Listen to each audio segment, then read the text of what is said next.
Mic check, mic check.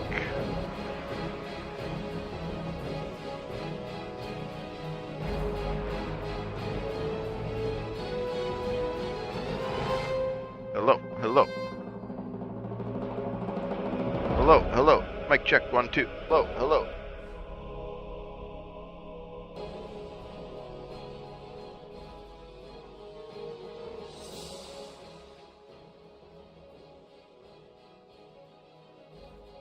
Mic check, mic check.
Whoa, whoa, is this thing on? Whoa, whoa.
Hello. Hello.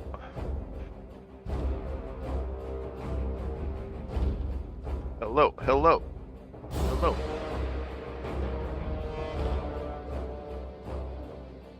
Play some more World of Warcraft.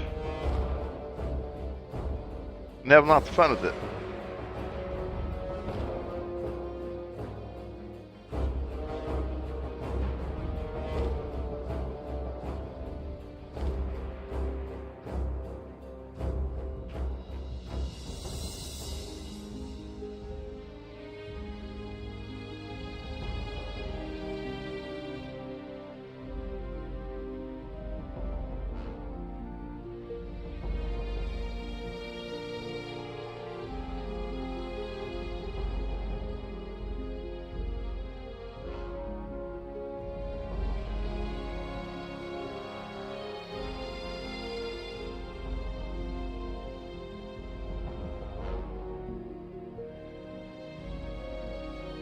Alright.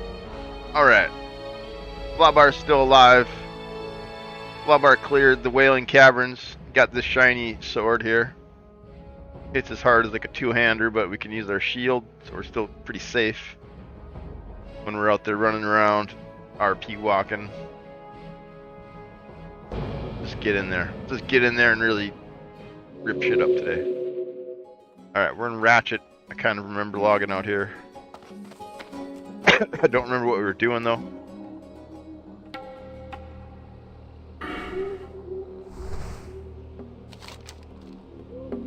We were halfway through level 24. Oh yeah, we had to decide if we're going to Stonetalon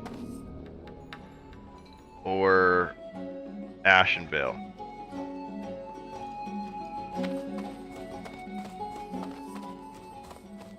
I still haven't really decided.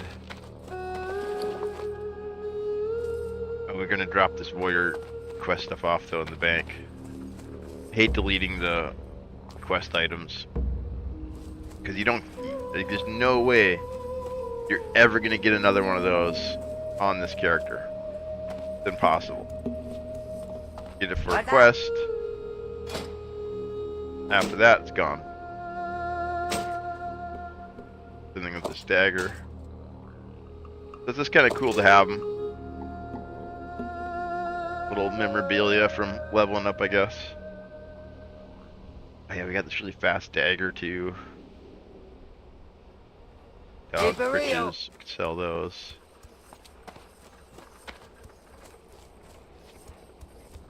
I'll have to go check the vendor if he's got any good stuff. I had fun playing some time is money, friend. Some Path of Exile 2 last night off stream. Pretty fun. Got a little bit further. I still can't beat that freaking boss though. I can get him to the third phase, and he's got about a fifth of his, or less than a fifth of his life left. And I run out of healing. I just can't get out of like the bad stuff on the ground fast enough, and I take damage. And then by the time I get to that last phase, I just run out of healing potion.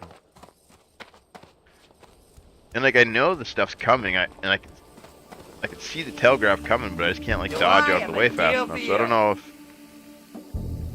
you're supposed to be able to, or really what's going on there. I feel like I'm reacting fast enough. Time is money, friend. Keep it real. But I think maybe my build just sucks. It's like a build for I really want that shield. He's got the Wailing Caverns. Oh no, he's got war paint. It's the same model. What's up? Wait, what are we doing? Is there anything over here we could do?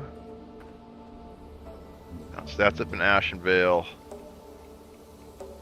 Oh, we could stay here and do these, I guess. Yeah, let's go do these. And where's this at? Oh, and this is all the way to the... Oh, we're over here, actually. Let's go talk to her. I don't think we can actually do the quest. It's like orange, but... Oh, let's fish out of this pond here, too. Someone was telling me you can get backpacks out of them.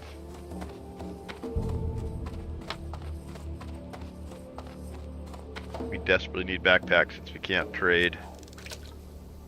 We can't get any crafted materials, like really limiting on gear in that way. No auction house.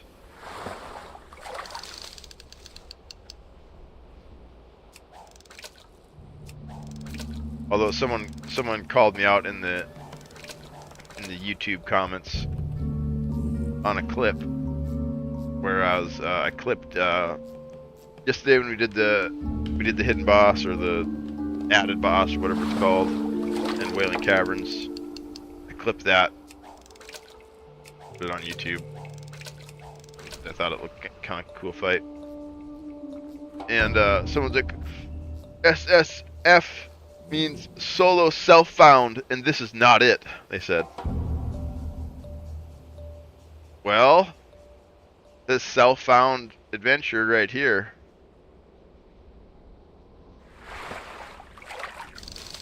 I got the little thing.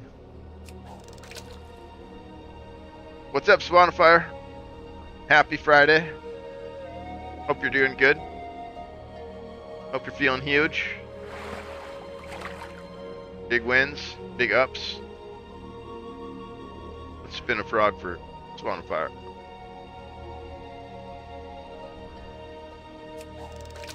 What you getting into, Spawnfire? What you playing?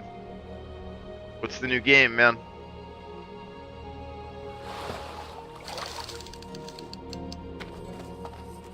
What's the new game?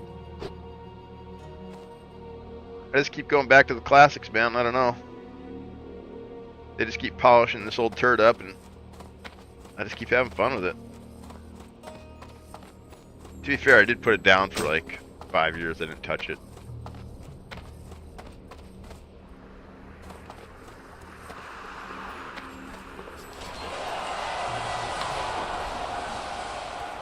Get some more fish. More fish. Yeah, PoE 2 is great. I played a little last night. I can't get past the frickin' the Act 1 boss though, like the wolf guy.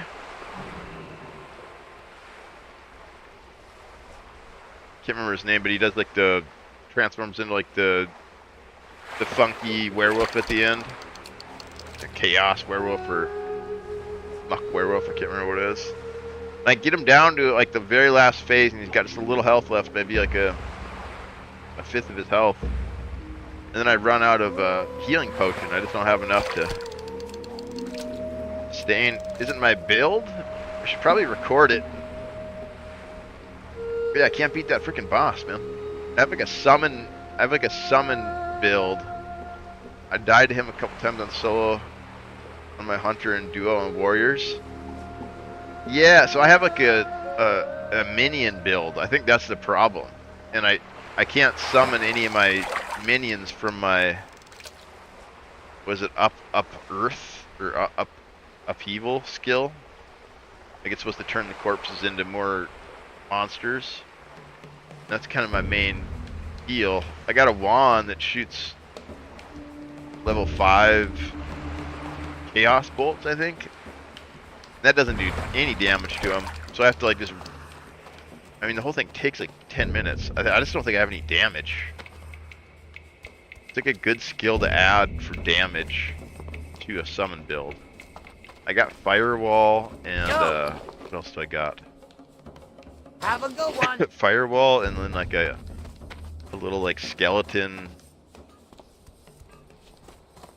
circle thing I can summon. But I don't really have any direct damage skills. I think that's the problem. It works great for clearing ads though. Like I don't have any trouble. I don't have any trouble at all like clearing, just like regular clearing. Maybe the chaos bolt of the wand I need to upgrade or something.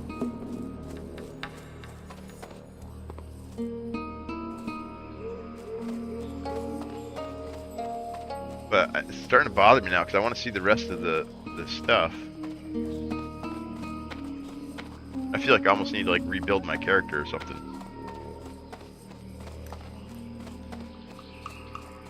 I haven't been looking up any builds. I've just been trying to put stuff together that I think is cool.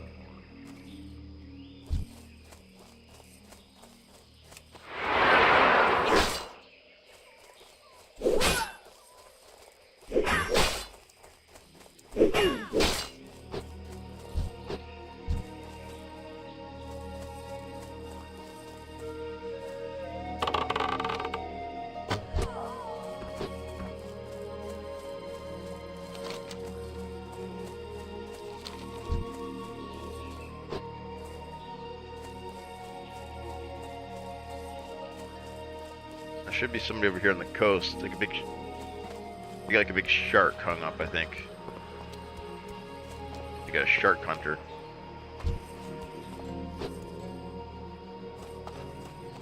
Earthroot. That's what we're short on. Never find enough of that earthroot. I think I probably just gotta go through these lower zones a little bit. Yeah, I probably died to him like 3 times, maybe 4 times now. I just can't figure it out. I think I need to rebuild my character. Because I'm reacting in time to get out of the stuff. And then like the AoE actually, my minions work pretty good for the like a phase with the mist. There's like a fog that comes in. And they do pretty good there. I take down a couple minions and I can start spawning minions off them. Yeah, I feel like I broke my character or something. So now I'm doing like side quests, trying to like get more gear. So that's what I did after stream last night. I played some PoE. Look at this dude died fishing. Thunder derp. Thunderp's dead. Oh no. How'd Thunderp die? And there's a mod you can get. So instead of just saying corpse of Thunderp, it'll have his last words. Whatever he typed in game will be saved on the corpse as well. So you can come by and read his last words. We'll just stand on top of him and fish though. Like the Tauntaun in Star Wars, we'll use him to keep warm.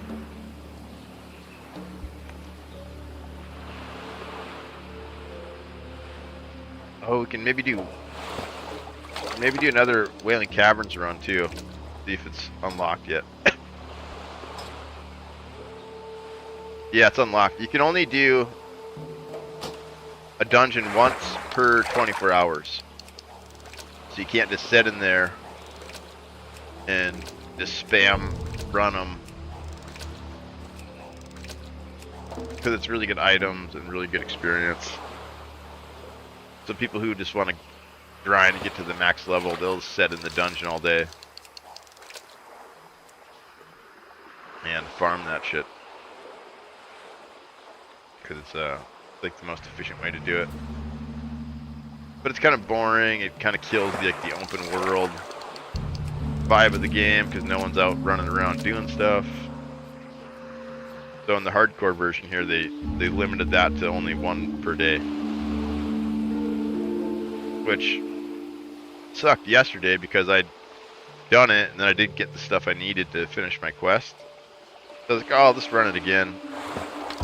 You know, just so I can get those few last pieces or whatever. And I found a group that was like waiting for a warrior. I'd get in the group, I get to the door. You're locked out of this dungeon. Cannot join. So then I had to tell everybody that I was locked out. I couldn't play with them because they had to find a new tank. I felt bad because they'd like been waiting.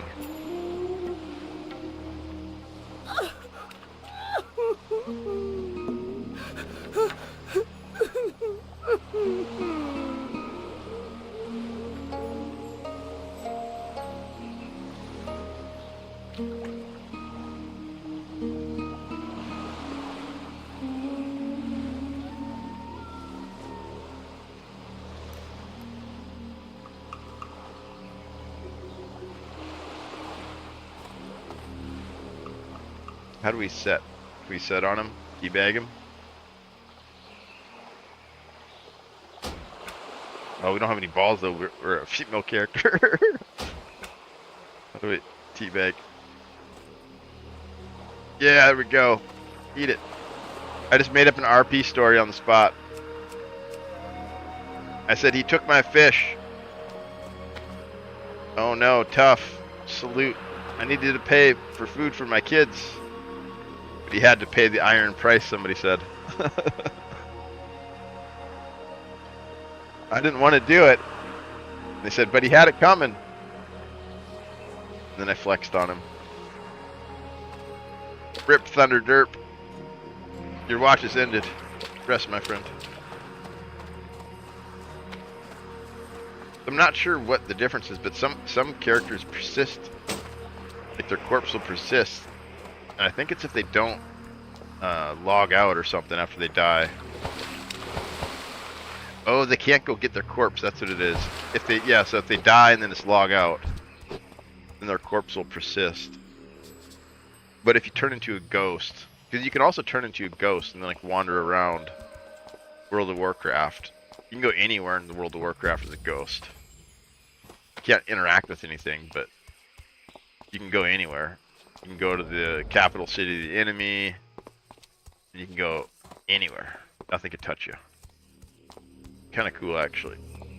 I was always hoping they'd flesh out the nether world a little bit better. I was always hoping they'd flesh out that ghost realm. Because when you die, like, it's cool. Like, there's this whole other world that is layered within this one.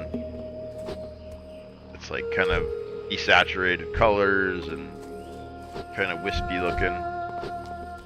And then you can see everybody else's ghosts who are in there as well. So like when a raid dies, you'll see like 40 ghosts all running back together to get into the dungeon.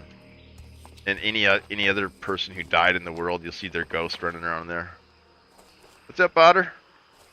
Just playing a little vanilla, hardcore, solo, self-found World of Warcraft. Just going back to the old classics, man. I don't know. What are you playing? I can't find any new games that I really like. Path of Exile 2 is pretty good, but I'm stuck. Can't get past the first boss. Feel like I need to rebuild my character.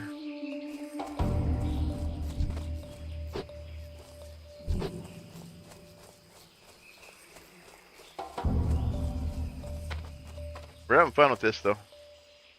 The hardcore has made Warcraft interesting again for me. Where is that? Is it way down here? No, that's that swamp. Some single-player games, and I feel like it's nice. Yeah, there's lots of single-player games I like too. More story stuff.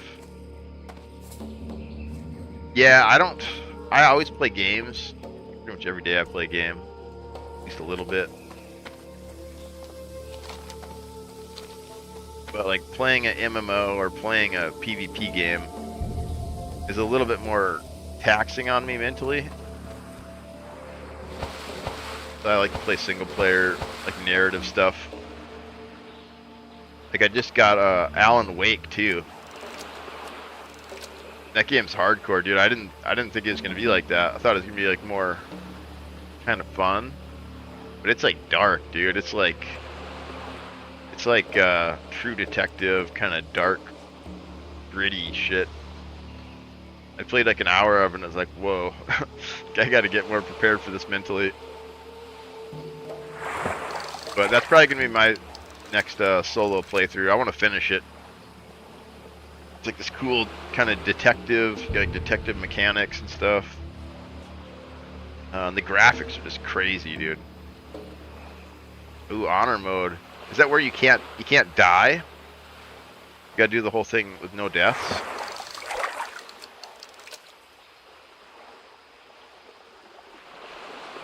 Finishing Marvel Midnight Suns. Nice. Can't die. I know somebody who's trying to duo that. Him and a buddy are trying to get through that as a duo. I think that'd be a hard game to do hardcore though because there's random elements, right? Like you got to roll dice sometimes, and then like, you know, sometimes the dice just don't go your way. Or can you gear past the dice rolls basically? Like, is there a way to like grind your levels so they're like just high enough that like there's no chance of failure on the dice rolls? That seems like that'd be the hardest part to me, would be beating some of those dice rolls. Yeah, you can build so rolls aren't so bad as RNG.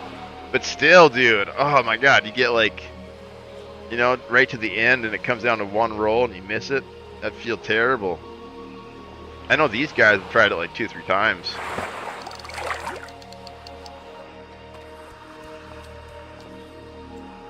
But yeah, I'd figure like some sort of build.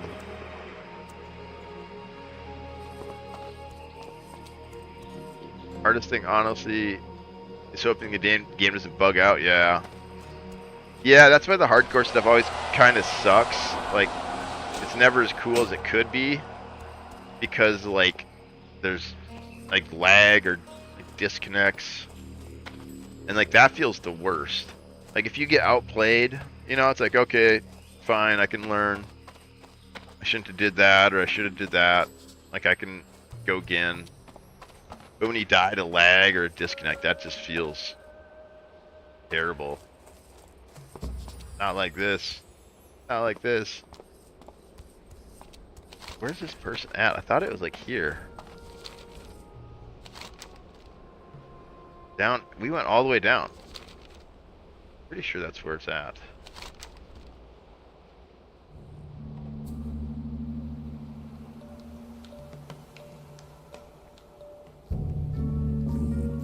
She hunts the great beast along the coast. She will be your teacher in their way. But beware in your search for her, for the Baron's coast is held by humans. Yeah, I'm pretty sure she's down here. See, this guy doesn't know. Nobody knows. You gotta freaking RP walk with these guys. Everybody's like, oh, these escort quests suck. And it's because they run around and they jump. They don't do this. Look, you gotta walk with them. Badass is that. Right, it's a badass RP shit right there.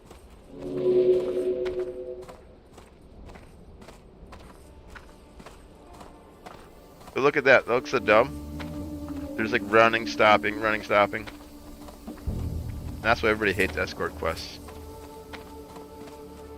It happened to me a few times, and I had to go out of my way to have a backup save and just be honorable myself. Nice. Yeah, that's good. You can backup save. I didn't know you could backup save. I was on Swan's YouTube channel. He's Def a Gamer. Oh yeah, what'd you see on his what'd you see on there? What's it got? I watched some of his was it V Rising? I watched some of those. I watched him do some PvP because I played that one a little bit. Most of the other games he plays, I don't play them, so I don't really have any context in watching them. I'm not much of a PvP gamer. More of like a story, narrative, action adventure. PvP and combat's like secondary, tertiary for me. Oh, the dungeon board stuff. Yeah, I'd like to see that. I played that a little bit. What about, has he got any Dark and Darker?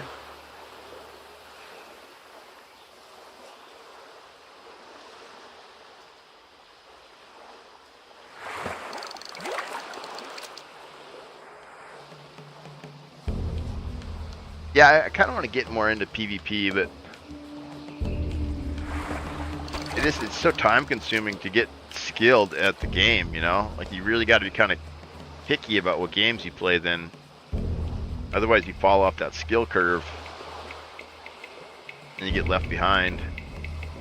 Then it sucks. But if you could stay on that like kind of front curve, it feels a little bit better.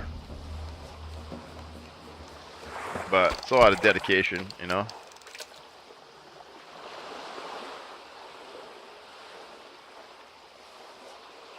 But yeah, I really hope Legacy takes off, man. I think it deserves. I think it deserves a spot on the shelf, you know. To me, it feels like this game. It feels like Warcraft, kind of.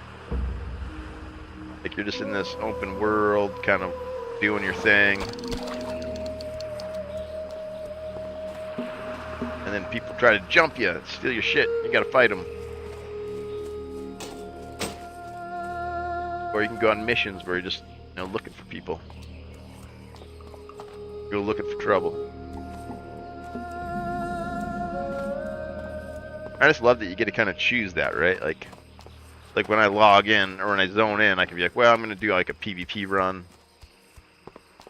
Ads. Hey, if you wanna,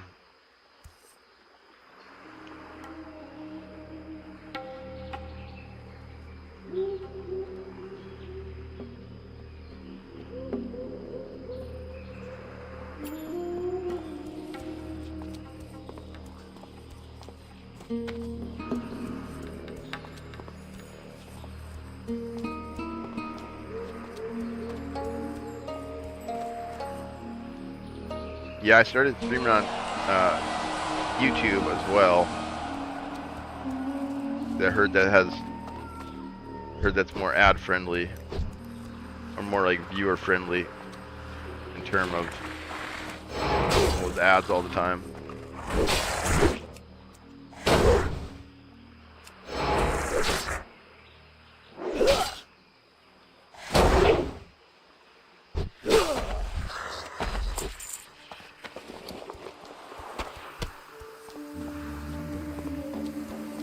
Okay, so that's the thing, that big thing that she just killed, or they killed, he killed. That's from the NPC that I need. Yeah, Otter, I also stream on YouTube simultaneously. I had a couple of people tell me that was better, that they don't get any ads on there. So I like simultaneously stream on both of them. And I'm trying to get TikTok set up too, but yeah, I got OBS going, and then I got some sort of what was an extension or whatever on there, a mod. I can't remember what they call them. The multi-output. So it goes to YouTube and Twitch. And I'm trying to get TikTok set up too, but apparently you need 1,000 viewers or 1,000 followers before you can stream on that one. So I've started putting, I use Streamlabs, but I might still switch. I don't know I don't even know what they are. I just grabbed one and went with it. So I don't know, what's the difference with Streamlabs? Like, what is that? Is it just like another program like OBS, just like a different brand or something?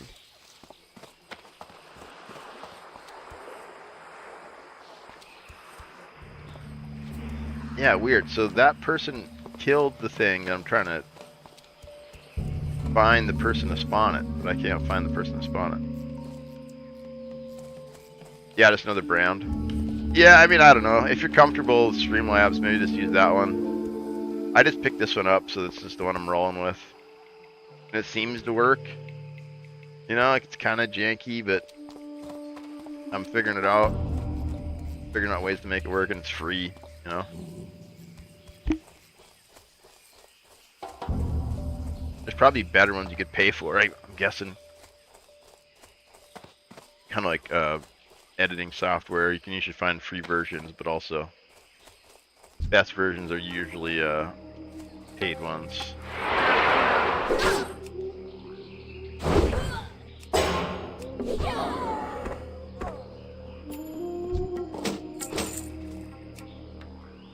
Streamlab wants me to pay for streaming on Twitch and YouTube at the same time. Interesting. I don't want to. Yeah, I mean, I mean, if you're making like tons of cheese, you know, I mean, if you're making like 10, 20K a month or something crazy like that, then I would probably go all in with like the best software I could. Like I'd probably get an Adobe subscription so I could do like Premiere and like, you know, I just think those are better programs in the end of the day. But coming up, I don't think it's worth it at all. I mean, we're investing our time, you know. I did get a payout from YouTube though. Or not YouTube, sorry, Twitch. I got $86, which is pretty huge. But that was mostly from people subbing on my birthday, like my family members and a couple other people from different communities. Some of my Sea of Thieves buddies came in and dropped some subs on me. And his birthday fun. I think we're already down to like 6 subs again, so I won't get, and you don't get paid out on Twitch until you hit, I think it's $100. So we got to get more subs before we get any more payouts. I think we're at like $8 right now. We got to build that back up to 100, then we get another $100 check. But I put in 500 hours, I think, something like that. I made like $1 an hour. So if I had to pay for stuff on top of that, I guess is the point I'm trying to get to here, I wouldn't be able to do it, you know? Like if I had to pay to upload shit, this wouldn't be available to me. I don't have the money for that, you know? I got money for food and rent for like 2 more months, then I'm homeless. But if I had to pay like monthly subscriptions or like per upload, I think it'd kill the entire platform. You know, I hear dual boxing is kind of taxing on the PC. Yeah, maybe. I haven't been watching the, actually it doesn't seem to change the, yeah, the CPU usage is 3% on my OBS. And that hasn't changed since I started dual, broadcasting. Yeah, I'm not sure how it would work. Yeah, no, I'm not bringing in the cheese. Yeah, and if you're not bringing in the cheese, then, you know, it's absurd to just invest even if you have money, you know, like there's only so much you're going to invest in like a venture like this that's really not like a guaranteed return on your income, right? You're going to invest in something safer. Because I'd say like 99% or maybe 95% of all streamers don't work out. Like they never get to the point where it becomes self-sufficient. I'd say that's like 95% of all the content that we see on YouTube and Twitch. I'd say 95% of it doesn't support the artists or the creators in a livelihood. And only like 5% of those guys are actually making money to afford like a house and insurance and like a car. If that, might even be smaller, I don't know. So to bank on that, it's pretty risky, right? Like it's,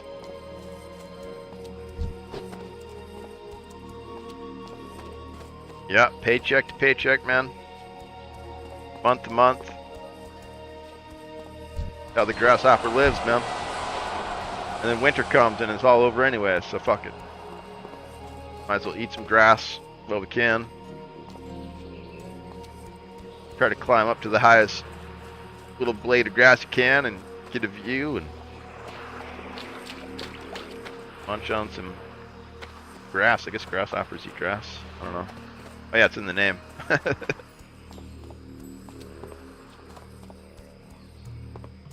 Where is this freaking... Maybe it's up here further? Maybe it's up there?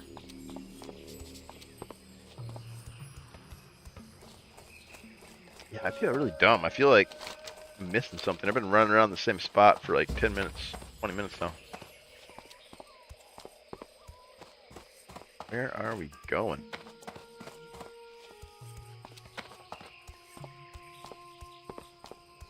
I might just have to look it up.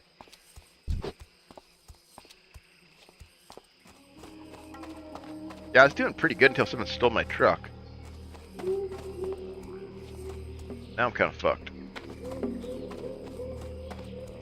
And I put a police report in, made social media posts on like every platform I can think of. Nothing.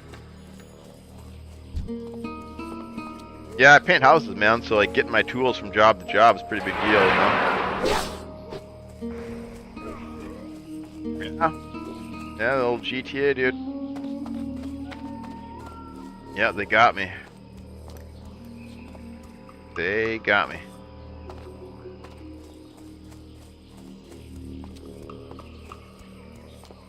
I don't know what to do about it either, really. I mean, beyond like putting a report in and what do you do?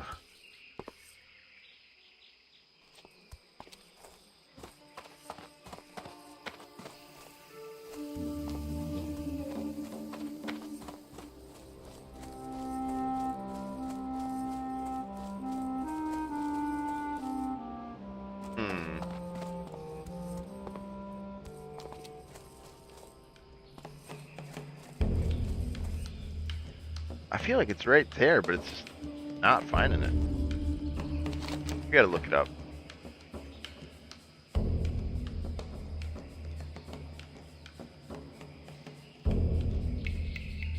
I'm like the only one who doesn't play without the add-on too.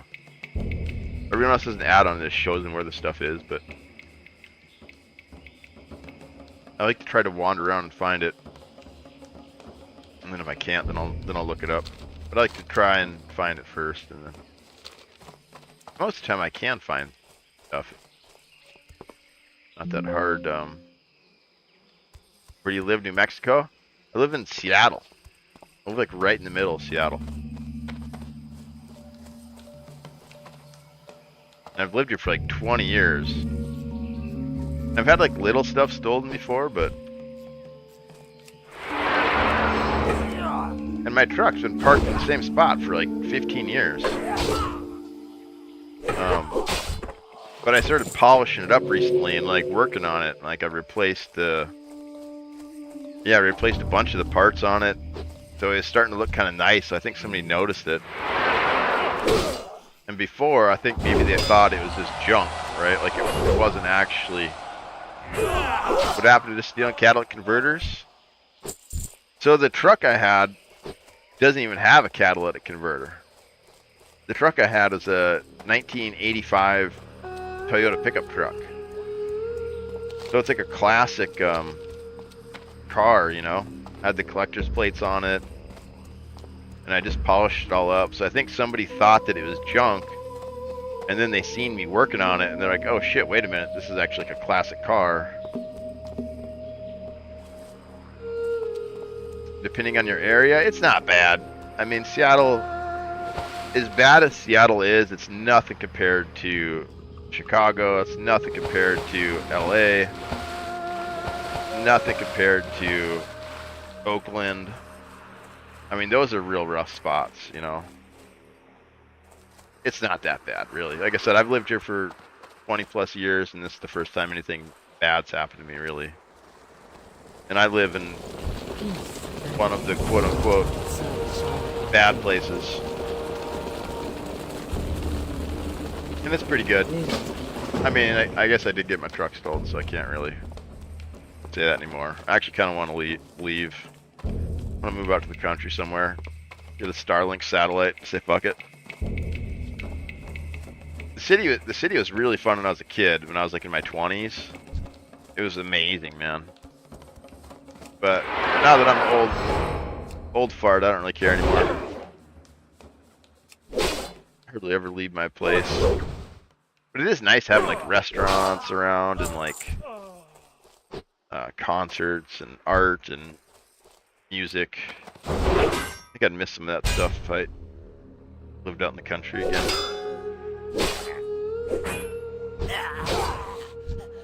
And it's so expensive now too. That's the problem. It's like I live in an old apartment building that I've lived here for like ever, so my rent's super cheap because they can only raise it so much a year.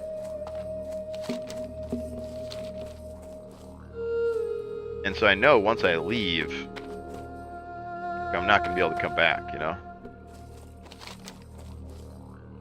Oh yeah, now we gotta fight this guy, and we're not fighting him. Yeah, I just know there's no way in hell I'm gonna be able to ever make it back into the city. Because the price is just way outclassed me. Like how I got here was I packed up a U-Haul with one of my homies in North Dakota, and we just drove out here, and we lived. I think I had like $300 in my pocket, and I was like stoked about that. I was like, yeah, I got money. I'm doing fine. That was like all the money I had. I think it was like $300. And we slept in his neighbor's backyard for like the whole summer. Like we were homeless. Like we were straight up homeless, just like living in his neighbor's backyard in a tent. And like we'd shower like in their house and use their kitchen and stuff, use their bathroom, whatever. Watch TV. Oh yeah, we slept in there for like 3 months until we saved up, found jobs, saved up money, got a spot. Then he bounced after like a couple of years. He's like, "Fuck this! Can't make no money. I'm going back to school. This is dumb." And I was like, "I ain't giving up. I ain't fucking leaving. You kidding me? All the suffering we had to do to get here, I ain't turning back." That was like 20 years ago. But now I'm thinking, maybe it's time to get out of here. So everybody who lives here now makes 100,000 plus. Pretty much all my friends moved out, got priced out. So none of these guys know how to do it. Like they've never played this game before. Just RP walk with the escorts. See, look at them. They're confused. They have no idea what's going on. New players, apparently.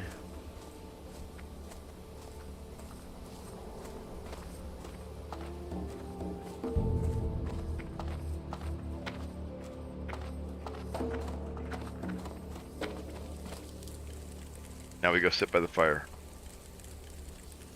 It's story time, chat. Yeah, I just hit 30 this year, and I'm thinking I need to go back to school. Grats, dude. Not everybody makes it to level 30, you know? I got a good handful of people. Maybe 2 handfuls of people who didn't make it this far, you know? Grats, dude. It's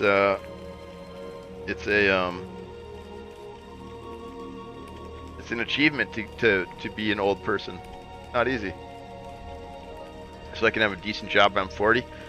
That's a good way to start thinking about it, man, because the more money you have, you can save it, and then that interest stacks up, and then you invest in like some like really low risk shit, and then that'll start compounding, and then by the time you're 60, you should have enough set aside that you can retire. It's gonna be a journey. I'm not in the best situations now, so we'll see. Yeah, it's tough, dude. School's smart, though. I mean, that's a really good thing to think about. You seem really tech savvy. So I'd think about something in that field, but I don't know what's a good field right now in tech. I've known a lot of guys around Seattle here who's been getting let off and fired and shit. And they've been doing this shit like their whole life. I mean, they've been, they're like deep in the industries. And they're getting cut. Crazy. Or maybe it's a good time to get into it, you know? Maybe they're getting rid of the old guard, as they say, and maybe they're looking for new blood, you know? I don't know. I have no fucking idea what to do.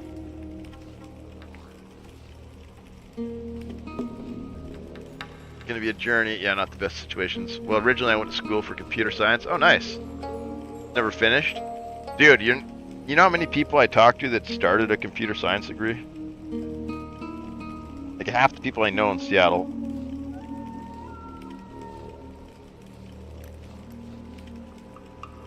I think Troy, our homie Troy, Trickery, I think he actually has one. A degree in computer science. I've thought about computer science. It's mostly like the math behind how computers work, right? It's not programming, it's not building computers, it's like the math behind what makes like a CPU work, right, or something. Like how the information is stored and accessed. That was my understanding of it. It's just like super heavy math.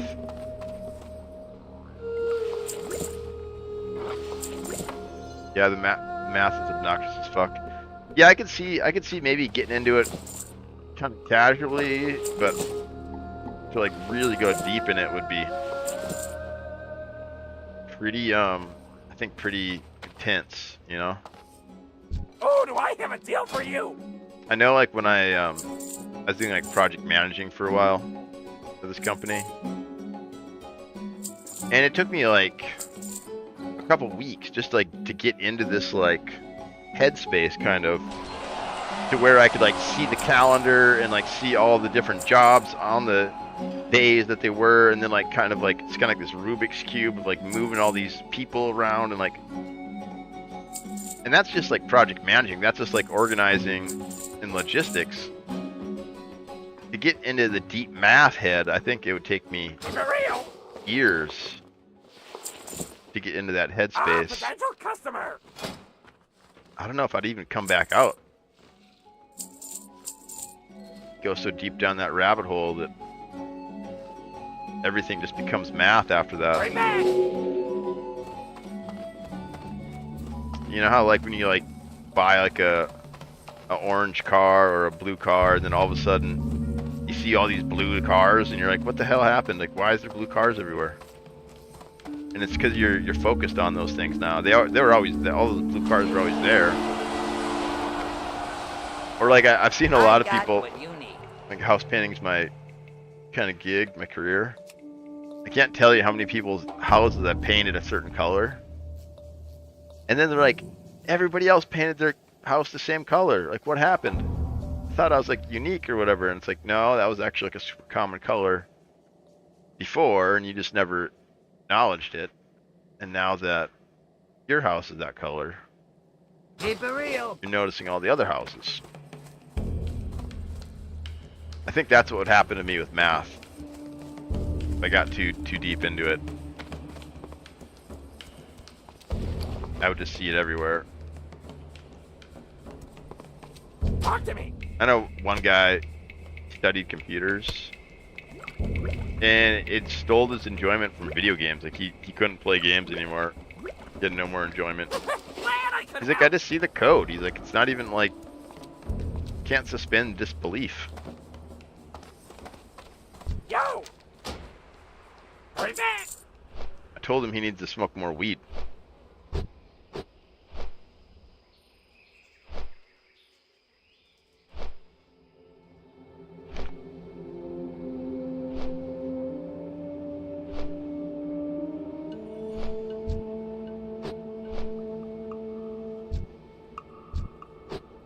Yeah, the Wizard of Oz caught him. That didn't really happen to me though. I studied a little bit the last couple of years, like coding and like, building games. I made a little game. It was a super simple game though, so maybe that was part of it too. But yeah, I understand like Unreal Engine and Unity. Unity is what I used to build my game. But it didn't spoil it. I just like appreciated it more. You know, I was like, oh wow. So if this is what it takes to build like a Flappy Bird clone, like, holy shit, like World of Warcraft is a freaking beast, you know? Like the Flappy Bird mechanic is like, is just forward and jump, like that's it. That's the only mechanic. No, you don't even do forward, it just automatically forwards. Yeah, the only mechanic is jump. Flappy Birds, but it's like a multi-jump, like you can build it up or whatever, like you can traverse with it. So it's slightly different, but guess you just get one little jump. And so that's all I programmed, was that, and then the scrolling screen, and then all the assets and stuff. I should play that on stream for you guys one day. I'd like to publish it, but I used all AI assets. Like, I didn't make any of the art. I just wanted to see if I could do the code. Let's dance with our naked friend here. He's kind of little. Let's see if she dances with me. People are already treating me weird because my character's a girl and I tank.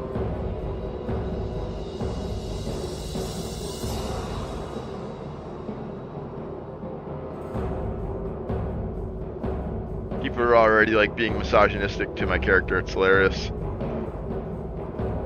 Little do they know I'm an old man who's played this game longer than they've been alive.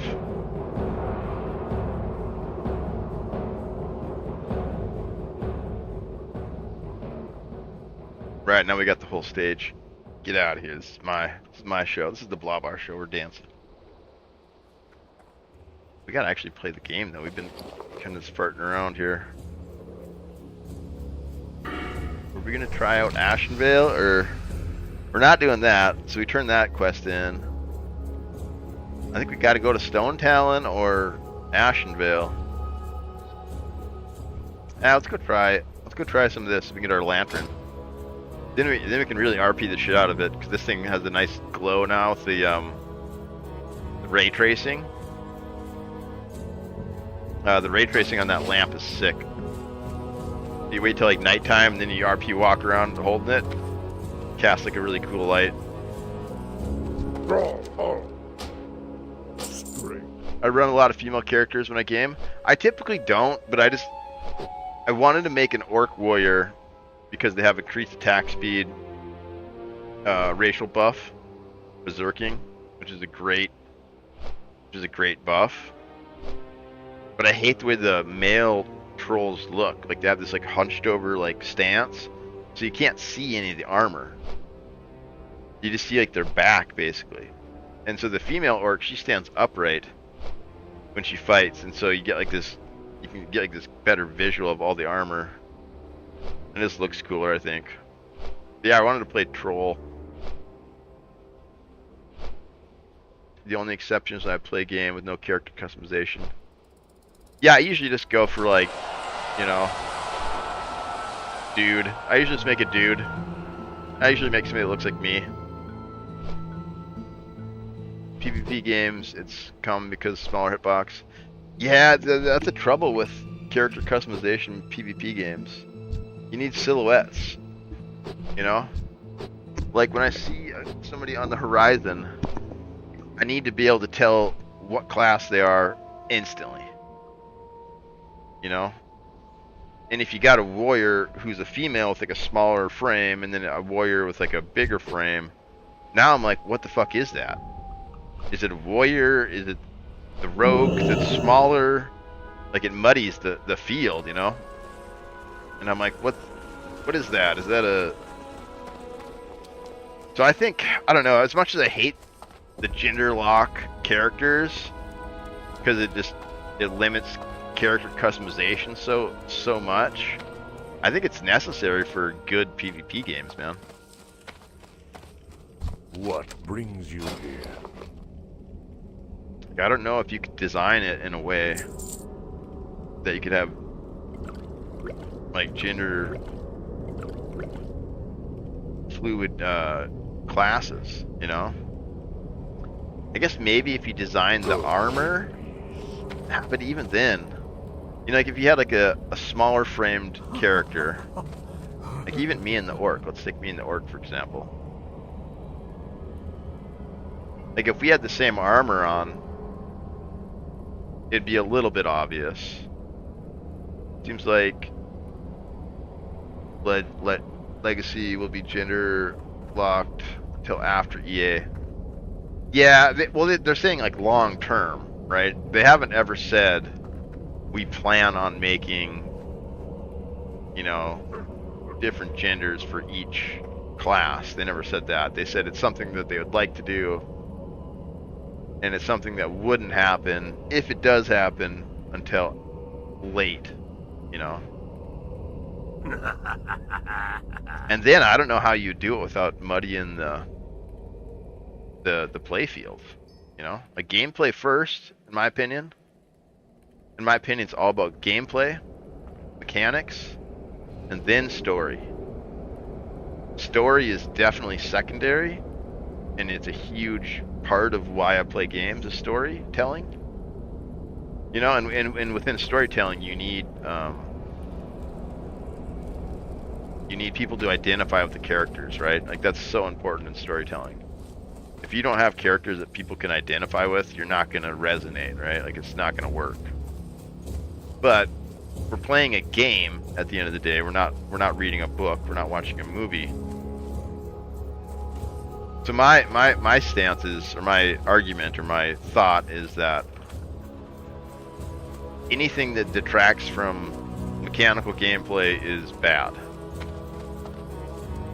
Even if it's for the sake of narrative. I mean,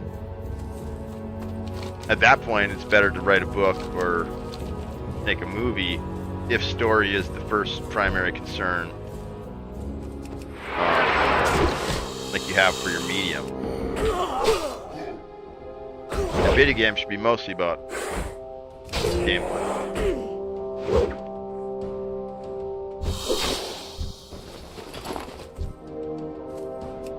For like MMOs and like stuff like this, I think character customization is like, yeah, they have their priorities straight. Yeah, gameplay first, right? Like, let's get the combat like just as tight as possible,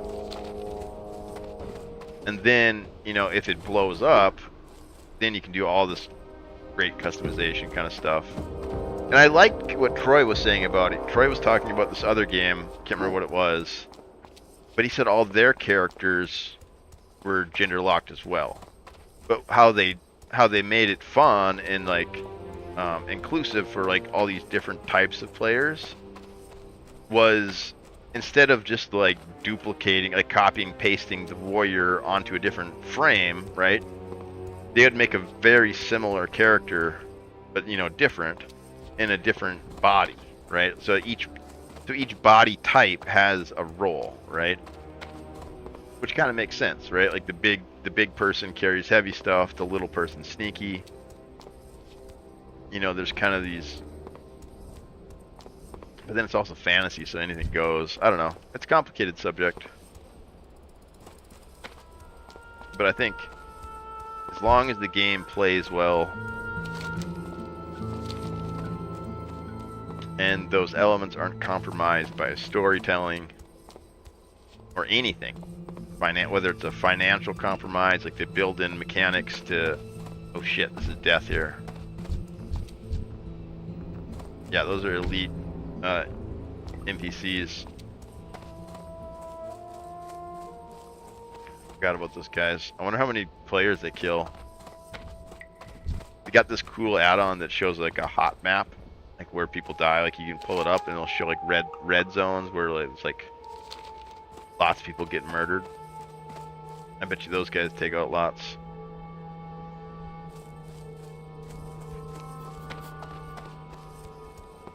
Yeah, old Blizzard was all about gameplay first, and then graphics second, and like storytelling was like third.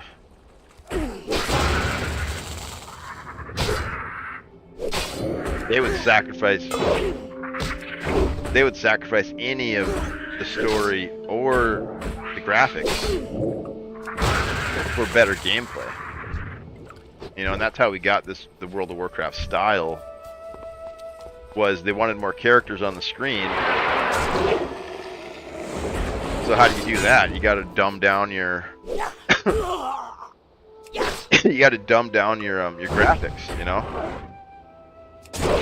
You got to make big blocky characters. Like, you can't do the super high graphical fidelity stuff that everyone's capable of doing. You got to go even lower. And so that's how you, like Warcraft 3, Warcraft 2, you got these big blocky characters. And it's because the gameplay was, you know, like army versus army, so you need lots of these things on the screen. They still have to be representational to their card or whatever what they are, but they don't have to have the fidelity that other games have. I was joking with Trickery that I wanted to play each class as opposite gender. Nice. Yeah, that's good. No, tell him what's up. And tell him what you feel for sure.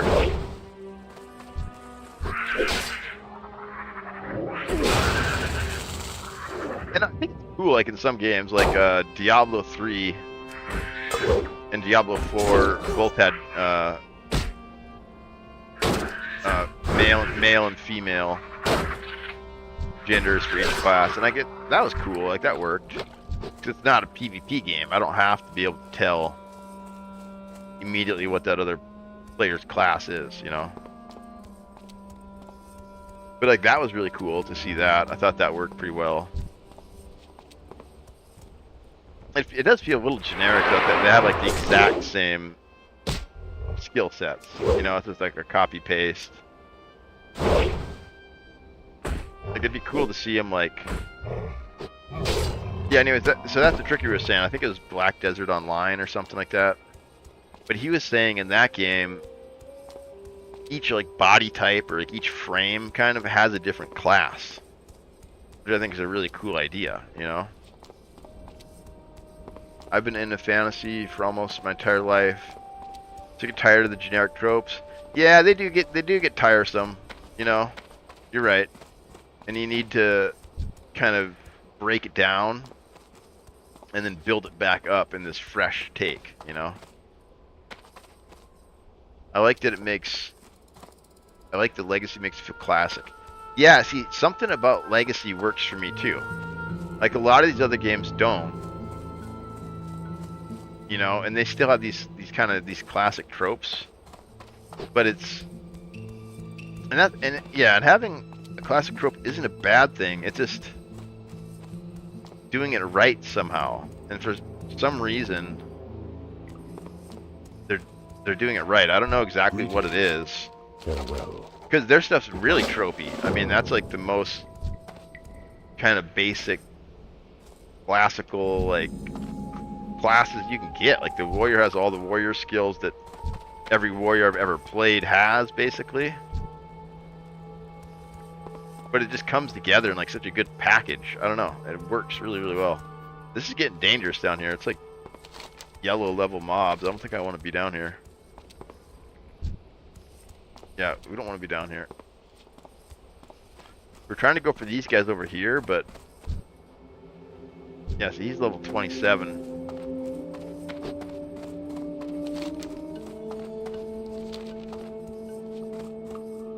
You nailed it because I was feeling the same way. Yeah, I don't know what about it. Something to do with the art. The art is like, oh, these guys are green. This is good. We'll fight some of these guys. I think it's got something to do with the quality of the art, right? The art is not cheap art. It's not AI art. It's not. So while it's still classic, it still feels like rich, right? It doesn't feel like, oh, here's another drawing of another warrior that I've seen a million times. No, this is like the warrior, right? Or like this is the hunter. Like this is like, and Chris said it a couple times. He's like, our goal isn't to make a fantasy game with like another warrior. We want to make a fantasy game with like the best warrior, right? That has like the best of all the kits you've ever seen in a warrior. You know, we want to make a maid, or we want to make a wizard that's the best wizard, like. And so it's something with that formula that they're building the characters with. And I think Chris understands like the RPG development really well. Like I think he understands like the layers and the order. Yeah, the order specifically in which you build a character. And then like how to iterate on that, and then how to like find the how to find the fun in that. Because he made like the monk and a couple other classes for World of Warcraft, like as like a lead designer. So there's something he's got figured out kind of in that process of building a character. I feel powerful when I play warrior, and when I play hunter I feel graceful. It's crazy, right? Yeah, it is. And then when I play the priest, I'm like levitating around. I feel like enlightened, right? Like I feel like holy or something. I feel like light as a feather, just floating on the breeze, you know, casting these crazy spells from up in a tree. It's just, yeah, it all feel. And then the rogue, I really like the rogue too, man. He's fun. Backstabbing and pickpocketing, and yeah, this stuff's kind of tough too. I don't really like fighting down here either. The green ones aren't too bad, but the way this game works is when something's on your level, like, yeah, it gets harder and harder to hit stuff basically each time it has a level on you. And if it's like 5 levels over, like you're gonna have a really hard time to hitting it.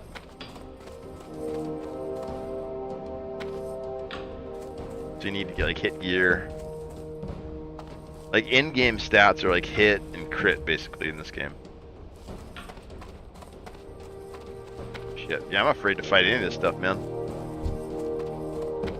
I'm trying to kill this thing here.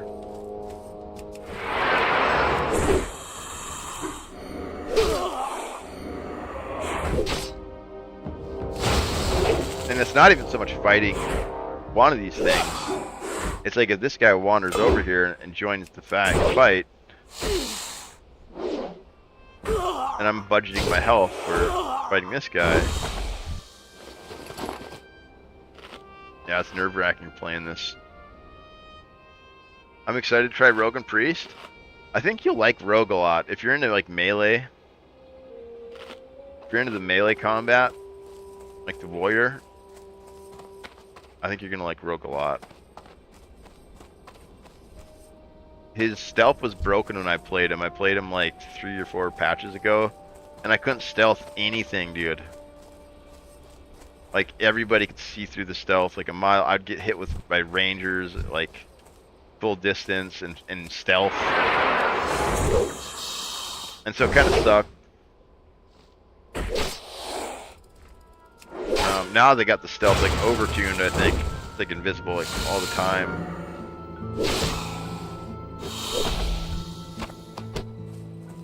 Which I think is kind of necessary for a rogue, man. If they can't do invisibility, not just stealth, visibility, a lot of their skills just kind of go out the window. Like pickpocket. Pickpocket doesn't work if they see you at all. Like you gotta be invisible.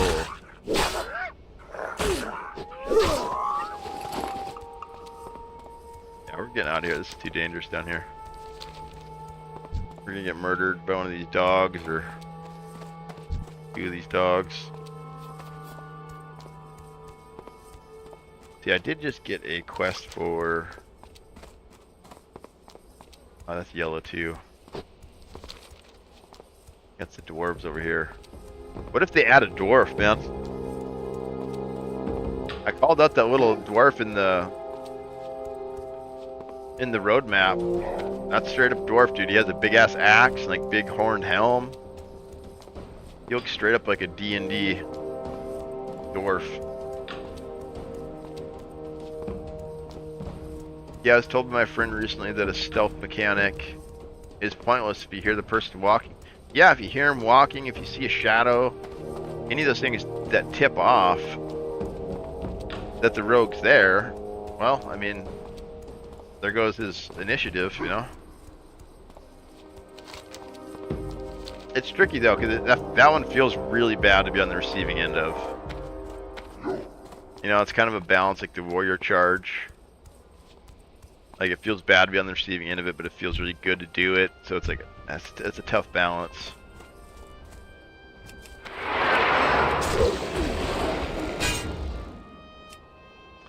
But I think that's kind of where the rogue is right now. Because when I played him, he couldn't stealth anything.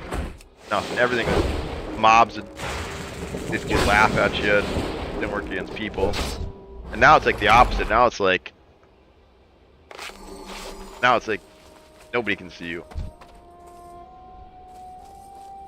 And he's like, well, you have to know they're there. And I was like, yeah, the stealth is useless. Why have it? Yeah, well, yeah, exactly. You're not going to. You're just gonna sprint around and act like a warrior. And that also kind of relates to the warrior charge too, right? Like if I can't actually catch somebody with the charge, like if it has like a 6-second cooldown, I'm not gonna be able to catch people with it, and then I'm not gonna use it, right? So then what's the point? What's the point of having this cool charge that you can do if it doesn't work in the kit? Because I still can't catch some people with that, the charge spam. I got a hilarious clip of me trying to run away from Swan. This spam and horns. I think I spammed like 5 horns in a row. Just back to back to back. Horn spam. And he was right next to me. I turned around and he's standing right there. Because he just used like a speed pot, he said. So there's counterplays of this stuff. It's just... you gotta be thinking about it. You gotta have the knowledge.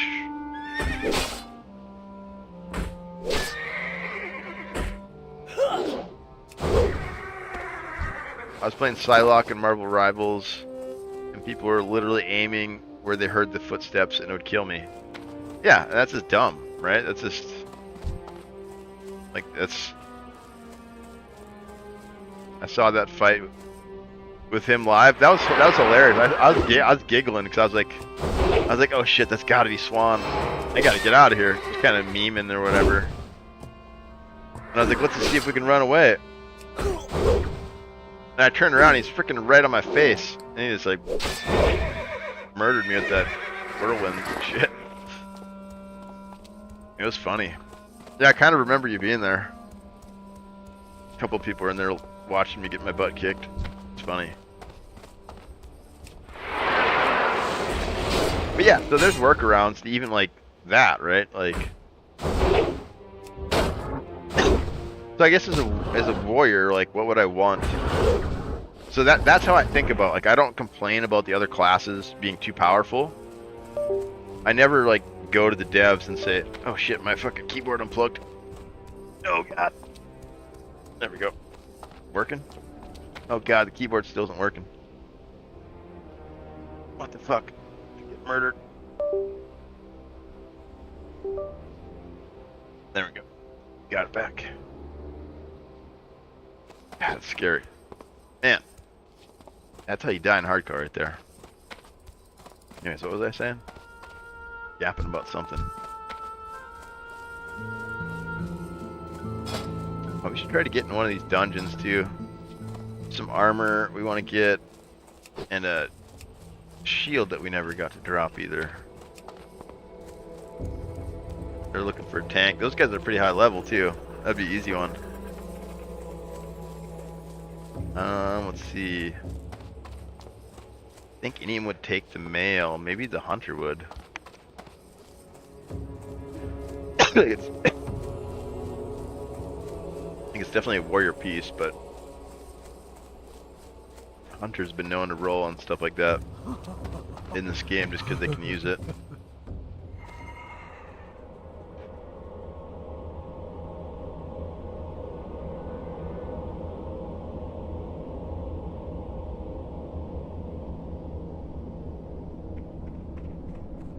Yeah, but the Swanifier Swanified me. But yeah, anyway, and there's workarounds to a lot of these things. Oh yeah, saying so I don't, the way I get feedback, right? Some people give feedback by saying, I hate that this class can do this to me. Like, and that's good feedback in its own kind of way. But the way I try to give feedback to the devs is I say, I want to be able to do this with my character so I can stop this from happening.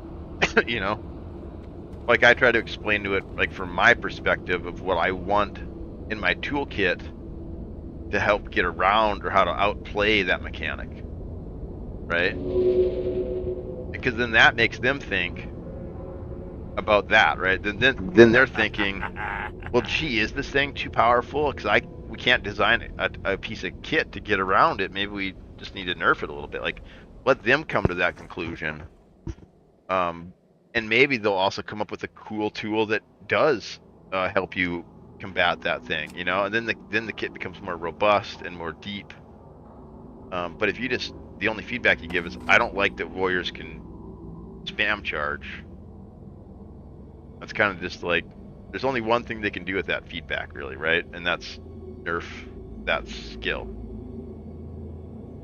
That's like the only direct response to that feedback.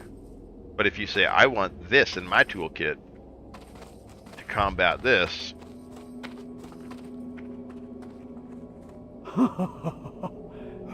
then I think it's more likely we'll end up with like a cool game at the end of this process, you know?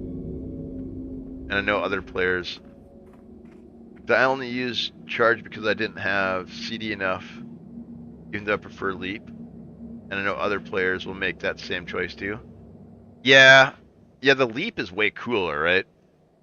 Like, it just looks cooler. It's like, it just looks more badass. I don't know. There's something about the leap that's really freaking cool. And also, they don't have a kit for the leap. Right? They got the bull rush kit that makes the charge actually like really good, you know? And then you combine that with the shield, and then you're pinning people to walls with like infinite stun. You know, there's some cool builds you can do. And I think you need bone cracker shoulders and then bull rush for the rest of the kit. Can't remember the pieces anymore. It's easier to hit and it slows, but since it has a cooldown, I didn't use it because I could spam charge. Yeah, see, and that's not a good reason to use it, is because, well, I guess it kind of is.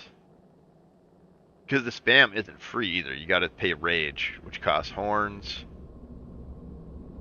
or it costs, you know, you got to somehow get rage. So it's spammable, but it's also dependent on resource. It's resource dependent, you know. I really like the shield bash, like the short rush with the shield. I think that's freaking fun, and maybe overpowered.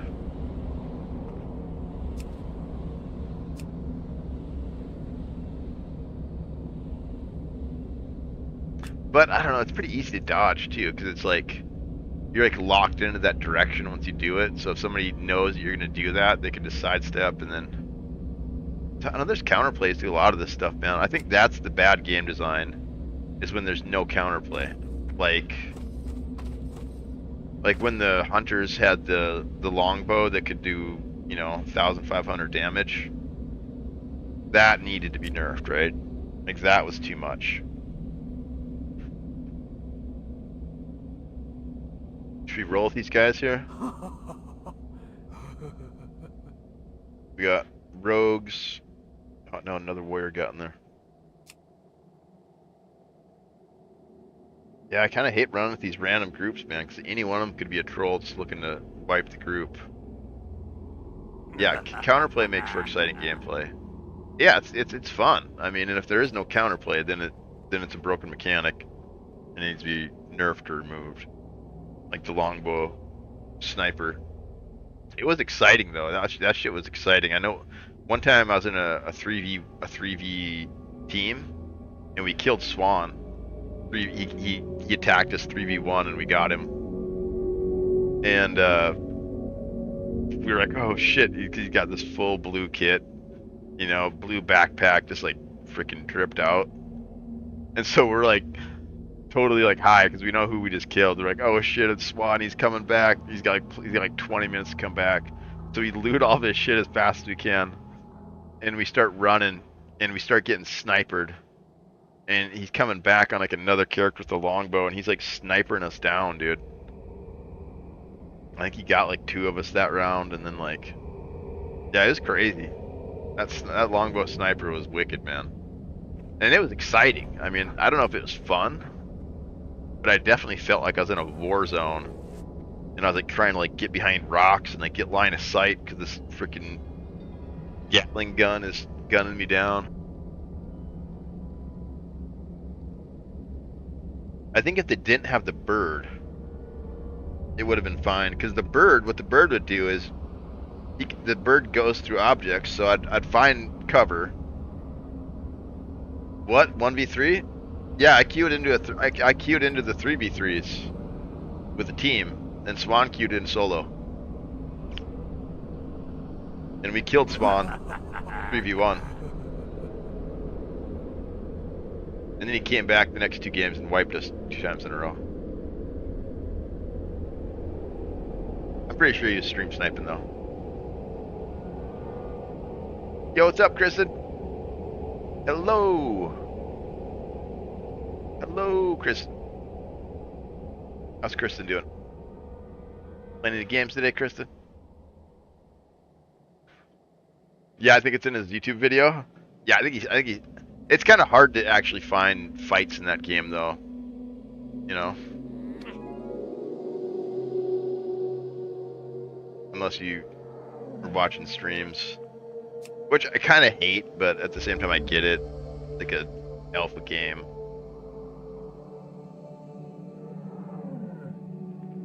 I'm chatting with another viewer, Kristen, in YouTube. I'm streaming on YouTube and Twitch.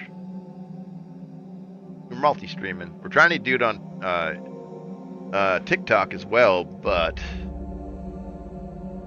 we need more time over there. Are you gonna watch some Christmas movies with the Kabobbles crew? That's tomorrow.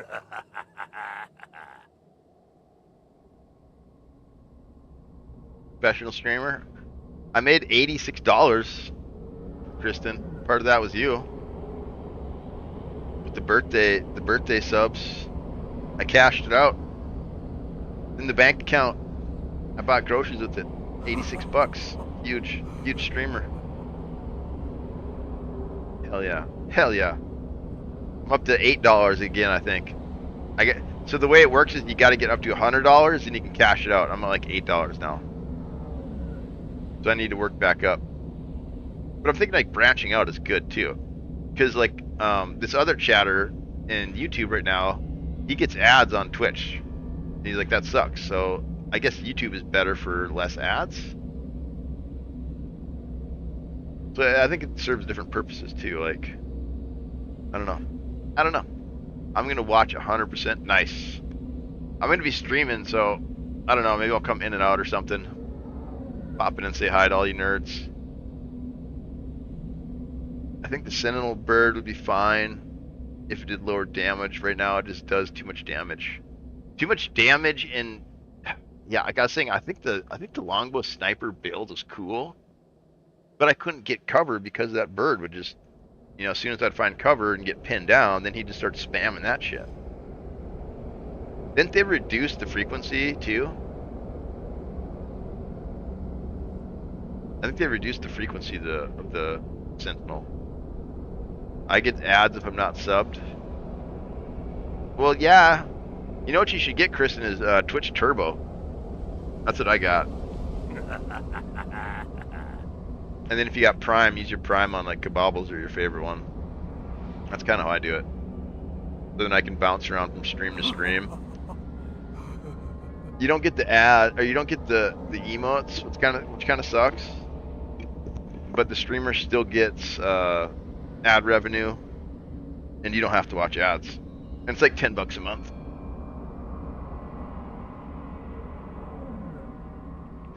Which subs are like $6 a month now, so I was able to justify it. But you don't get the emotes. We need to get some emotes in this chat here. Just got all the generic ones here. I don't even know how to get the custom ones for YouTube. Huge. Massive. Huge. Welcome back, Kristen. Been some frogs for you. Cat Wizard. Cat Wizard's gonna go to town on some frogs. Here we go. Huge frog spins. Massive subscriber. Huge subscriber.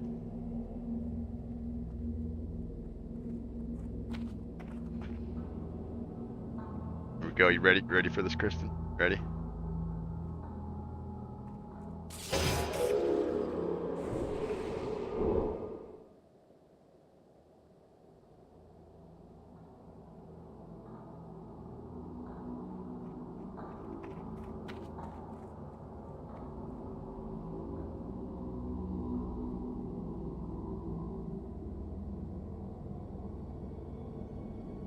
Here we go. Huge.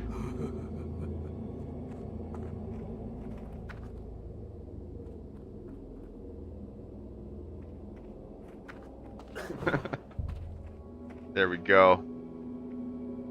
What Kristen say? I don't have Prime. Lol. I just had it for the holidays. Ah, nice. Speaking of subbing, yeah, you got your huge on now. Now you got your huge.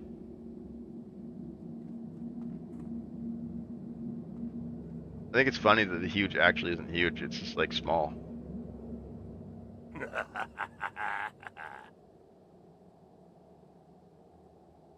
Having long range unlockable AoE projectile that goes through solid objects is already very strong. Yeah, I agree. It doesn't need to hit for half someone's health bar. Yeah. Yeah, just something to like hit them, right? Just to keep it like the damage like kind of ticking. But yeah, being able to pin them down with like death from above and then break them out of the cover is just way too strong. But I haven't seen anybody do longbow builds since they nerfed it, which kind of sucks, right? I'd like to see some of that longbow stuff back, but you know, if it's not overpowered, people aren't going to do it. I'm poor after the holidays, so I won't need Prime. Don't need to be buying anything. True. Yeah, I canceled a lot of my subs recently, and I think I'm gonna change my phone plan too. Cause my phone plan's like $130 a month, and I was reading that we got an ad for Mint. It says it's like $30 a month. Like what? Like what? I can have cell service for $30 a month? Oh crap, I'm gonna miss the buff. No, I should have been hanging out in the big city. No.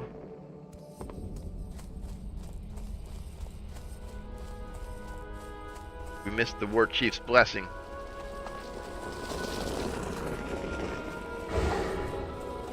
Hail. Alright, that place is kind of high level. We're gonna go up to Ashenvale. And we're gonna see what's going on up there, but I think that might be a little high level for us too. You think yours is 90? I think that's still too high. This Mint thing said it was $30. And I think you gotta buy like a chunk of it up front. So you spend like a couple $100 up front, and then it's like super cheap. But I don't know. I'm not really into paying $130 a month for cell servers. I also got like a hotspot on there and like other stuff that I don't ever need, but I don't know. Yeah, I want to try to save some money some way. I think that's a good way. Prime, I've just always had Prime because I order stuff. I don't drive a lot, especially now that I don't have a car. Fuck. Order everything. I saw Spawn use it. He would swap it. Oh, nice. Swap it for the Swift Bow and PvP. Oh, okay, so that's good. People are still using it then. Because like you want to nerf toolkits so they're like counter playable, but you don't want to nerf them to the point that nobody touches them. You know, like they're gonna nerf the Quake for the Warrior, And I'm like, the Quake just got good enough to put it in the rotation. Now if you nerf it, I'm not going to touch it at all. Like, I was barely using it when he had it all juiced up. Like, it's hardly worth it when it's doing 600 damage, because it opens me up to, like, you know, attacks and stuff. Like, I don't know. So if they're going to nerf that, I probably will never use it. But like, I was just starting to use it, you know? Like, I've been making a lot of food at home recently to save money. Yeah, that's a big one, man. No ordering out. I haven't ordered out food in probably a year. But I've blown so much money on ordering DoorDash and shit. Stupid. Feel dumb. Feel dumb how much money I've spent on food. All I really need is beans and rice. I don't really need anything else.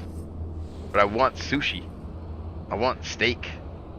I'm so greedy and gluttonous. I just love food. Kind of a foodie at heart. I love fine dining. I could pretty much spend endless money on like fine dining and not feel guilty about it. It's just such a good experience in my opinion. Like really good company, like a couple drinks, and like your favorite food. There's probably no better experience in my opinion. Like maybe some like live music playing. I mean, that's kind of it for me, man. You know, like some nice decor, like some nice paintings to fucking look at.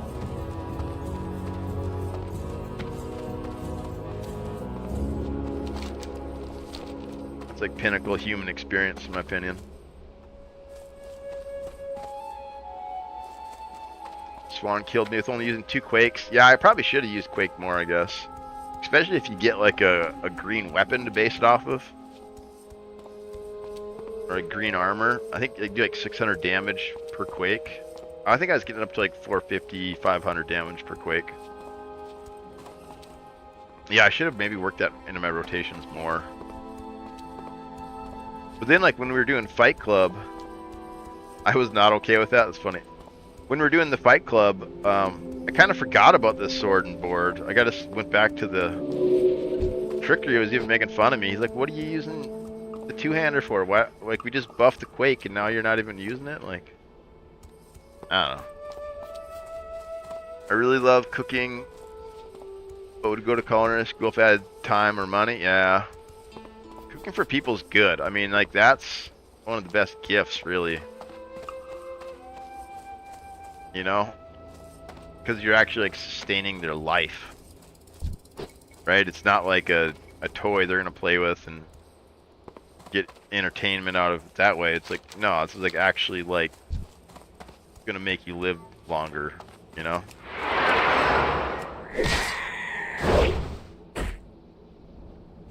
Yeah, food is really a pretty big deal. Like, culturally and physically, like, it touches, like, every aspect of your life. Kind of whether you acknowledge it or not. Every day it's something you need to think about and organize for, prepare for.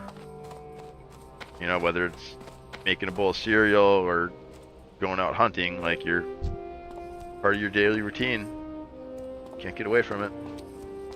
In my opinion, most of the damage should come from weapons, from weapon combat versus abilities. Yeah, I don't know. I'd have to think about that more. It should come from weapon combat versus abilities. It should come from like the weapon, like the stats on the weapon. So like a gray weapon versus a white weapon, or a blue weapon versus a green weapon.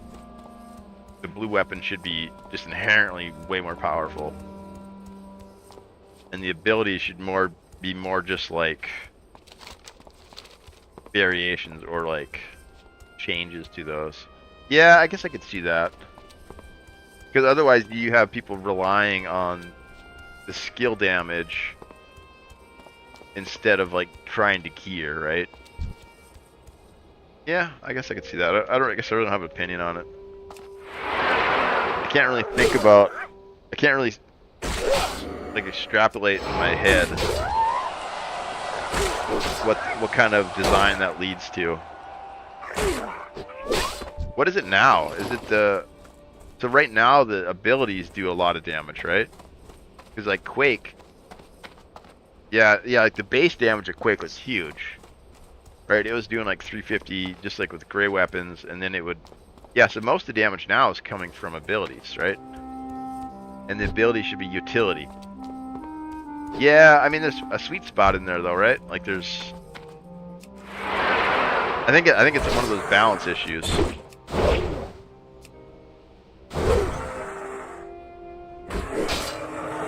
I love cooking for people. My next fancy dish, oh, beef Wellingtons, nice. That's like a beef Wellington. Thor's got a bit about it. I can't remember what it was, but like, everything's a beef Wellington. He's got this hilarious bit where he talks about beef Wellington. I think it's the first time I've ever heard the actual name beef Wellington. But by his logic, like everything's a beef Wellington. And he's got like little like drawings to like prove it and like to like walk you through the logic. It's pretty funny.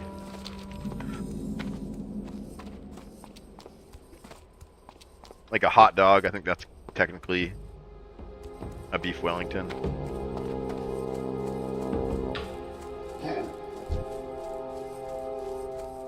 Get away from my herbs. Don't do it. Don't do it. Oh, he didn't do it. Nice. I was pissed I died from 2 quakes after all the dodging and spacing and work. Yeah, it does feel bad. I was like, nah, this needs damage nerf. And warrior is my favorite class, so I'm not being biased. Ah, but shield and mace. Warrior is not your primary gameplay of warrior, right? You normally use the two-handed axe. So you are a little bit biased against the sword and board warrior. Because without that quake, sword and board doesn't have a chance, I don't think, against two-hander, right? That's kind of what I'm saying, like I'm not going to use quake in the rotation if it's not as good as like throwing a two-hander out. Use both? Nice. Yeah, I struggle with using both, man. I kind of get in like a routine of using one or the other, and it's hard to switch back and forth for me. But that is the ideal gameplay. Even in like World of Warcraft, you have the same thing here. This is the same mechanic right here. Defensive stance, battle stance. And in this game, it's really hard. You gotta switch stance, and then you gotta switch weapons. You have to actually like put the weapons on to get to two-hander. I don't have a two-hander on me now, but it's right here, the bank. But yeah, this game you have to stance too. You got to switch back and forth because there's only certain skills that you can access through different stances. So you'll like in like a dungeon, you'll like charge in, and that's like the same warrior charge, right? But then you switch to defensive stance. And now you can do like a shield block and a disarm. You can take their weapon away, get little revenge attacks, which is the same basic mechanics as Legacy's warrior. It's just not as restrictive, right? There's only one skill you can't access by using the other weapon, Whirlwind or Quake. Here I got like a whole freaking toolkit that I can only access through per stance, basically. But it's different because I can use a two-hander in either one. See, so Chris is designing this shit, man. Like he's got this in mind. Like he knows about the stance in warriors. And so when they built the warrior, I'm sure they were like thinking about this and how like, because here it's a pain in the ass to switch weapons.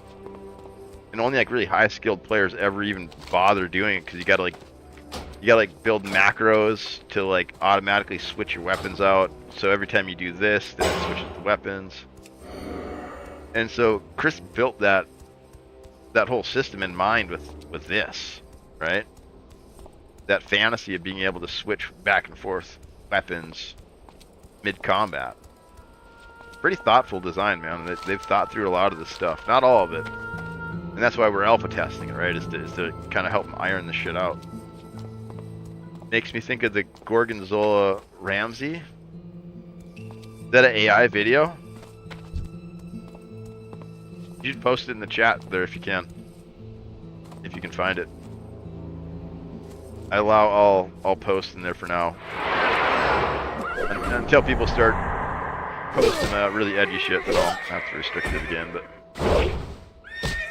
for now, you guys are free to post whatever you want in there.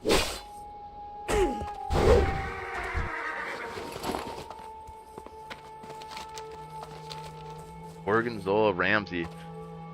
The only thing I can think of is the AI video. Guild Wars 2, weapon swapping is one of the core mechanics of the wear class. Yeah, it's a common one. Loktar, farewell. Diablo 4 has a really cool mechanic swapping, or weapon swapping mechanics. Yeah, it's a core kind of fantasy, right? Is to have like a master of all arms and just like be covered in weapons and like having a weapon for like any scenario. I think that's a core kind of warrior theme. You know, we don't get magic, we just get tons and tons of weapons. Get a weapon for every scenario, you know?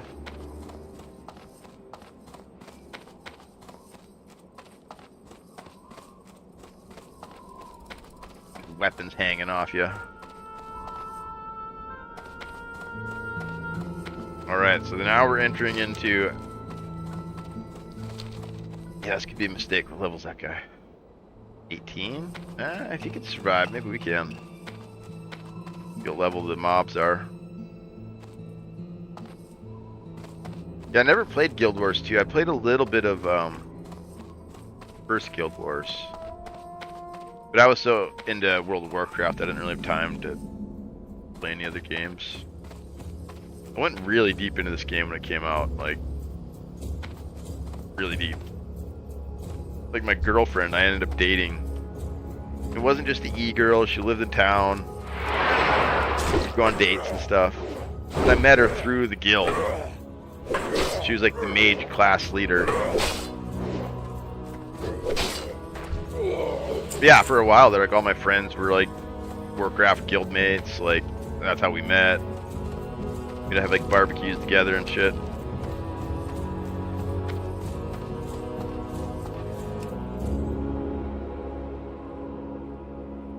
I bought Guild Wars 2 specifically for its PvP. Interesting, I didn't know there was much PvP in that game. I knew like warring guilds like is in the name. And then it was a part of it, but I thought it was mostly like a... Well, I thought it was mostly like a PvE game.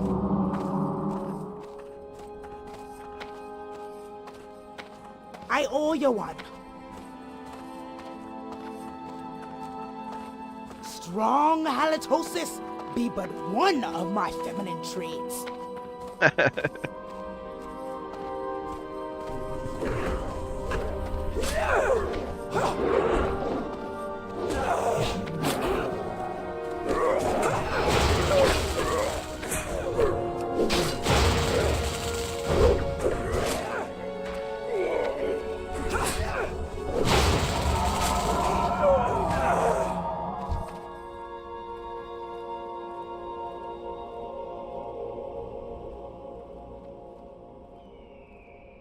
Yeah, man.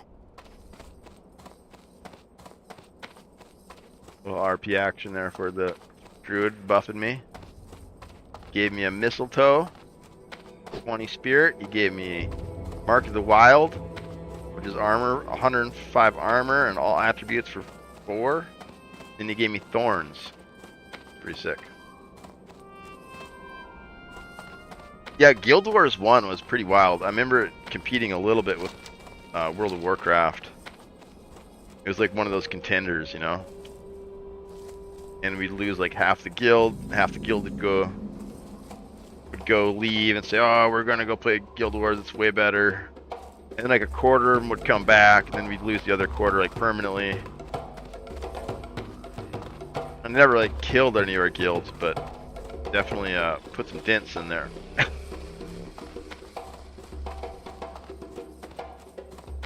Yeah, and I remember getting Guild Wars 2 and just never really got into it. And you know what got me into World of Warcraft was the PvP. I would play on these PvE servers solo. And I'd get like level 30-ish, and then I'd go into these contested zones, and I'd get my butt just wrecked. I'd just get smoked. And like eventually I made friends with this one guy who was trying to do the same thing. He was a rogue, and he was going through the same stuff trying to do I was, and he's like, let's party up. I was like, okay, cool, party up, you know, do this quest, whatever. And then I'd go off and do my own thing again. And I just kept running into this guy in these zones where I was getting my butt kicked and I needed help. And eventually he's like, you know, you should just join our guild. And then like we can party all the time. You know, then we can like really, do some damage to these guys. And I was like, yeah, you know, I'm not really into guilds, whatever. They're like, okay, that's cool. You know, then like we kept partying a little bit. And then one time, like we got in like some real shit. Like we had like a big quest chain we're trying to do. And like the Alliance was camping it. They weren't letting us get our shit. So then he called in like his big brother. Like literally it's like his big brother. It's like this kid and like yeah, I think it's like 3 of his cousins or brothers, can't remember. But they all had the same name. They all had Thrashers was their name. Different variations. We got into trouble. And he's like, let me call up the Thrashers. We'll get the Thrashers in here. And his brother was a high warlord, PvP like champion, right? And so were all of his buddies. Like they weren't all high warlords. There's only one in the guild, but they were all like major PvP nerds. And so like he summoned all those guys to the place we were trying to do, and then like the whole guild came, right? So there was like 100 nerds. They're all like backing us, and nobody could mess with us, you know. And I was like, oh wow, like I get it. Okay, yeah, like this is why you join guilds. Like there's power in guilds, and like we ruled that zone for like 2 hours. Well, me and little Thrashers were able to run around and do our shit, you know. And these other guys just slaughtered the bad guys. So really, to get me to join guilds and stuff like that, you got to have mechanics in the game that encourage it, you know, and that kind of punish you when you don't, you know. And then it's like, oh, okay, that makes sense. Like I'll join a guild, like.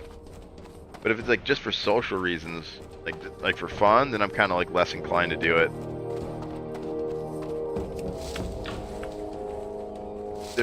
There's structured PvP arena. Okay, I think I remember reading about the PvP arena. There's large scale PvP called World vs. World vs. World. 3 servers fighting each other at the same time in a large zone with a huge castle in the middle of the map. That sounds awesome, dude.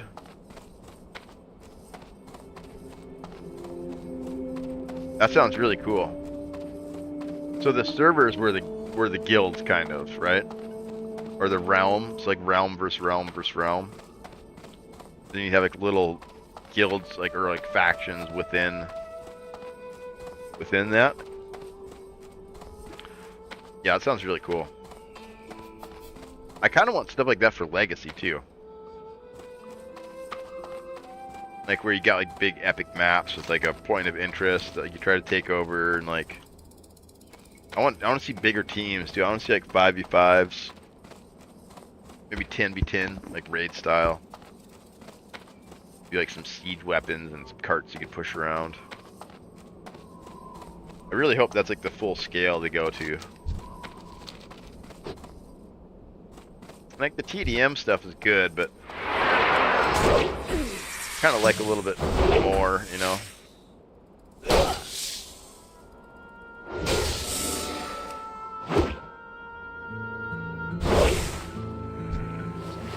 Yeah, try to temper your expectations, right?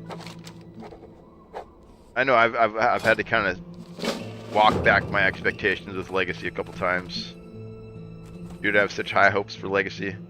Yeah, kind of try to temper your expectations, you know. At the end of the day, it's just a game, right? And then on top of that, it's a startup company. And they got some good devs, but it's still a startup company. They have no proven track record. You know, there's nothing we can point to say, let's put our faith in this game. There's no proven track record, right? You got Chris, who does have a track record, but he's also got a track record of working within a very robust company, right? We haven't seen what he can do with nothing yet, right? And that's what startups are. They're Rocky, you know, they're Rocky Balboa, you know, throwing Hail Marys. And like the beauty of Rocky, I don't know if you've ever seen Rocky or you know much about it, is like Stallone tried to sell that script. He couldn't get it done. Nobody would buy it. Somebody finally gave him the green light and a little bit of money to make it, and he didn't have enough money, so he had to like do all sorts of fucked up shit to make the movie work. And those things that didn't work, they leaned into them, and they made the movie way better. Like one scene that comes to mind is they get to like the big showdown at the end of the movie, and his shorts are too big, and the poster's wrong. And that wasn't in the script. Like that was like the guy fucked up, whose job it was to order those things. He got the wrong size shorts. He made the wrong poster. And they didn't have the budget to reorder them. So they got creative. And this is where the magic is. They got creative and they said, oh, let's write that into the story. You know, Rocky's such an underdog. He's so scrappy that Rocky, this character, can't also afford it. He's also poor, right? He's a scrappy little underdog. And it just made the story better. And it made the design of that movie better, right? And so if those guys can kind of get creative with some of the shortcomings that they're going to have from not having a full-fledged AAA studio backing them, that's what's going to set this game apart, man. Like, I've been disappointed by games before. You know, like Hellgate London was a big one. I was super into Hellgate London. That was the Schaefer brothers from Diablo. Well, may the eternal sun And it had shine. a good idea. Like they had a good We shall meet. heart, Winds will get your back. but they scoped out too big. They didn't have the budget to polish, and so they had this huge overscoped game with all these unfleshed out mechanics and just really bare bones and really raw and buggy and, you know, just all the things that come with lack of polish. Friend. Ancestors watch over you. Oh yeah, I think you talked about that. Or I think I talked about that to you. The rise and fall of super people.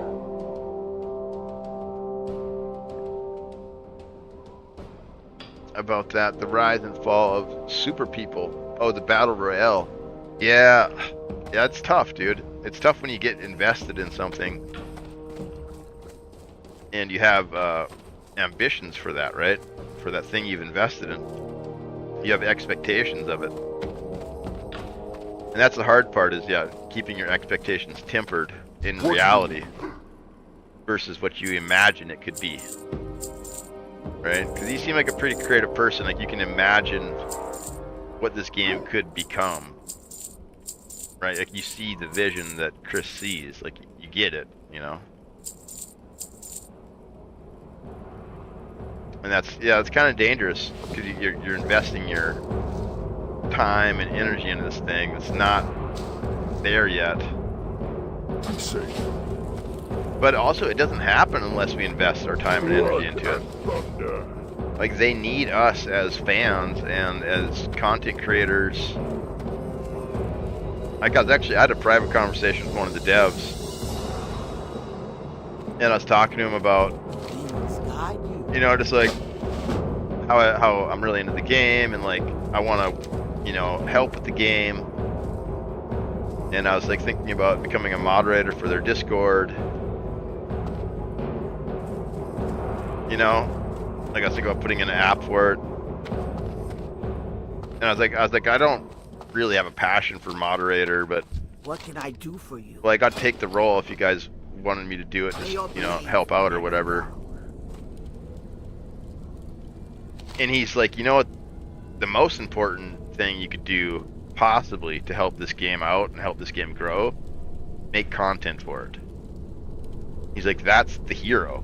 He's like, that's like the biggest role out of all of the devs, out of anybody promoting, or like is being the content creators, you know? Like being, because we end up becoming the face of the game in the long run, right? When people hear about Legacy, they hear about it through us. And so if we're not making good content for it, if we're not like loving the game, then that shows, and then the community doesn't develop. And if the community doesn't develop, then you got no game.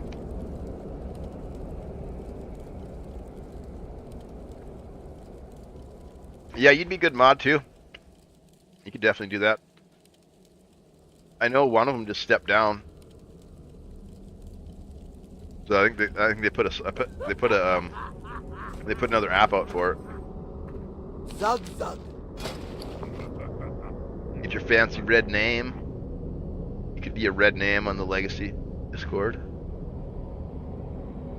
Gorgonzola Ramsey. What the hell is that, Kristen? I'm gonna pin it. Then maybe somebody else will come in and tell me. Pinning the Gorgonzola Ramsey. Yeah, if you got the extra time, man, it's not gonna hurt you to be a mod.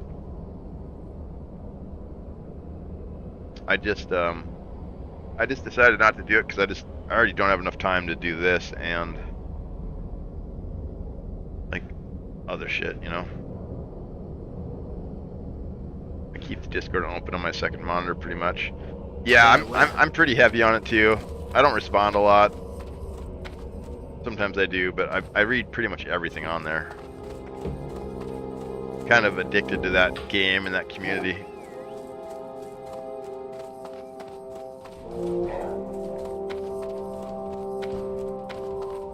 Kind of into it.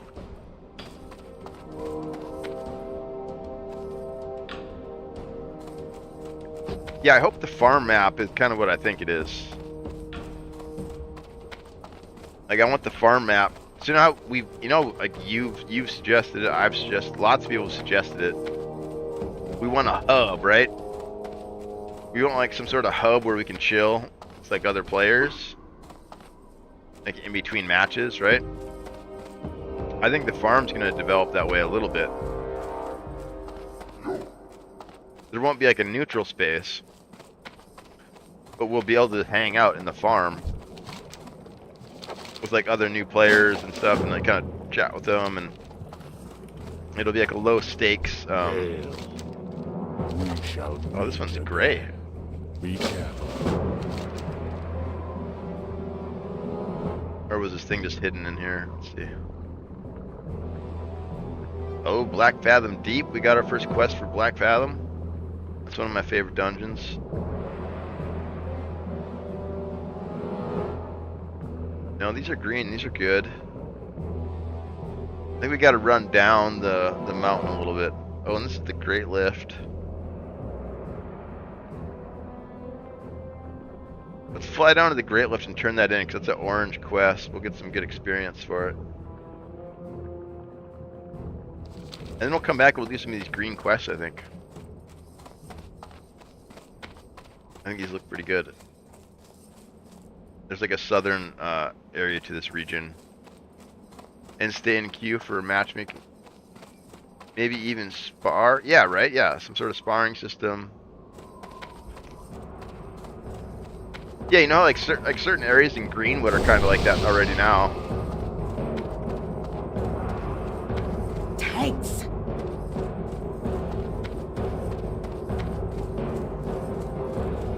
Well met. Yeah, I think the farm might kind of double as like that space where people can chill out a little bit and stay in queue for a match or something. That would be even cooler. I just want a tutorial for the game more than anything right now, honestly. Dude, I hate tutorials. I mean, I think I get what you're saying, like just something to like help on board new players, right? But I can't tell you how many games I've quit during the tutorial. I can't stand them. I'm the kind of guy who'd rather go out and not know what I'm doing and fail a dozen times to learn. Like, that to me is more fun and interesting than sitting through a tutorial. I really like what they did with the skill book. You know how you open up your skill book and there's like pages, and then there's like little like gifs of like the skill like in action, like what it does, like the effects. I just go in and figure things out. Yeah, that's half the fun of a game to me, is figuring out how to play it. You know, like I only like fall back to tutorials and guides if I'm like really stuck and like the game's becoming not fun, and then I'll kind of like look deeper for more. But a lot of times, yeah, the more convoluted it is, the more fun I have with it. But I really like that skill book. I think that's the right step. But I think what needs to happen with that skill book is, I think they need to put that shit in your face. Like, as soon as you click on the character for the first time, you need to page through that book. Like, they won't even let you play the character until you just, like, click through the book and see all the pages with all the skills. And if you want to take your time and sit and read it and kind of digest it, you can. But you got to at least click through the book of skills with the gifts and all that stuff so you see what it is. And then the people who are really analytical and want to study it, they will. The other people won't care. You know, like me and you, we'll just go in there and figure it out. Something like that, you know? I mean, I think that would be a good place for the... But also, yeah, also a place to spar and, like, hit dummies. Like, have, like... I thought that was one of the coolest things in D&D. Was, like, the little place you'd spawn into before the match. And they had some dummies in there and stuff. That was I thought that was the coolest thing about D&D. I love that. People would be like throwing stuff at each other and like talking shit. I got this clip of like people dancing in the D&D lobby, and like one guy's playing a flute and he's not a bard, so it just sounds terrible. And these other guys are like they're like crouch spamming, jumping, and like spinning their heads around. It just looks so janky and hilarious and like off the cuff. It just looks like organic people having fun, being dumb, and it just looks, I don't know, it's the coolest. Whoa, whoa, what's this? Whoa.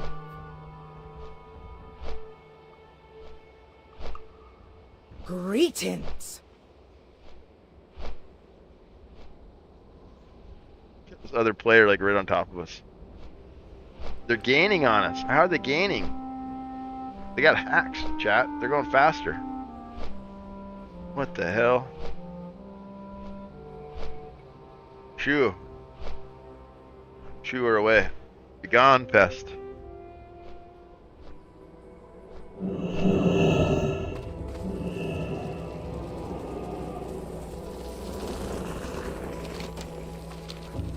Alright, so we're gonna go down south now to this thing. I don't think we're gonna kill anything. We're just gonna run down there and turn this quest in. I can't remember what it leads to. Mordhau. Mordhau was cool. Yeah, Mordhau was good. Shiv too. Do you play any Shiv? I played a little bit of Shiv. Pretty cool combat.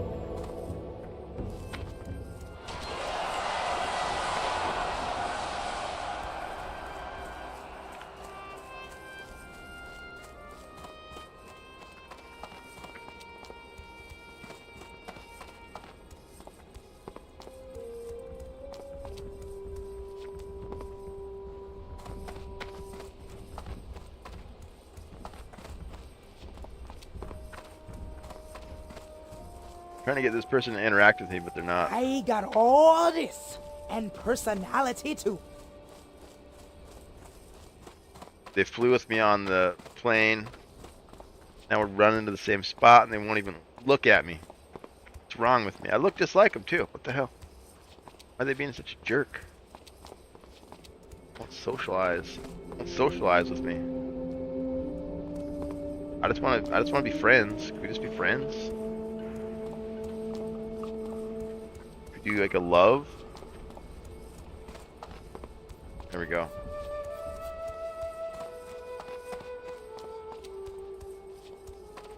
We're staying to the road. You can go over that way. I'm following the road.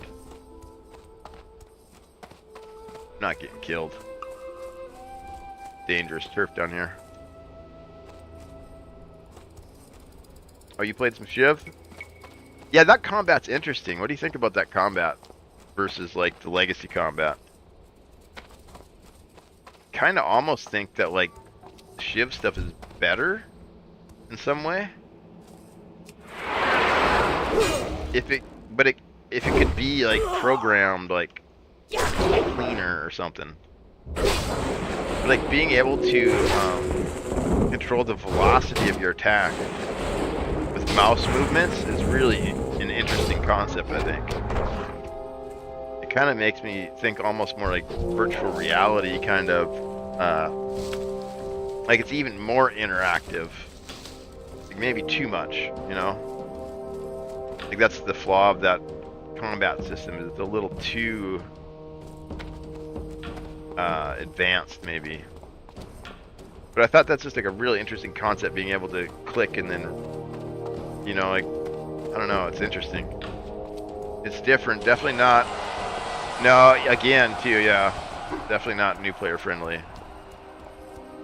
Yeah, I played like 20 hours and I started to begin to grasp the counterplays, you know. It was fun. I played with actually this other chatter here, this Kristen is part of that same community, the Sea of Thieves streamer that we both watch, and they have like community events a couple times a year, and so we all got together and played Shiv. I like Legacy because the combat reminds me of Super Smash Brothers and other fighting games. Yeah, you know who I think that is? I think that's our buddy Trickery, because he's one of the technical designers. I don't think he set up the combat to feel that way, but I think he's definitely in your same wheelhouse, because I think he plays a lot of those same types of games.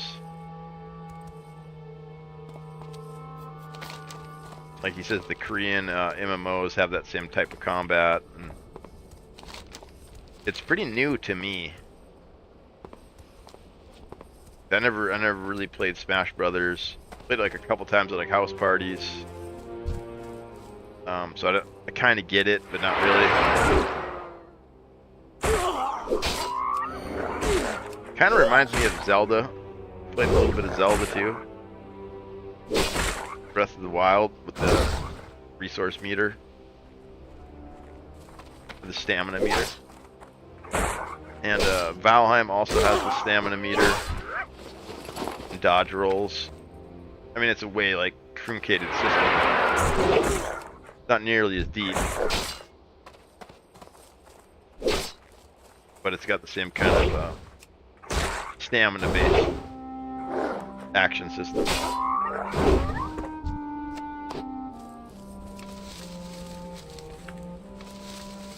Yeah, I'd like to figure out who actually like did like the core combat design for Legacy.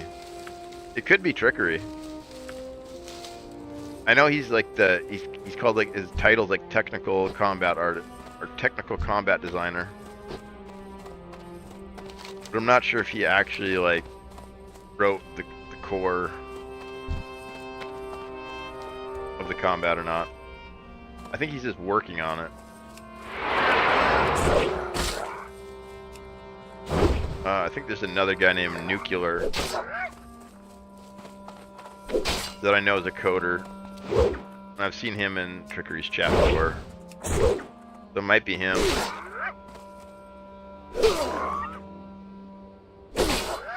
Yeah, I'd kind of like to pick their brain, like what their direct inspirations were for this system. I've heard Super Smash Brothers brought up before in comparison to it. I've heard Dark Souls brought up in comparison to it.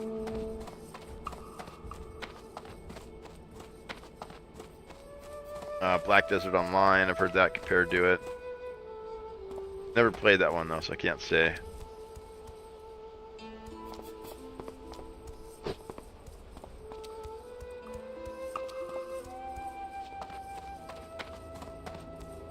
This guy got the name Slow. So hard to get one word or one letter or one word names. I got Lamp. That was the only one I could think of. Lamp.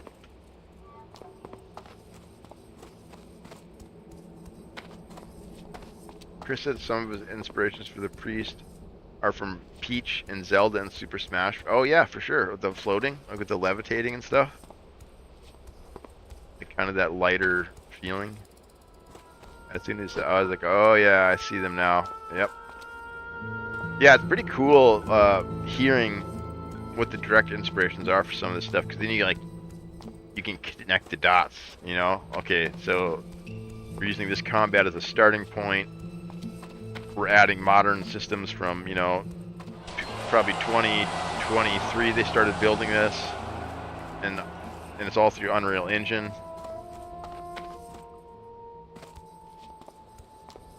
Yeah, the Unreal Engine should age pretty well, I think, for this game. Although in-house engines are a lot more work, you get like a little bit more unique results. Like some of Legacy feels kind of generic-y, and like the lighting and stuff. I know it's because it's probably isn't quite done yet. What brings you here? But I've played a lot of games. I've played a lot of games that have been built in Unreal Engine, and they all have kind of a similar feel. And Legacy does a good job at getting away from that with all of their assets being handcrafted, right? Like none of their assets are bought from the store. They're all hand designed, handcrafted to fit into their world, you know? Which really sets them apart from games like Dark and Darker and stuff, right? That have these like super generic kits that they build the game out of.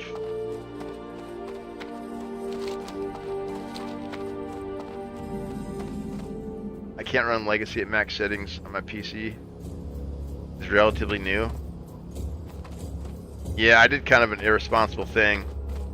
So my old computer's pretty nice, but it's like 10 years old.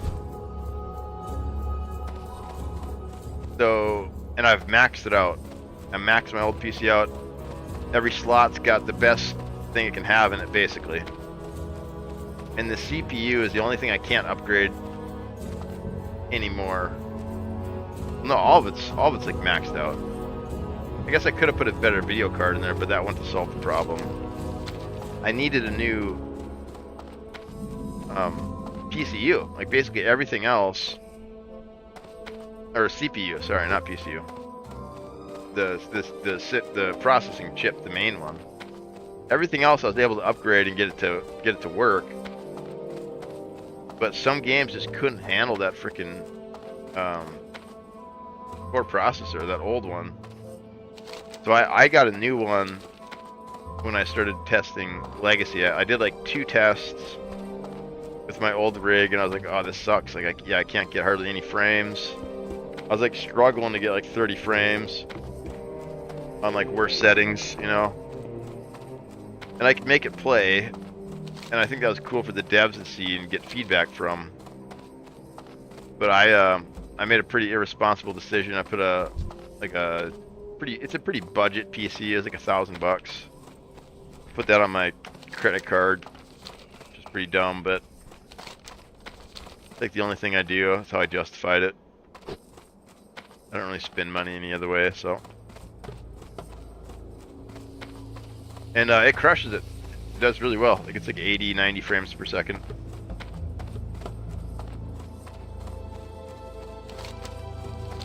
Which is good. I think I went from default to low settings and landed on the mid, I think. Yeah, I maxed out. I can get like 60 to 80, I think. But then if I go like all the way low, I get like 100, 120, something like that. And I guess for PvP, you really do kind of need to have as many frames as you can get, right?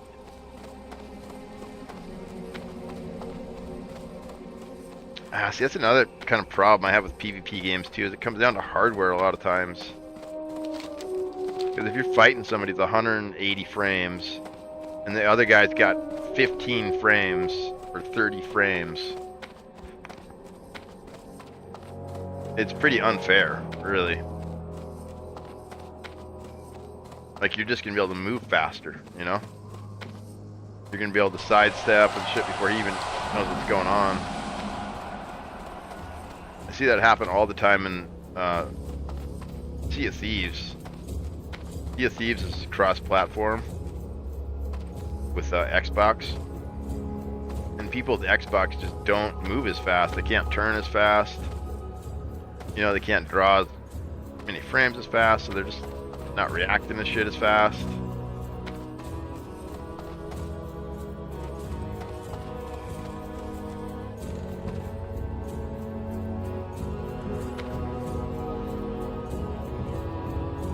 This zone is so scary and hardcore.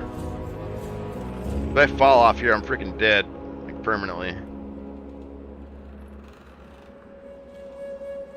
And there's no, once you fall, you're done. I mean, you're falling to your death.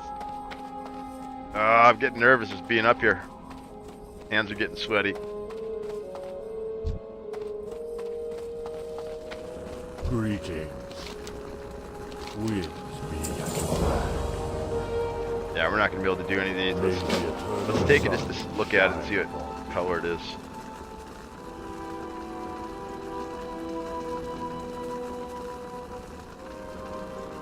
Pacify the centaur.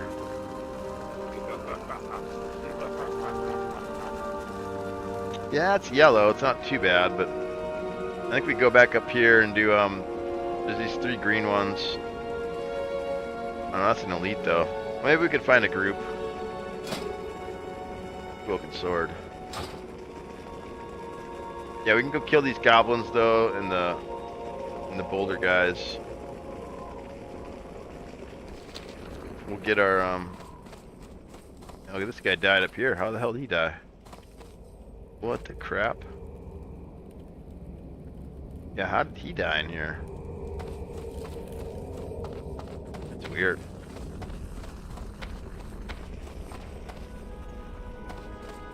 Greetings. Lore keeper.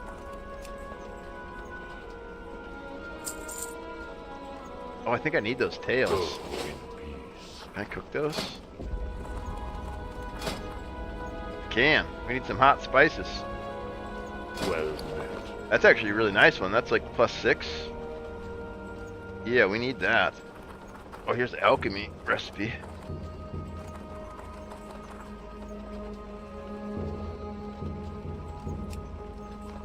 Yeah, he's got king's blood. Walk with the Earth Mother. Yeah, I stopped playing a game called Scum. I've heard of Scum. I've played it. It's like a hardcore simulator, right? Because of low settings, we're more beneficial PvP, render distance, etc. Yeah, it kind of spoils it, right? Because like you want to be immersed in this badass world, but then if you got to turn all your graphics down to crap, it kind of hurts that whole like vibe of the game. I know Sea of Thieves is another game I play that suffers from the same problem.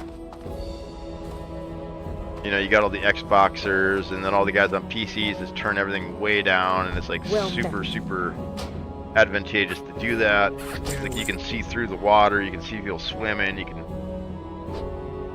Yeah, render distance in Legacy is kind of a problem too. I mean, I've seen people pop in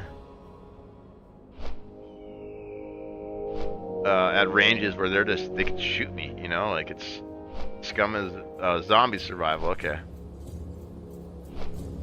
Yeah, I've heard of it. Never really looked into it though.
fly a long ways.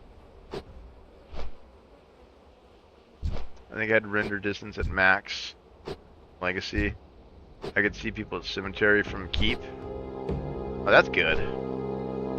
Yeah, you want as much view distance as possible. Sea of Thieves was like, and that's a big part of that game, is scanning horizon, having situational awareness of who's around you, identifying those ships by their sails, so you know if it's a badass or if it's a newbie. Because there's some sails you just can't get unless like you've played a lot of hours, and there's some sails you just can't get unless you've played since the beginning. So like you can really read intention pretty well that way.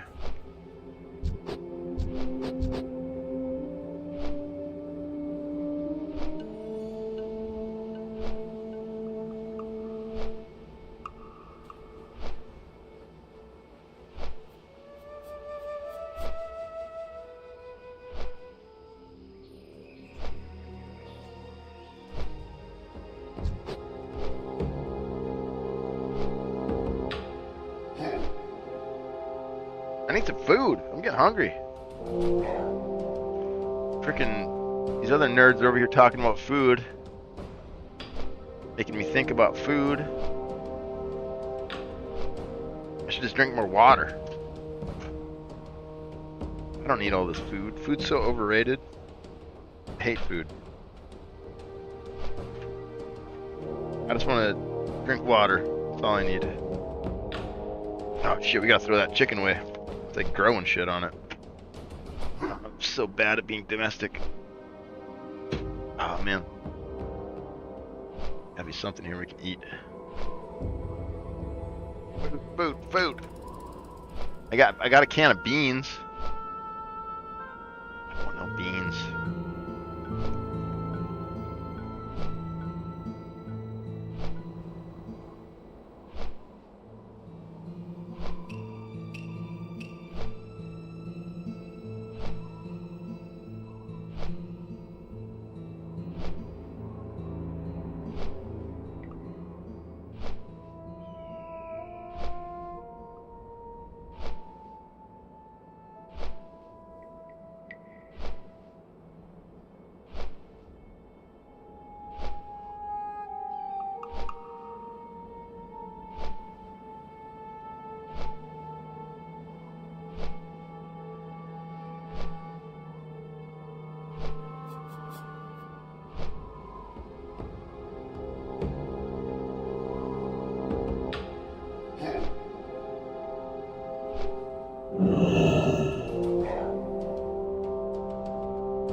I'm refilling my water. Let me get some more water. I did find a little bit of food though, some leftover steak. My brother brought me some food for Christmas. Made this big crazy steak roast.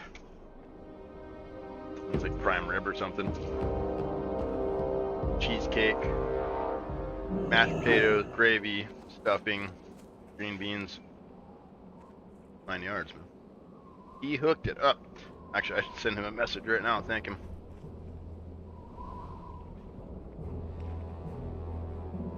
That was delicious.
What are we doing?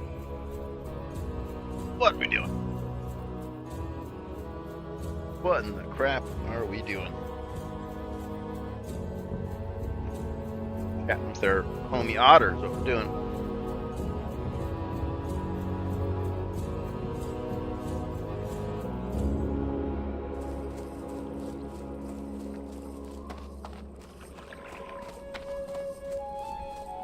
We're gonna go down here. I think this is where we gotta go for these quests. Game getter.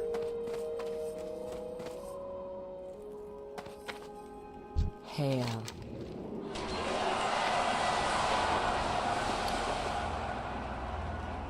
Goodbye. Oh, I want to cook Speak, friend, for the Horde. no, fruits. Be safe.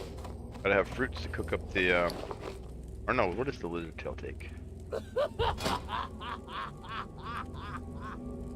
Hot spices. Should be hot spices somewhere around here.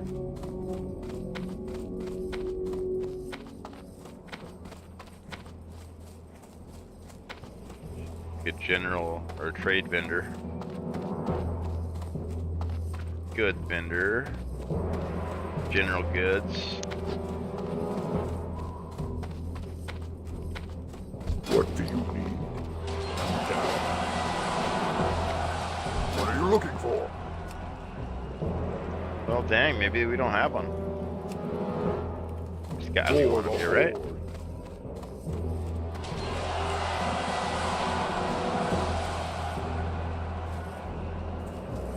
Trade supplies, there we go. 3 60s in a row.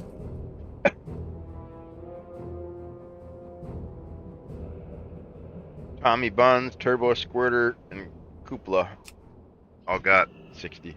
Congrats, guys. Well met.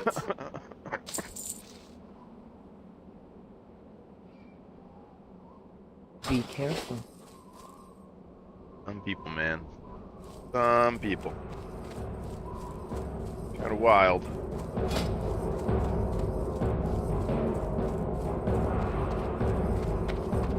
Alright, go. Campfire. Get up the lizard tail. Oh, you get 2 out of it. That's fat. Huge. Yeah, look at that. Nom nom nom. Oh, Strider meat. That's what we need the apples for. Yeah, I really don't want to drive all the way over there just to get apples. Give me one more second, then we'll head out. Ah, I've been expecting you. Oh, that's right. All you get is a mistletoe. You don't get the buff. You gotta have somebody else buff you.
Oh, we need some more potions too.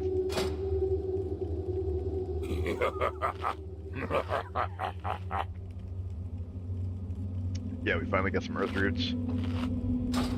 Go grab some vials and whip up some potions real quick.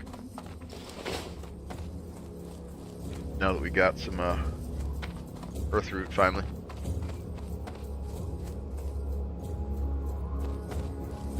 We need to just like spend like an hour or two just going through those early zones, just stocking up on all those herbs.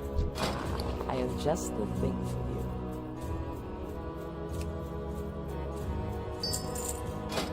I think it's just one of those. Golden teeth.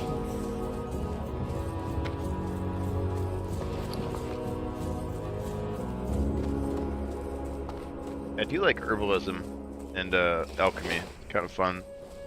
Kind of fun to have just like a backpack full of potions. Buff yourself with. Especially solo warrior, it feels pretty good. Although, what's it called? The best engineering. That's definitely the best one. But I would have to say this is probably second.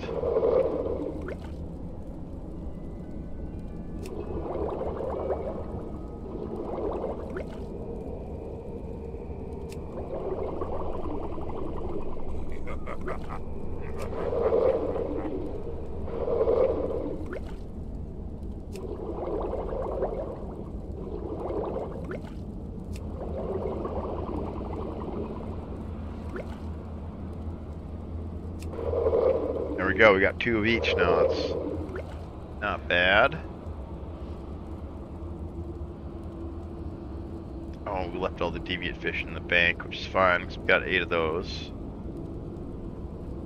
Which we always forget to use, but usually when I'm in like a make or live or die situation, I usually just like, you know, go for a health potion and then try to focus on putting out damage. Or yeah, I gotta try to remember that though. Handy one. What else could we make? Do we just wait? Maybe just wait. Stack each.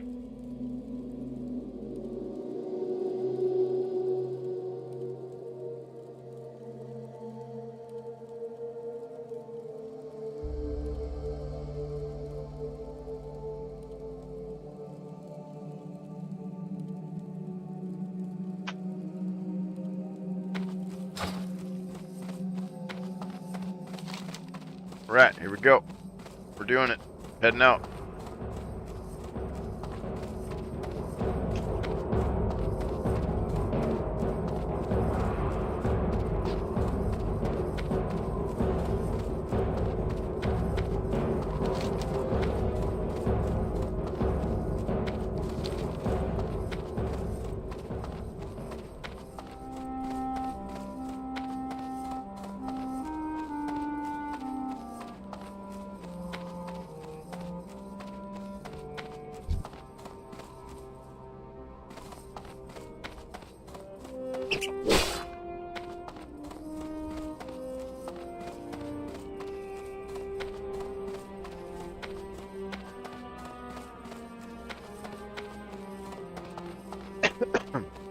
If Legacy doesn't become popular, I don't know. I don't know what's going on with the video game world, if that's the case. Possible though, it'll slip by without getting enough attention that it needs to warrant the investment to finish it, right? That's the whole trouble here. It's like you know these guys want to finish the game. But if there's like no community for it, then I'm not gonna be able to do it.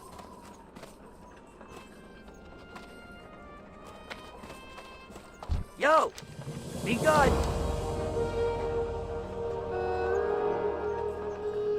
Have a good one!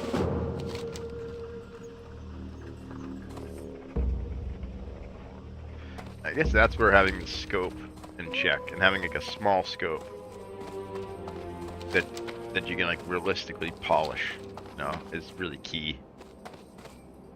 And why like Hellgate London didn't work out, because it was just too big to polish all that.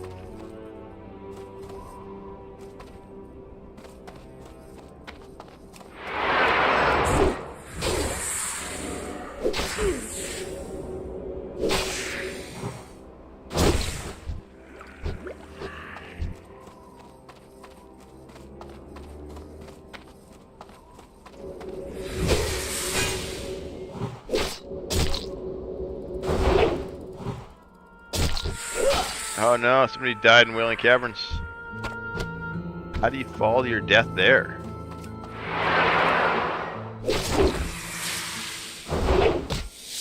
Jump off. Those ledges aren't that... I mean, I guess if you had low health and you jumped off that one ledge after the... like the dinosaur boss. There's a ledge where you jump down, but there's like... oh man. And then there is the big jump.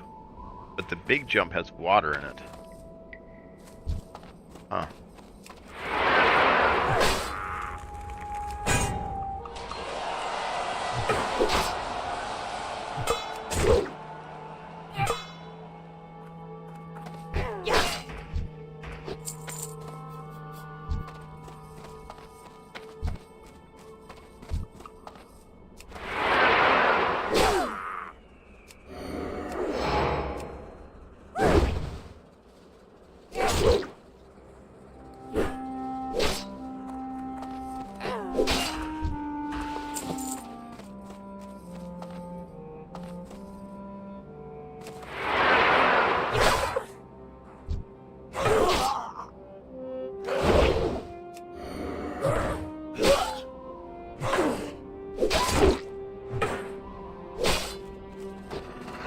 Alright, this is a good spot. These guys are all green levels.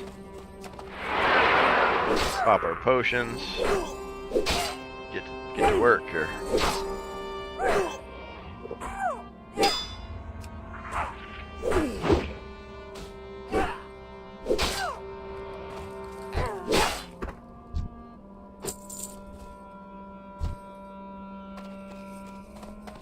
There's a couple objectives here.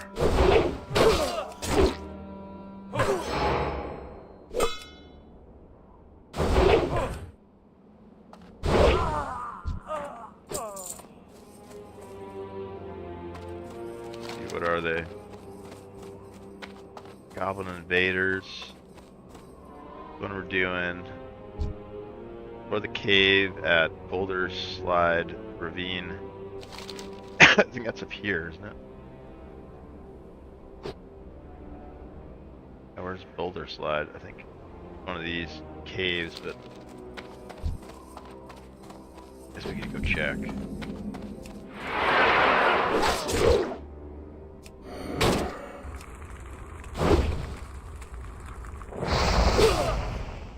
Hey, welcome back, Otter.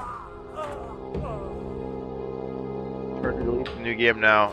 It is, man. There's so much competition with games. So many games are released every day. Like hundreds are released every day.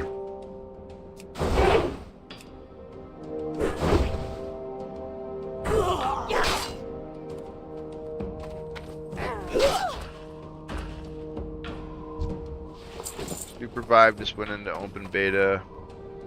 showed so much promise, had huge streamers supporting it, and it already lost a huge player count, and it's been a few weeks. That sucks, dude. I haven't even heard of it. Is it a PvP game, or what type of game is it? Yeah, that wasn't on my radar at all.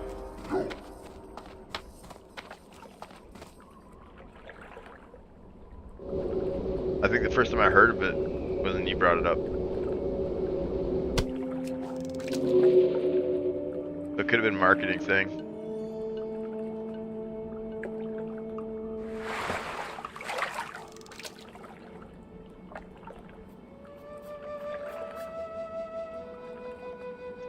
Yeah, I don't know, man. I don't know what the secret formula is. I think the secret formula is just making the best version of the game you want to play. Right? And that's where it has to start. And if you can do that, if you can make the best version of the game that you want to play, then you got to market it. And then eventually the people like you, because there's a lot of people like you, no matter who you are, there's a lot of people like you, will find that game, and they'll also want to play it, but you will have already made it for them, but it'll be that game that they're looking for. I think that's correct. And the hard part is finding your audience. They're out there, you know, like there's people out there that like that thing that you like and want to play it with you, or, you know, whatever. But finding them is hard, and getting their attention is hard too. Like, there's been a lot of people I've told about Legacy who just like blow it off. They're like, yeah, okay, alright, cool, like hit me up when it's like out or whatever. And I'm like, I know you would like this game. I know you'd like it in the state it's in, but they just won't touch it because I think everyone's really burnt out on early access, alpha, you know, games that never get finished, and everybody falls in love with these ideas, and then it never comes to fruition. I know I have a lot of fatigue in it, but this one just hit really hard for me, so I was like, I gotta get in there and play this. Like, I seen that trailer with the warrior, and I was like, yeah, this looks like something I could play. Oh, cool! We got the thing right away. Where does this go now? Get the blueprints. I think we go back to this guy, right?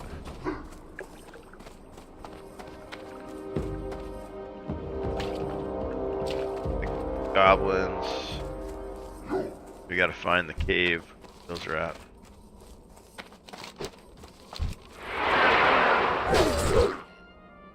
Right, let's check out this cave right here just in case that's it. We're right next to it.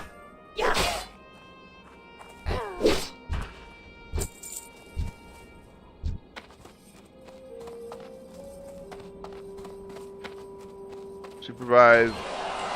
Spend an open beta.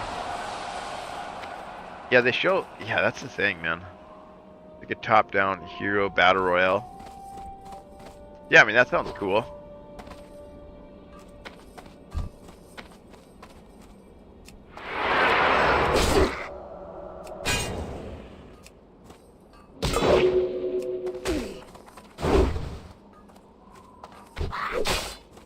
Kind of like League of Legends, but different map style.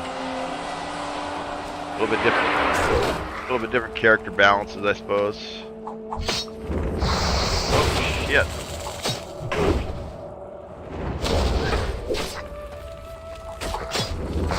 What the fuck is going on? I'm gonna die.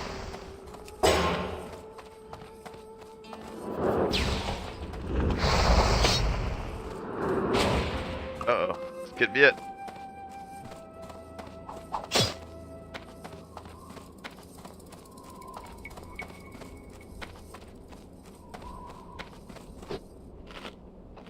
That was close.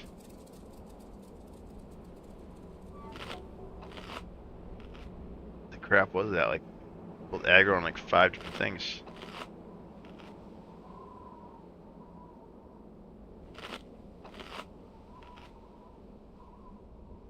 the most successful multiplayer games I've seen come from a huge casual player. Yep. Yeah, you gotta have the general audience. You gotta have the attention of the general audience.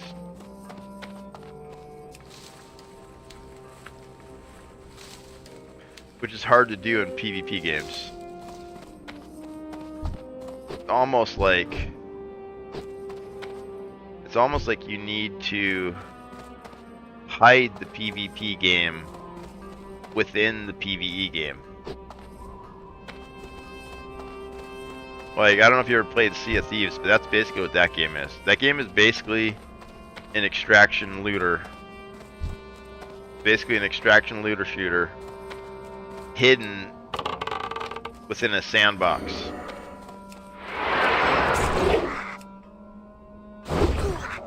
And that game's pretty popular for being a PvPvE game. Like, it's probably one of the most popular. Yeah, legs to hit for me. Very rare, honestly.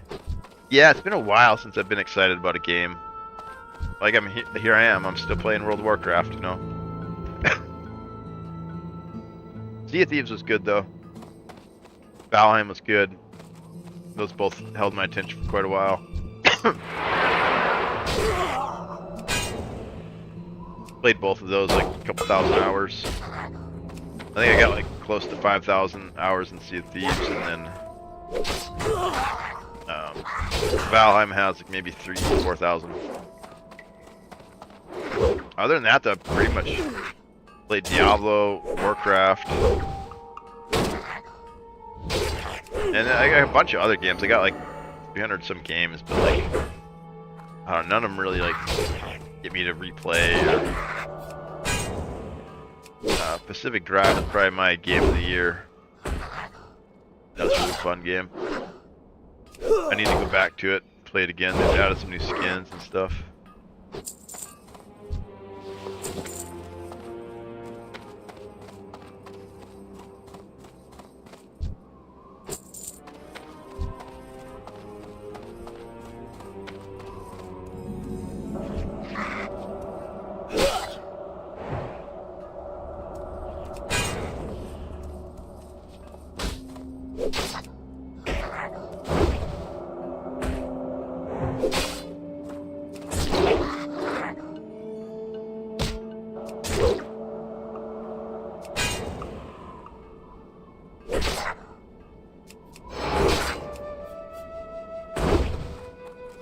Yeah, Sea of Thieves is good. If you're into PvP games, or if you're into like PvPvE games, it's pretty fun.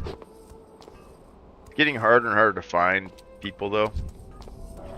And it's getting harder and harder to like pin them down too. Like they've added too many escape mechanics.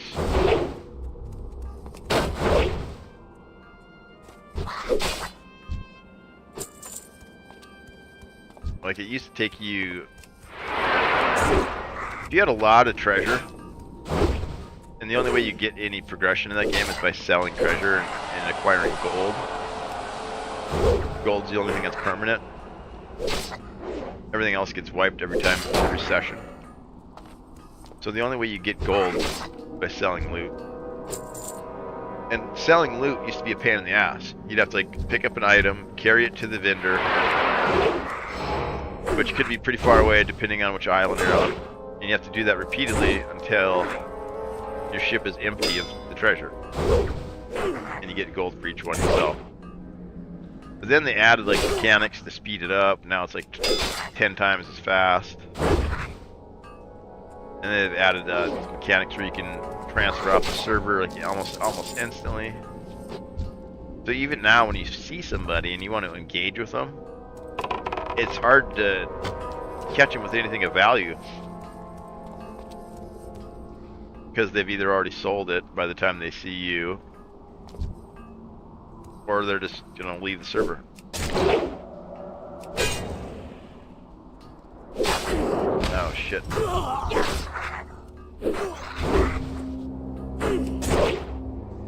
We're getting huge.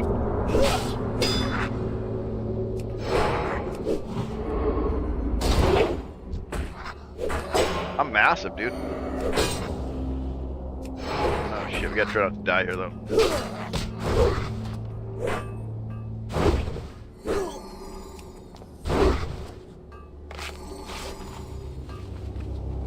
Yeah, I'm getting out of this cave. This is freaking sketchy as hell.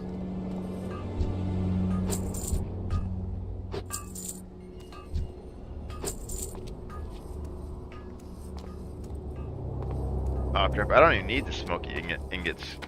There's no way I can get iron bars doing a solo self-found. That sucks. I can't do that warrior quest. Abandoned, I guess. And let's see, do we still got the ingots? They dropped. Good. Yeah, that's sketchy in there. I almost died. Yeah, Sea of Thieves was kind of new for me for some reason. I think it was the session-based PvPvE.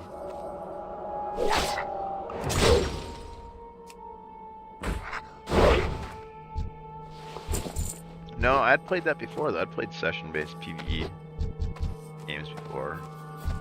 Maybe it was the ship combat, like having the ability to use naval combat, like vehicle-to-vehicle combat, and then being able to hop out of the ship, you know, seamlessly, and then like fight, you know, TDM on an island with like other players, and then respawn on the boat, and then, you know, drive the boat away, or like, oh, and also the loot felt really good.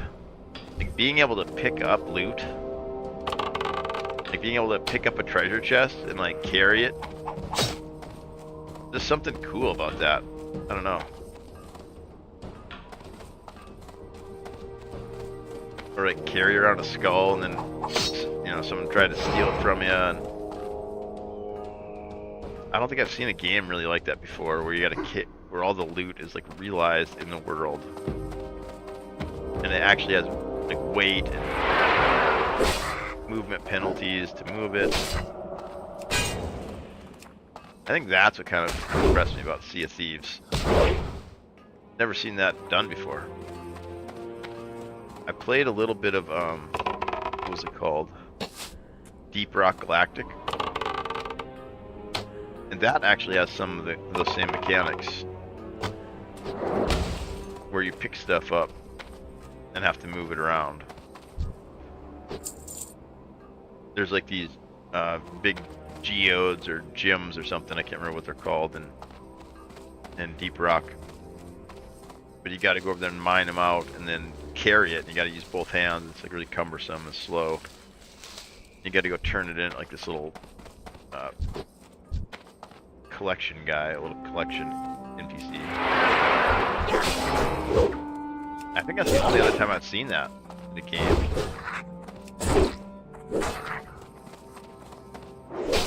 And then to have it in a PvPvE game, just the immersion is like really high. Because not only, so you're already in like a sandbox world, right? So you're just kind of tooling around, doing your own thing. Then you have other real players interacting with you through those, you know, through the environment and through these characters. You have like real human interaction in a sandbox world with fully realized loot. Wild.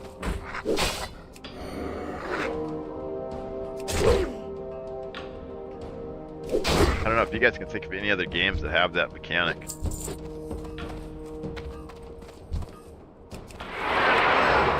I think it might be unique to that one.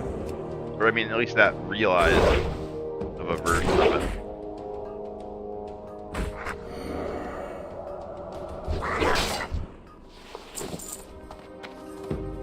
Yeah, I think that's why I like Sea of Thieves. That and the multiple ways to have combat, right? Like you can have combat on the ship, or you can have combat player to player. Oh yeah, the agency of the sandbox too is also like, it's not like you get points for killing the other player. Like, you can actually be nice to them and alliance them. And you can steal their gold, but if you alliance them, then they get 50% of the value. Or you could let them turn it in and you take the alliance and you get 50% of whatever they turn in. So there's ways that, you know, if you didn't want to give up full value, you could still let the other guy have a portion of it at no cost to you. So in some ways it almost encourages alliances.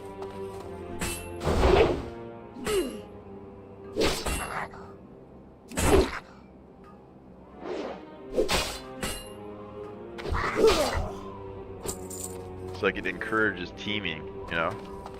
Like you'll roll in with like me, I'll just roll in solo to Sea of Thieves. And I'll run into like 4 ship alliances. And they each got 3-4 players on them. I'm so screwed. Like there's nothing I can do. And that always feels bad, but it's also fun to do that too, to like have an organic alliance like that develop.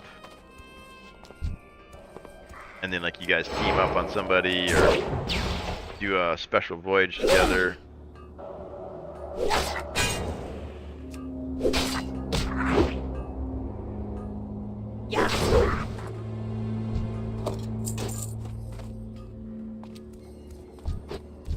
Yeah, I've been thinking about playing it recently. I know their season just got delayed. So there's another like couple weeks to finish up the pass.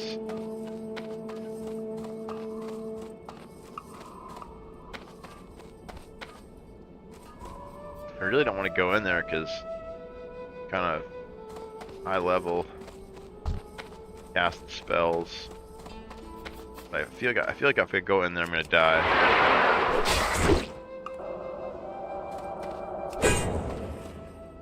They're gonna respawn behind me and trap me.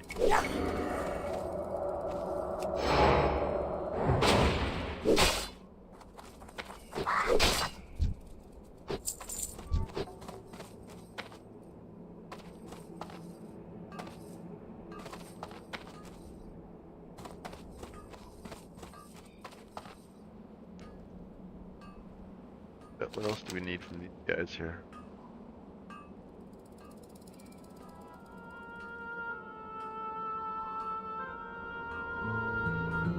Wait, is this the boulder?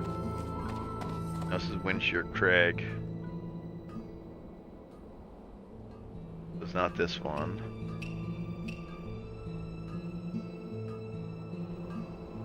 Oh crap, it was just that one we dropped. I haven't gotten anything since.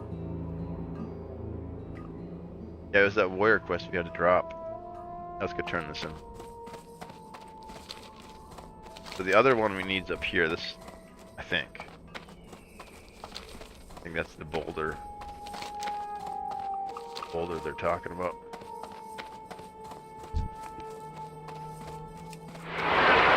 Yeah, there's something about the PvPvE games. Like that's what originally drew me to this game.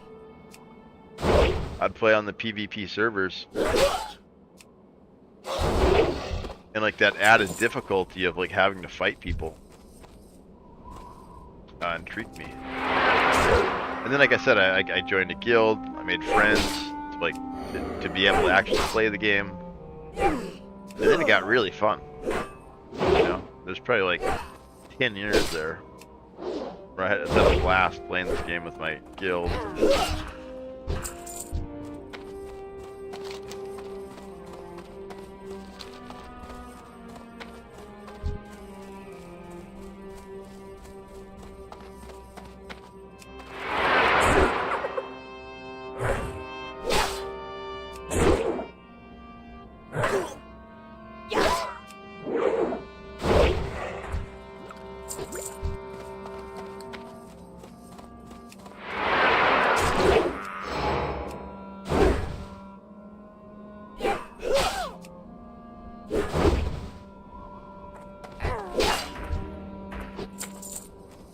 Now let's go turn this in. I think over here because I'm sure it triggers a second part.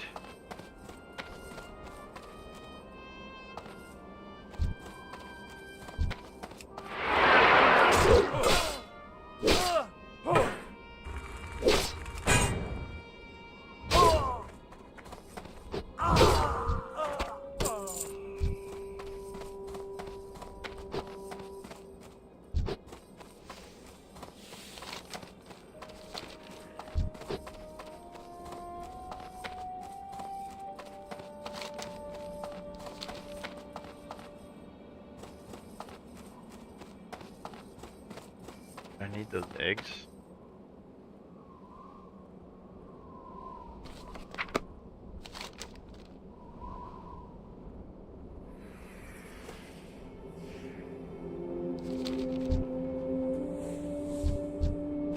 I don't feel like I need those eggs yet. We try clicking on one if we see another one, but I don't see a quest in there.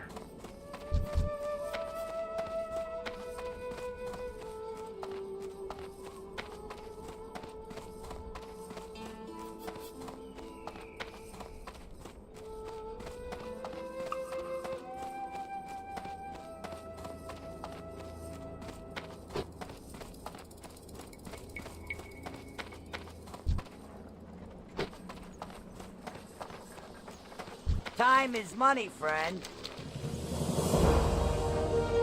Be good.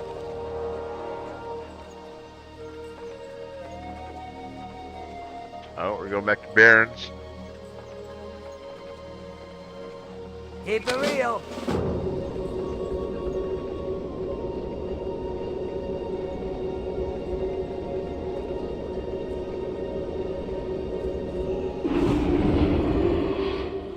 Fell to their death in Hunter Rise, level 47.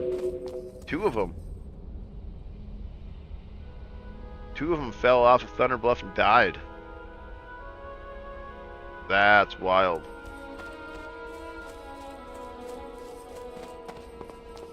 I wonder how.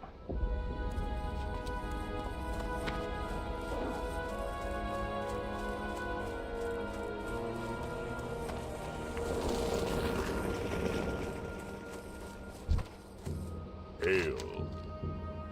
Go Wait, in so is peace. it Ratchet we're going?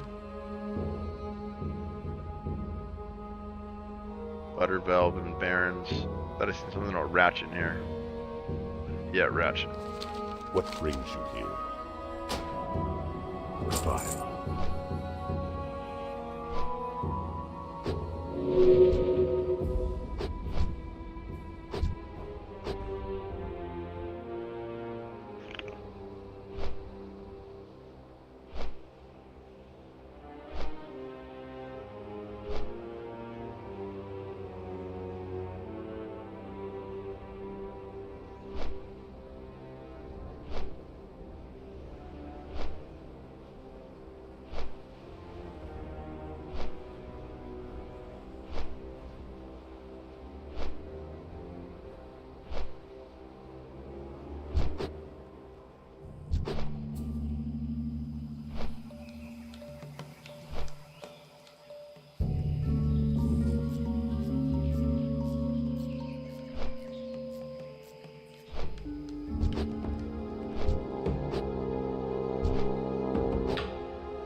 Hey,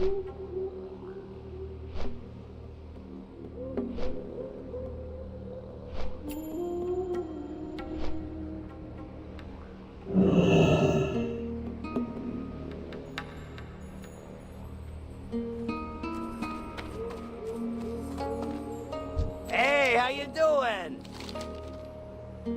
Have a good one. Be good. What? All the way Keep it back? real. You little bastard. I do kind of love the goblins, though. I think the one reason I want to play retail, we got goblins.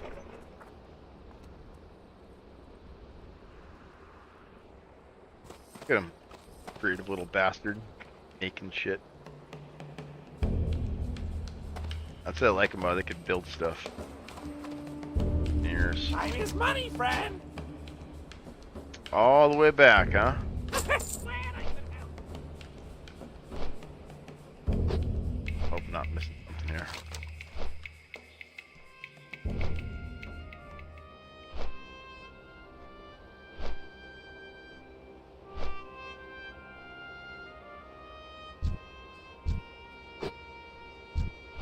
Oh, it's orange.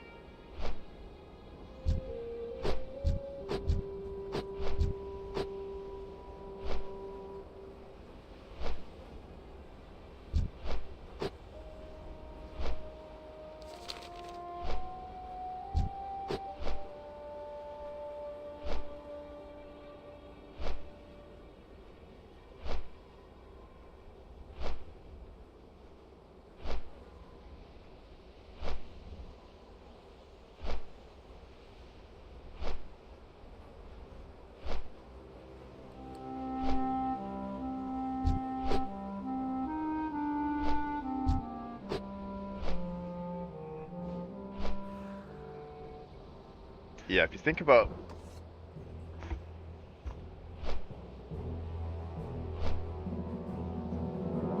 mass appeal, well, I don't know. There's PvP games that went huge though too. League of Legends is one of the sweatiest PvP games there is.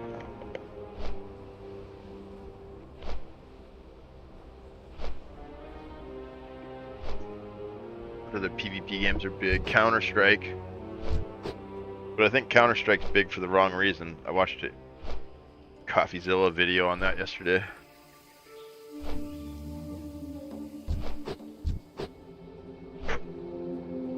He's saying it's youth gambling. You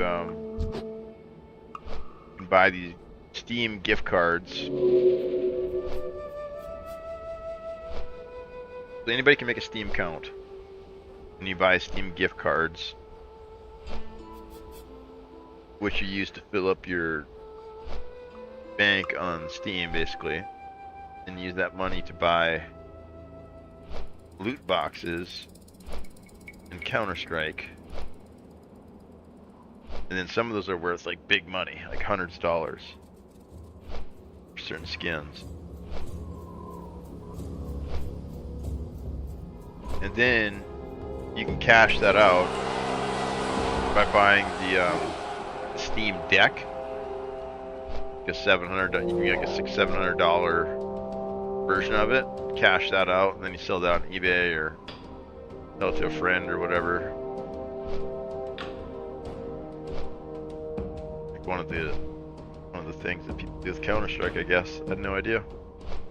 I heard the skins were valuable, but I guess I'm kind of disappointed to learn they come from loot boxes and not like a skill-based thing.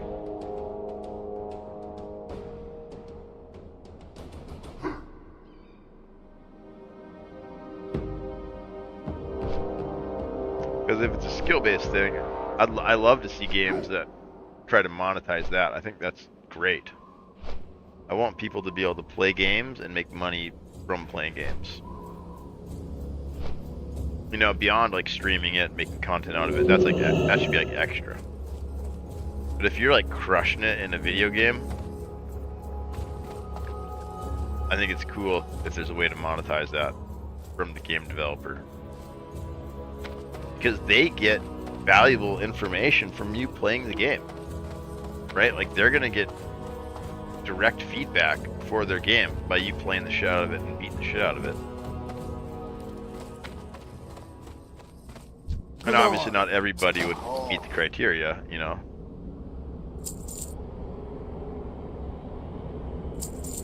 Each game would be different.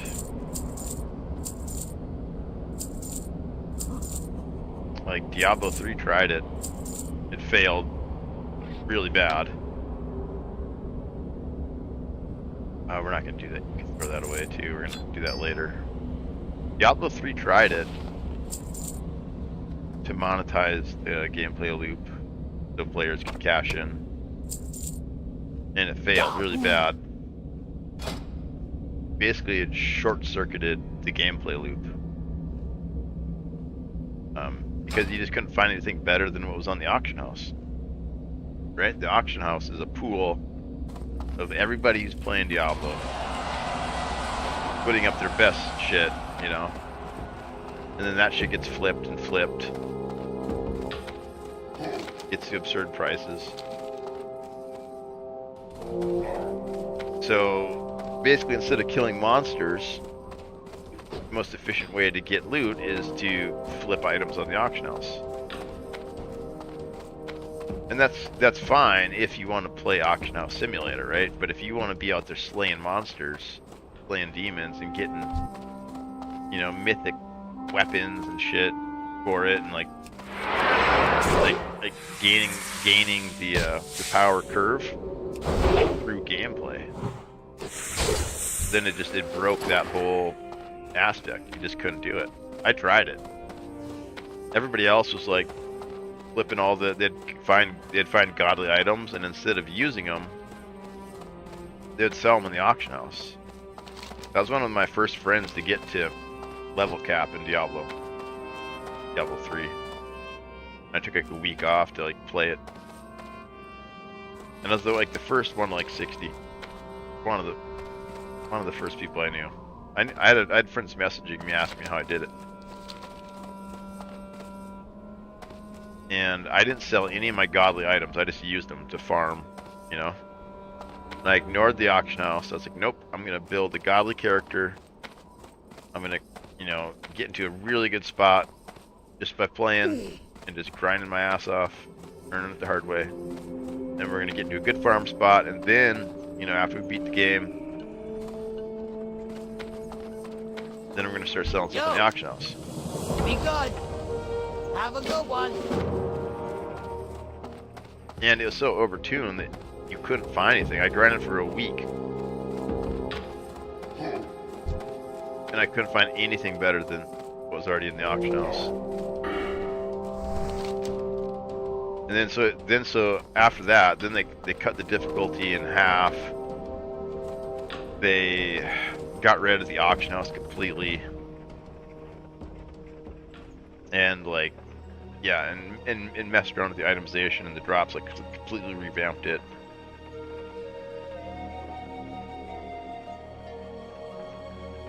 It just didn't work. Like I tried.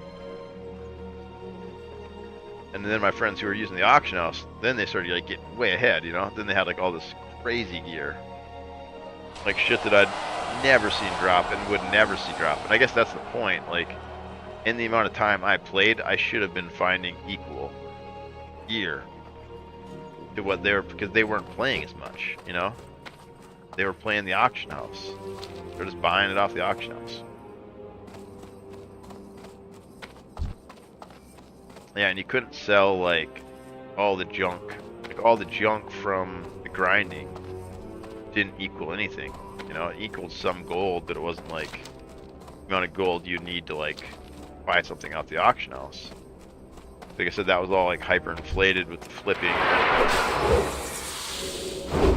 and the and real money. You could buy stuff with real money. And that was the point, was that it was an open system where real money could be used to buy stuff. I think that's a cool idea. I really do, because it already exists. It's just not sanctioned within a game. Diablo 2, you know, Diablos. Diablo 2 still has a couple very, very profitable, very powerful, very large websites that you can't buy items or gold off of, but you can buy currency for the website for their forms, right? It's called form gold, the one I'm thinking of. And the currency you can trade to other players or other members of this form. So you make an account and then you can trade items on this website. So you say, I got a stone of Jordan, I need a burr rune. And then the guy with the burr rune says, cool, I'll trade you the burr rune, but I think the burr rune's worth more than the stone of Jordan, so give me 5 form gold plus the burr rune, or plus the ring, and it's a deal. And then you meet in the game, you trade, send him his extra monetary, his form gold, you know. And then, yeah, and then you go in game, you grind, and then you find, you know, something crazy, and you bring it to the forum, and you don't need anything at that point. You're not going to play anymore. You're done for that season. So you put your items up there, and you sell them for form gold. Now, next season, you got a bunch of form gold waiting for you. And you can just accrue like that. So the next ladder, when the ladder drops, you're in a really good spot. You can snatch up all the first items that are found. You know, everybody will post, oh, I just found this low level thing, and you can just buy it right away. And then just kind of snowball like that. Or you can pump real money into it too. If you don't want to like actually work the system, just pump money into it. Spend a couple $100 for a character or something like that. Pretty fun. But I don't know. I guess my point is like these systems need to be built into the game. Like that whole loop that I just talked about, the whole gameplay loop of like bringing your items to the auction house and selling them and all that stuff. I'm afraid in this day and age, if that isn't baked into the game to like a really high degree, black markets do it. Anyways.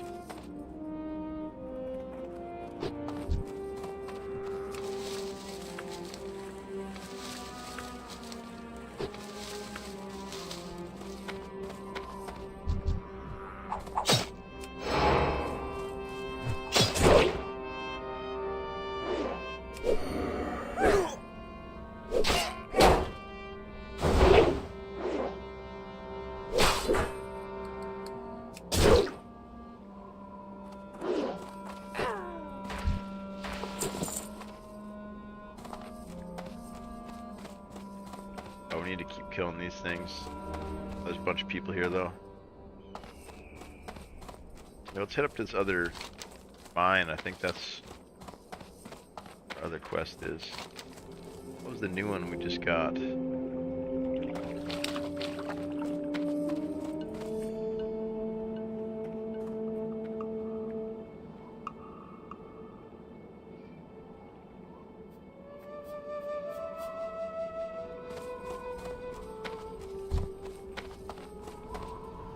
To the northeast.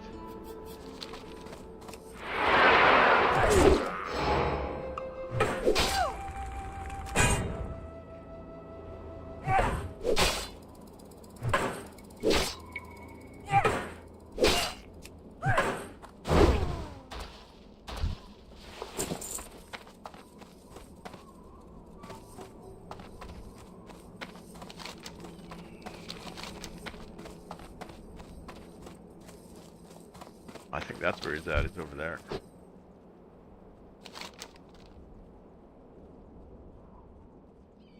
Northeast of here, far above the Cragpool Lake, near the water wheel.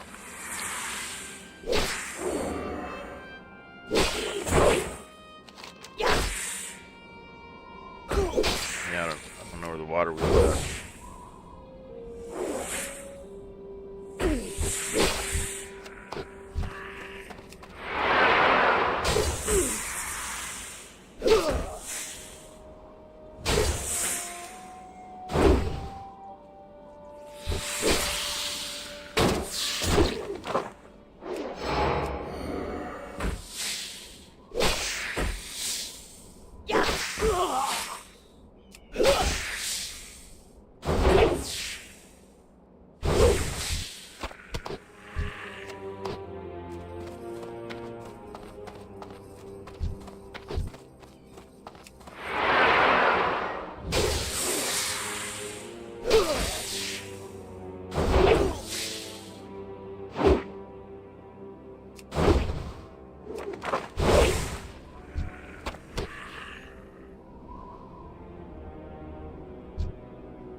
I personally don't like auction houses. Yeah. Yeah, I mean, that's why I'm playing like solo self-found right now. It's because I like to experience like just the gameplay loop, right?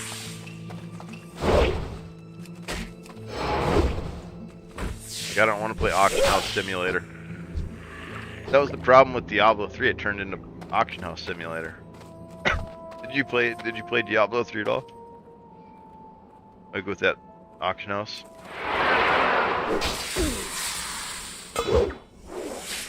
I think it's really interesting. The conversation around it's really, really interesting.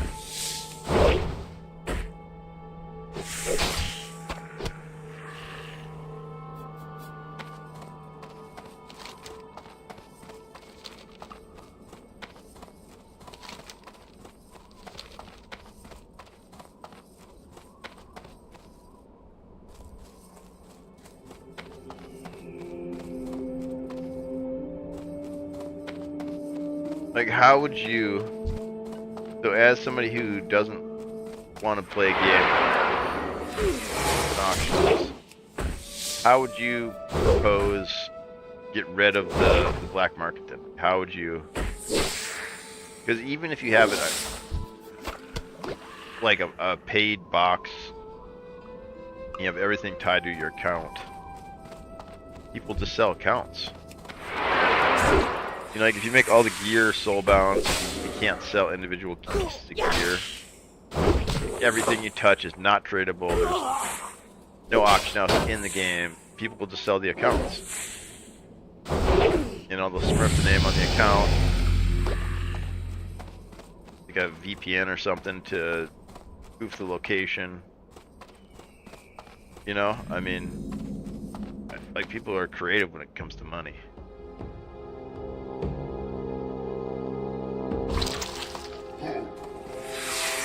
So how do you combat that?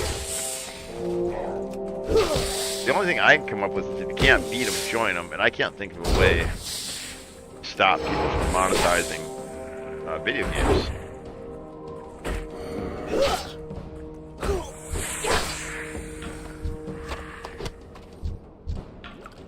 So I think you need to bake it into the design somehow. I haven't seen it done yet, but I think it's coming. Like, are you familiar with Snow Crash or Ready Player One?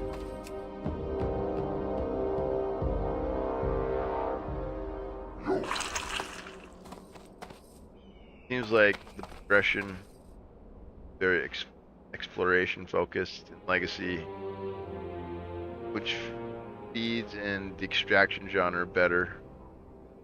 Doesn't extraction games, don't they have auction houses? Like, does Tarkov have one? I don't even know. I only played Tarkov like once. I thought I owned the game, but I guess I don't.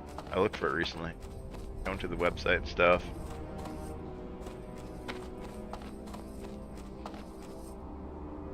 Might be the bad way to go. Going to Ashenvale.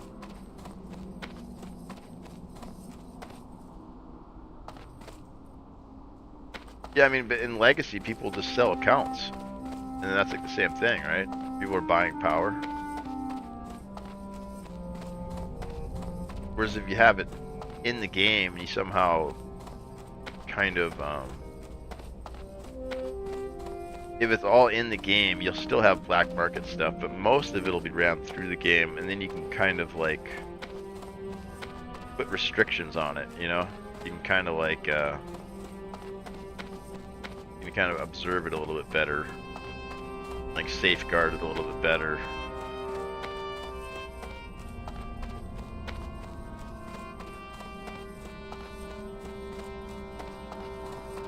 Regulate it a little bit better.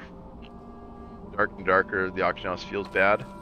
I kind of enjoyed it, to be honest with you. I kind of got into the auction house. I realized that my longsword would sell for about 100 gold consistently. Just like the gray junk longsword. So every time I'd play from a match and survive, I would take my two-handed longsword, the junk gray one, throw it in the auction house, sell it for 100 gold. Do 10 matches, that's 1,000 gold, guaranteed. And I was able to kind of climb my way up to like, you know, mid-grade gear. It was kind of fun. I mean, I definitely burned out on it. And that's just at like a really low level of the game too, right? Like, for high rollers, I think it would feel bad. I think stuff like that only happens if a game is super popular, but I don't think there's a way to stop it. Yeah, I don't think you can stop it. I think you gotta lean into it somehow.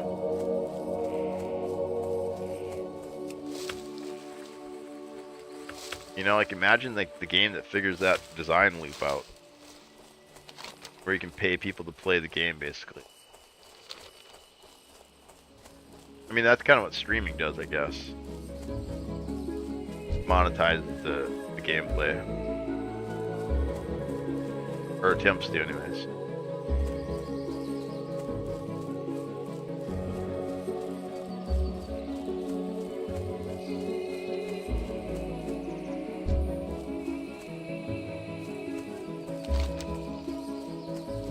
Yeah, there's like alliance around here and shit. I really don't know where I'm going. My Hearthstone is down. I can't just teleport out. I have to be really careful. But they normally do have, they normally do have auction houses.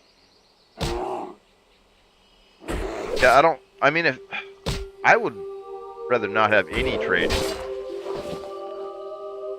Like, I'd be cool with like everything being soulbound. Like, that's fine. And I think that's the best way to combat it. Then you have to sell accounts. Okay? And then the only way you get a new account is by paying the box fee. You know, which is like 40 bucks or 30 bucks or whatever. So then you can't sell anything for less than that, basically. Oh shit. Well, we almost died there. At the skull level. The skull level Alliance Guard.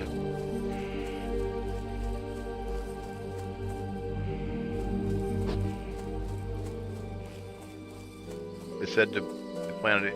Yeah, guild system's cool. I'm down with social systems. And then like maybe trading within those or something, I don't know. It's hard to like extrapolate all this shit out in your head. Like how these designs will actually play out versus how we think they'll play out. You gotta almost be writing it down. And then testing it, and then, you know, looking at the numbers, looking at our feedback, and then adjusting it, and then testing it. Just speculating about it's kind of fun though. I like talking about games. I like talking about games, game design.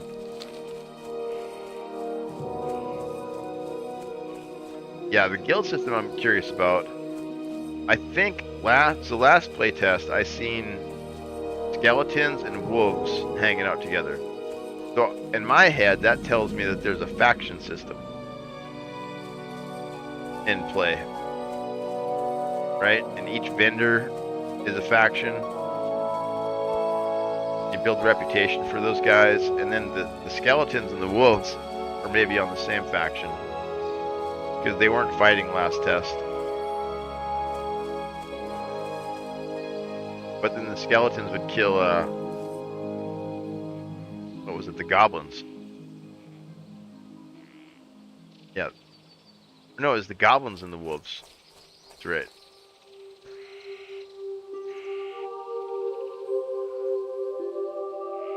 Yeah, they said they plan on doing guild system. Yeah, nothing's soulbound right now, which leads me to believe they intend you to trade. If there was no intention for you to ever trade, I think they would have just said everything's soulbound by default. Everything's bound to the character when it's picked up, it's unique to them or whatever. And they'd bake that in like super early. But the way it's set up, you know, they could make it all soulbound, or they could leave it open like it is. So I think they'll just leave it open. I think you'll be able to drop shit. I just wish it would like actually realize in the floor when you drop it, that it'd be in the little dot. I hate that. Feels cheap. I want to see like the sword like clank on the floor, you know, or like the robes like fall into a pile, you know, like Diablo style.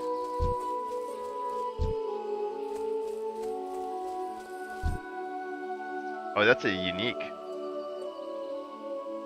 You try to kill him. I think he's probably for a quest though. He doesn't have the silver. Maybe they don't have that anymore. They used to have like a silver thing around them when they were a unique. Let's try to kill the level 21 and see what happens. Oh shit. Uh-oh.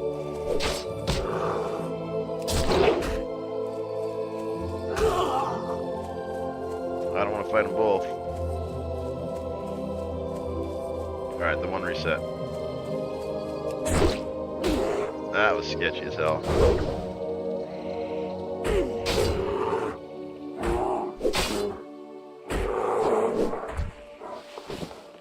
Damn. Damn.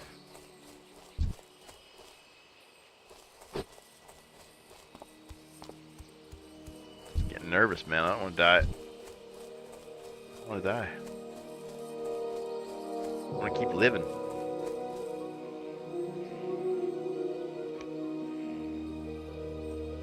Yeah, I agree. Best thing to do is to wait, play, and give feedback. Yeah, it's so hard to design this stuff and speculate about it. You know, it's like even people who do design this that don't know exactly how stuff is gonna pan out, right? Like they still have to test and iterate and experiment. Like it's not like it's not like literature or even movies.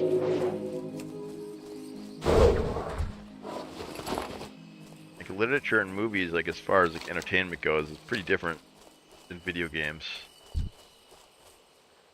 And also very new too, right? You know, like the formula to write like a good novel is pretty well known. You know, there's models for it and stuff, and movies as well. You know, there's like a formula for that as well that's been really been perfected. You know, it's a craft. But games are what, 50 years old or something like that. I mean, it's pretty new, relatively speaking, in terms of like technological crafts, right? Like it's a pretty new thing. A lot of the stuff we're talking about hasn't really been even developed yet. You know, we're just. That's why I brought up like Ready Player One and Snow Crash. I think that's where video games are going.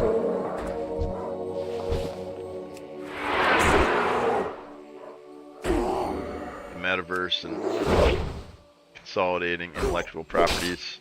I think that's why Microsoft's been buying every single cool IP it's been able to. Because they're going to build a platform of platforms. The Omni platform. There'll still be like the Epic launcher, there'll still be the Blizzard launcher, but they'll come out with something that'll be an all-encompassing platform. Any game you've ever dreamed of playing, you'll be able to play on it.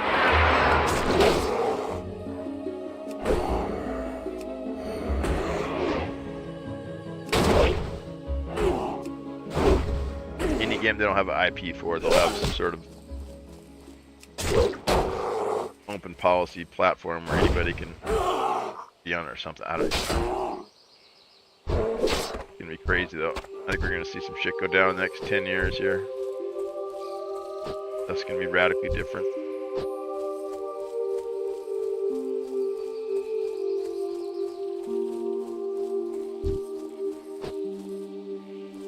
People are getting more comfortable with the virtual world.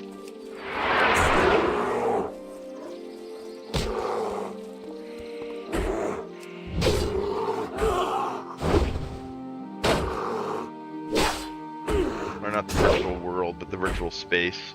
The idea of internet.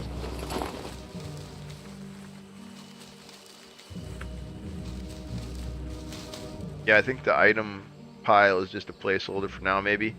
Yeah, I can't remember who said it. I heard one of the devs say, "Oh, I wish we could, or I hope we can get it to a point where the items can drop on the ground like that." I think that's what he said. I think he said he hoped they'd be able to make that item drop work. It might have been Troy. Might have been trickery.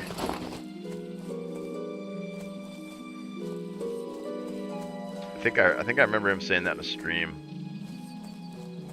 That he hoped that they'd be able to get it. But I asked him about it. Or I told him I wanted it or something. Or I told him I thought the little light balls sucked. Or I can't remember what the conversation was, but I got him to talk about it somehow, and I'm pretty sure he said he hoped that they'd be able to do that, or he can't wait until they're able to do that, or I can't remember his specific wording, but it sounded like he thought it was a cool idea, but you know, definitely not anytime soon.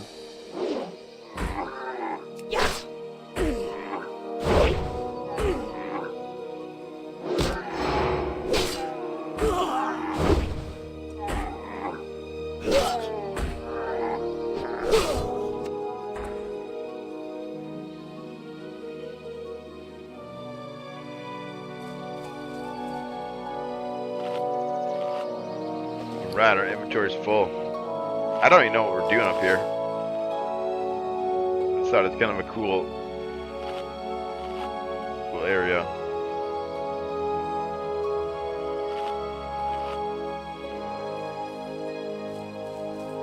We're checking out that cave.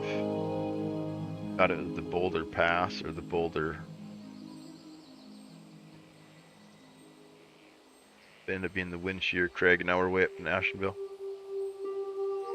I think we're gonna try to make our way to the camp, which is way over here. There's also one up here though too.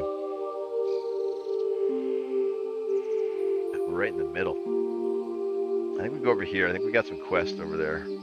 But I know there's Alliance shit along the way, so we gotta be careful.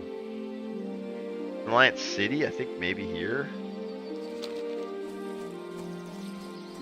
There is no PvP, but there's still guards that protect the other factions' areas, and you can't go into their areas, or else the guards will obliterate you.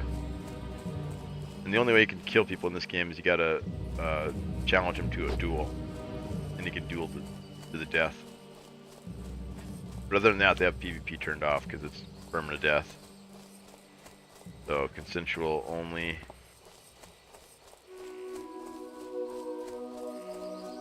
And you can't go into their areas. Like if you try to go into their city or whatever, like you'll get armed. And then you get flagged for PvP. And once you're flagged for PvP, then other people can attack you. So there is PvP, it's just not on by default, but you can trigger it by going into those areas or attacking their guards. Or challenging them to duels. There's some disputes that are settled in the guild sometimes. Duels to the death. Seen a sick one the other night where these guys are fighting on one of the big elevators, going up and down. So if they step off the elevator, they die, or if they, you know, like they can't run away basically, right? They're trapped on this little elevator. Yeah, I think the item pile is just a placeholder. I hope it's some sort of placeholder. I hope they got something else cooking for it, but I don't think so, man. I think that's a really kind of easy solution. Just make a little glowing.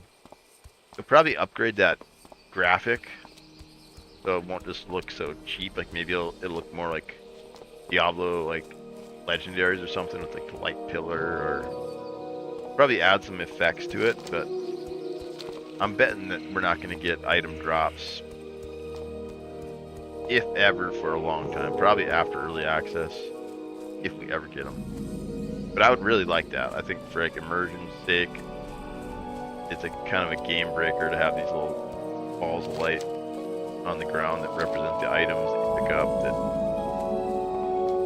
like, I'm also spoiled, like, because I'm coming from Sea of Thieves too, right? Like, Sea of Thieves has, like I said, all the treasure is realized. None of the weapons are. Some of the food is, but all of the treasure, all the, and there's like all these skulls. There's all these treasure chests. There's all these like little ornaments and stuff, and jewels. Just tons of shit. And it's so cool, like when you come across like a ship and it's just like full of treasure, right?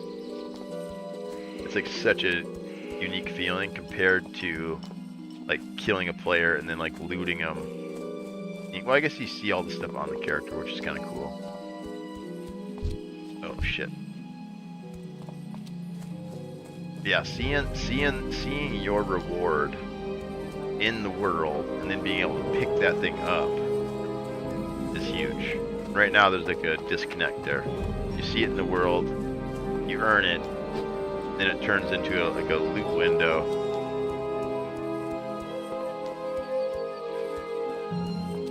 I almost wish like corpses go away and they just like explode into a pile of treasure. It's just like this big pile of loot sitting there. You know how like when you beat the animated armor, how he just drops into a pile of armor? That'd be pretty sick. All their gold, everything drops to the ground. Only seen the movie Ready Player One. Yeah, the book is different. I don't know if it's better.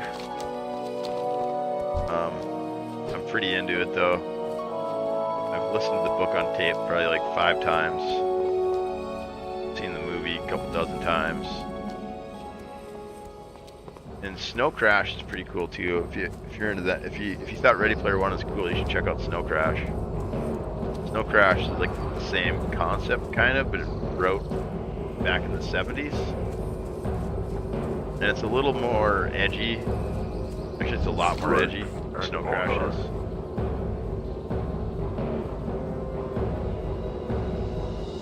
Yeah, look at this stuff here.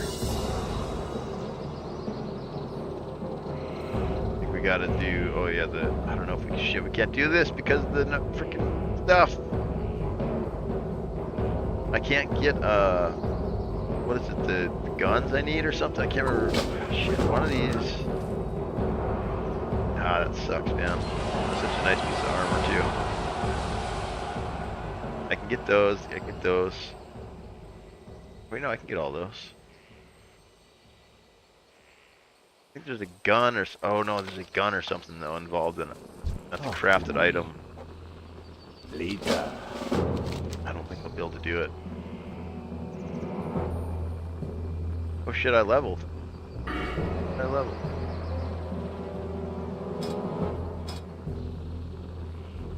Vertical strike, huge.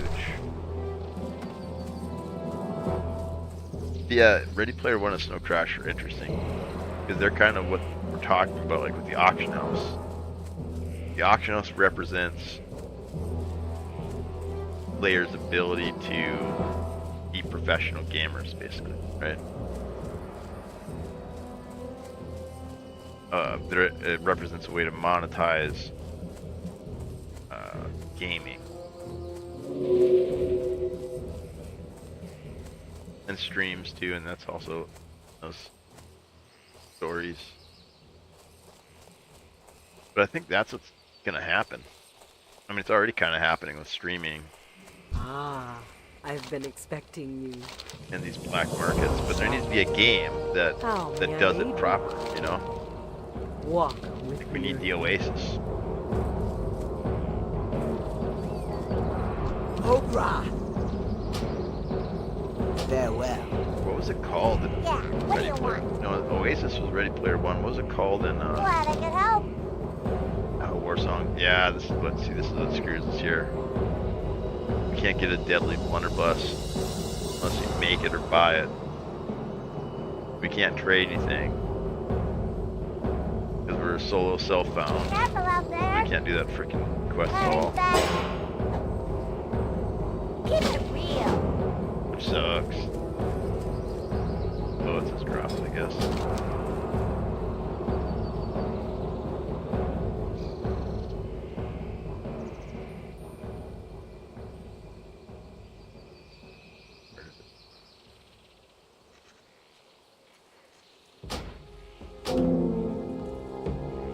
These are yellow. We're not going to do those yet. Yeah, we'll probably fly back down to the other place we're at.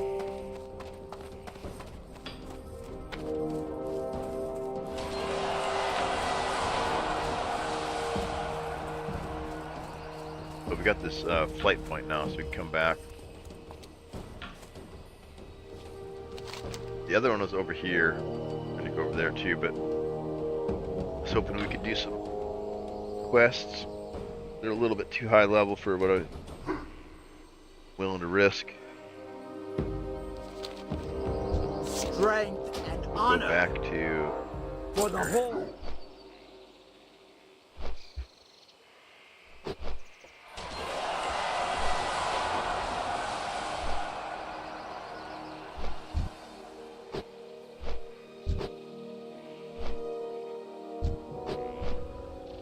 yeah, I think Legacy's doing it right in that they're keeping the scope small, you know?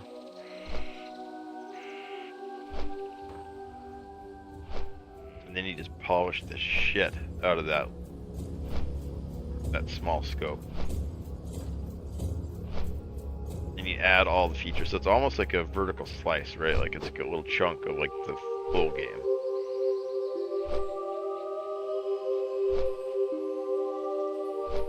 Something that really impressed me last game test was I noticed that the armor, I think it's been like this for 2 tests now though, but I didn't really even notice it till last play test.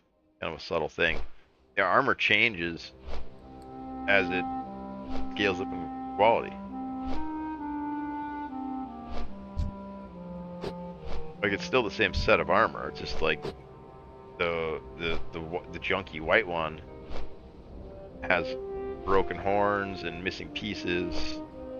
Only got like one sleeve, and then like, you know, the other sleeve's missing. Then you get the green one, and then it's got like both the horns now, and then like it's got both the sleeves. Then the third one's got like both the sleeves, the horns. It's all shiny, got like a little gold trim on it or something. Pretty sick.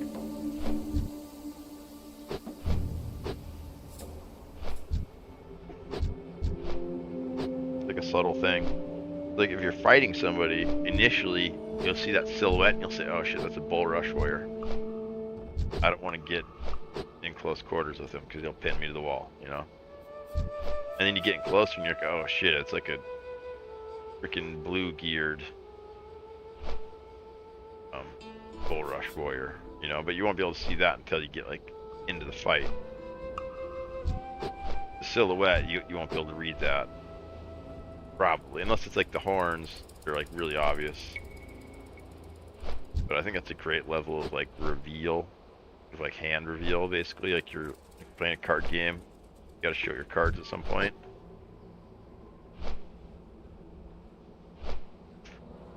Yeah, I think it's really, really well designed.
Oh, this is fun. People are posting their legacy played time, or not their time, but their sessions, and then percentage of total played time.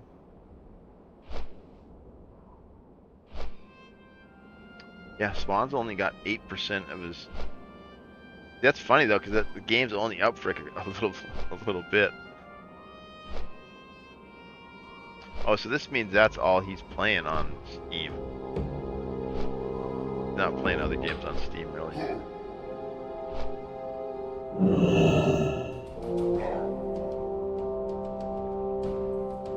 Whereas mine went from like I was playing other things plus Legacy to like I'm only playing Legacy. Kind of funny.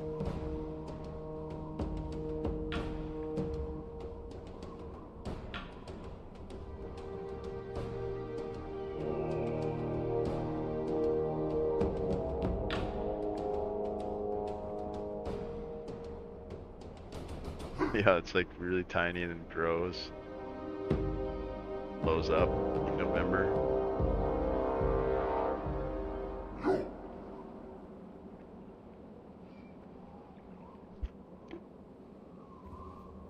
All these nerds with the number games, I can't keep up.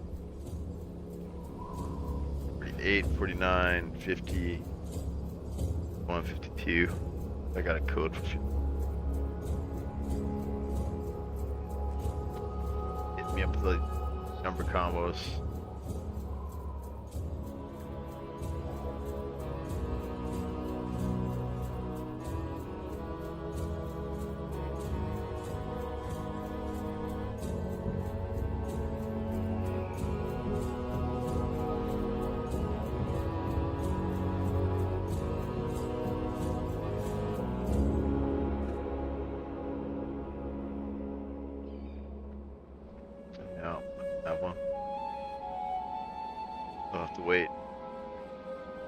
Wait till after stream. I don't got time to be coming up with complex hexadecimal codes right now. It's kind of fun though. I mean, I don't know if it's entertaining to watch though.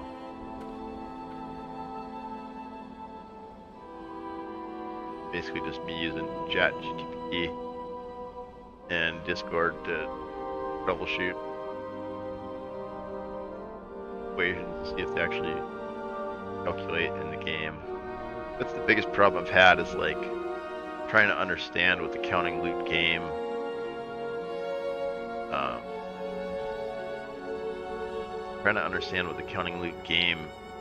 uses to like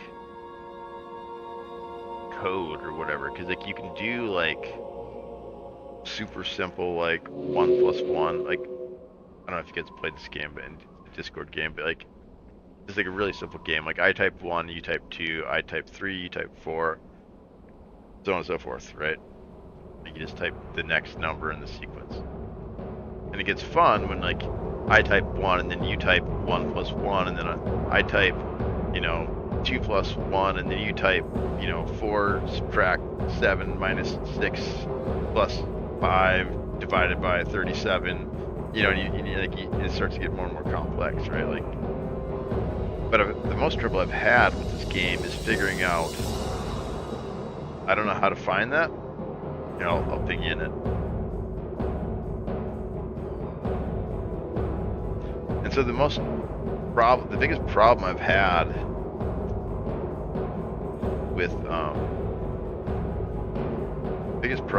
with it is figuring out what the rules are, like what are the parameters that it calculates these numbers on. So basically I've been using ChatGPT and Discord, like another Discord and like another account, and then I troubleshoot and I test these codes until I figure out combinations that work. And I just started doing it for this thing because I thought it was funny. There's another dev in here, I can't remember his name. He's doing it early on, and I was like, what is that? And it was like this hexadecimal code. And so I just like went down this rabbit hole of like learning what this code was and like how to program it, and like kind of became this thing. So. Sometimes I just want to go in there and put in a number, but then I feel compelled to like try to one up the last guy, you know, come up with like a crazier string. And if you put the wrong one in, oh, info, yeah, info doesn't go as deep though as is that what you're saying? I should type in the info. Yeah, the info gives you the basic tools, but it doesn't tell you like, because some of the equations don't work, and I can't figure out why. But then other ones do work. Maybe it's because I don't understand programming enough to understand why. I don't really understand this stuff. I'm kind of just like regurgitating it, you know, like using the AI to like come up with stuff for me.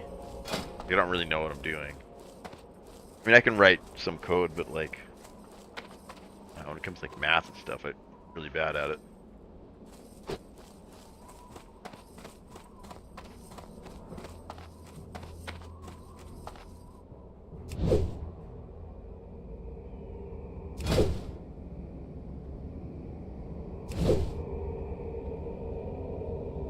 Yeah, I don't know how you find it in the Discord.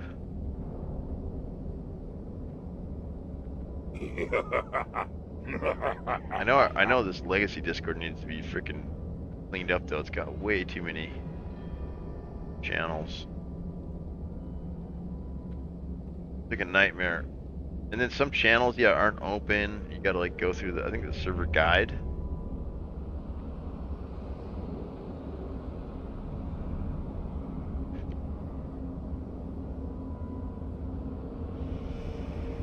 Made some bandages. I sell herbs. Buff this guy. Buff that guy. How? How may I aid you? Hail.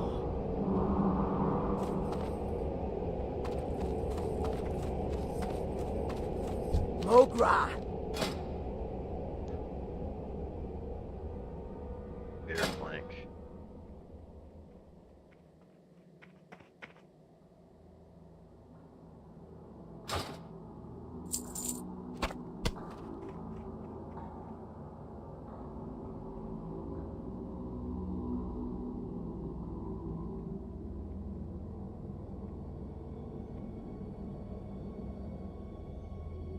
I do the strength. I feel like my alchemy skills really lacking here. They've been stalled out.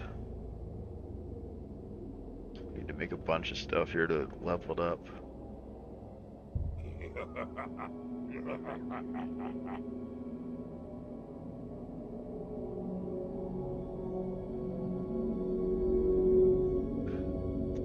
Best one to make. Strength and it only takes forever. What is gray?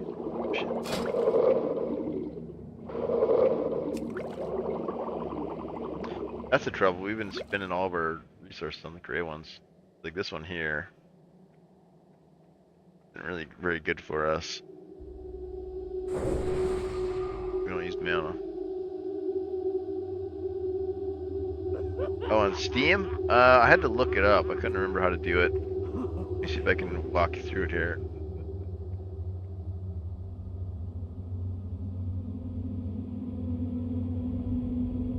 Was it?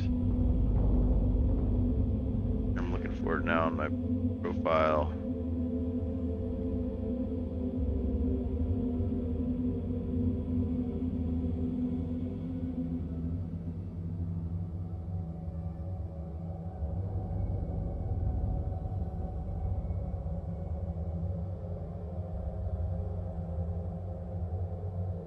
I thought it was under view your account.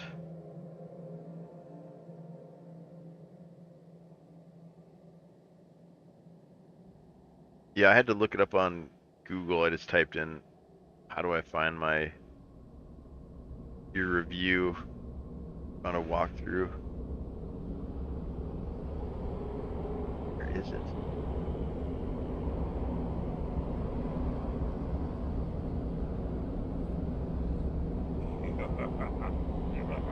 Account details? No.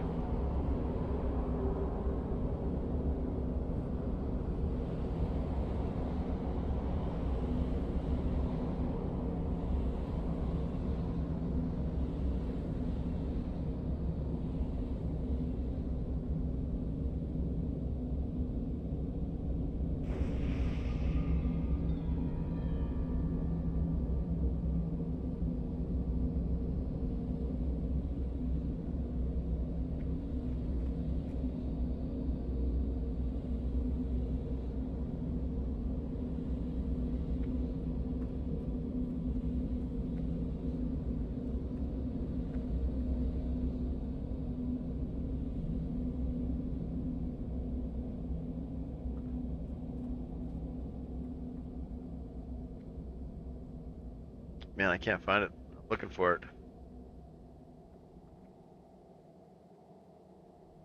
Played, Steam Awards, special offers.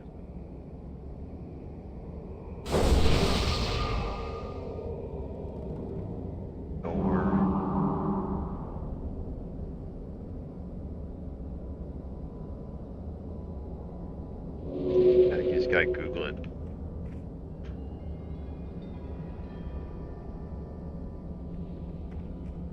How to find Steam year-end review.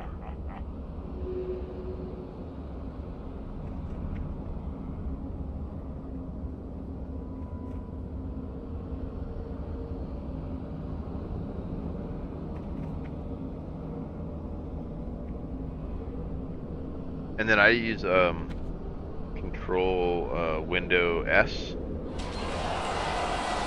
and that's like it'll give you a little cursor and you can drag it over, like flip a little window. It's right in your clipboard. Then you just gotta Control E into Discord. It's a really nice way to quickly share stuff. Log into your Steam account, on your profile. That upper left-hand corner, select your interview from the drop-down menu. Steam Replay 24 tab. Yeah, I don't see that. I don't know where I found it at. But I click on my profile.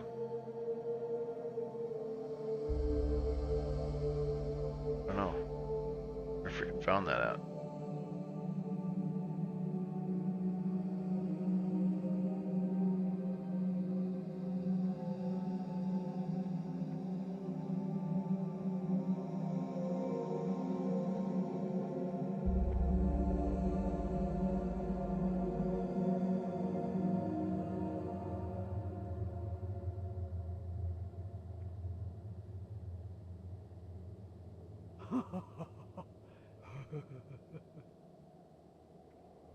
Recovery queue. Man, this is bothering me. I can't find it now.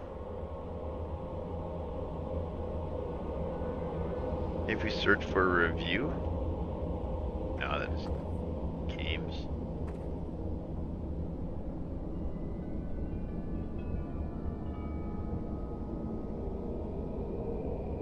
It popped up initially like as a banner.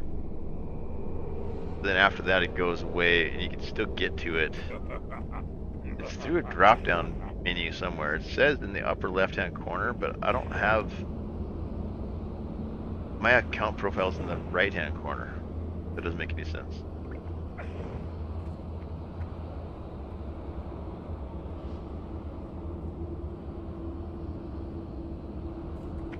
On the view tabs, on the games tab.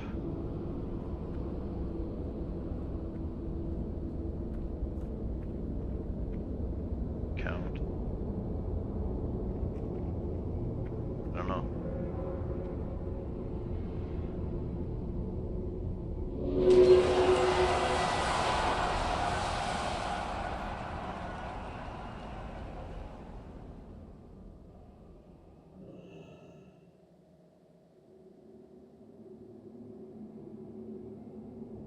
Oh, here's the link. Maybe this will work.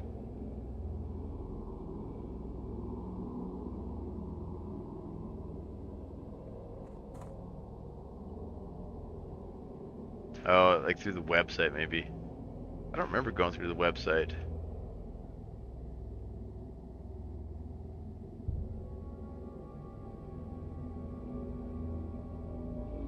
Crap, it was probably a fake website. Now my shit's logged on some pirates computer somewhere.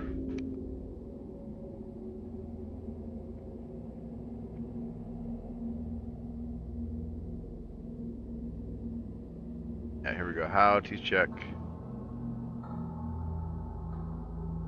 It's a fun way to break down, check your Steam. You purchase things to our site, whatever. Okay. How to check your Steam review 2024. Go here to open the web version.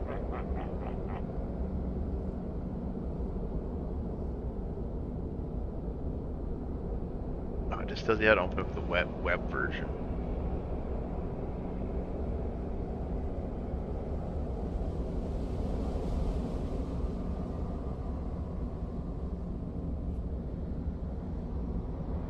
Yeah, it says navigate your profile or go to the web. There, select the year in review. Give the system a few moments to gather everything together. Yeah, I don't see it anymore though. New profile.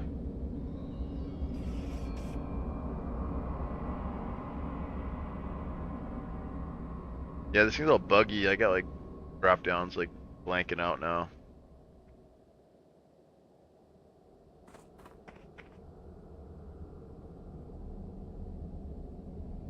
Find it?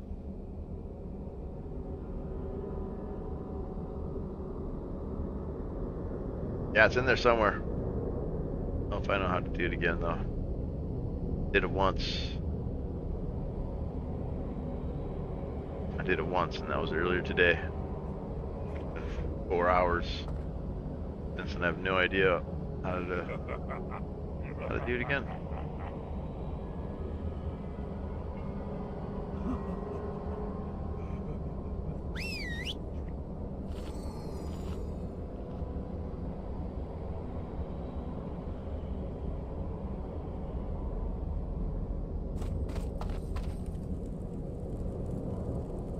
Alright, I think it's time to get a full milkshake. Get hungry. Dance a little bit while we chug a lug.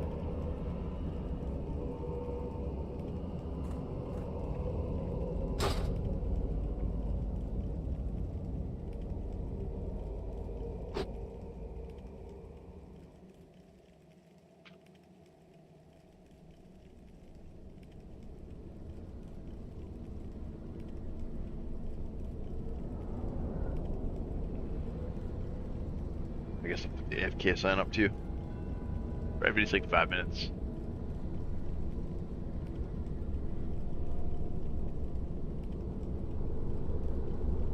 Where's the AFK sign? There it is. Alright, 5 minutes.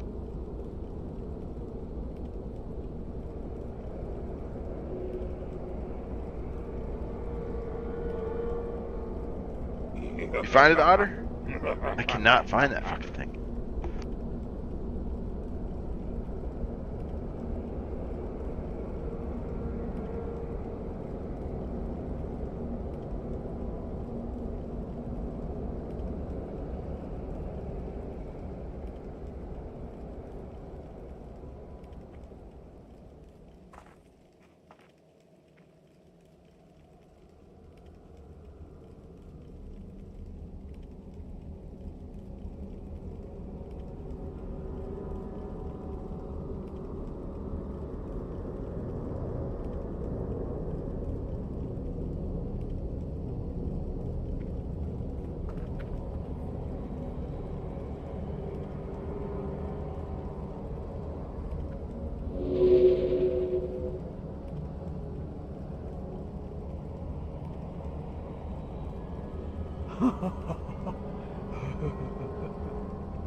Alright, we're back. What are we doing? What are we doing? What are we doing?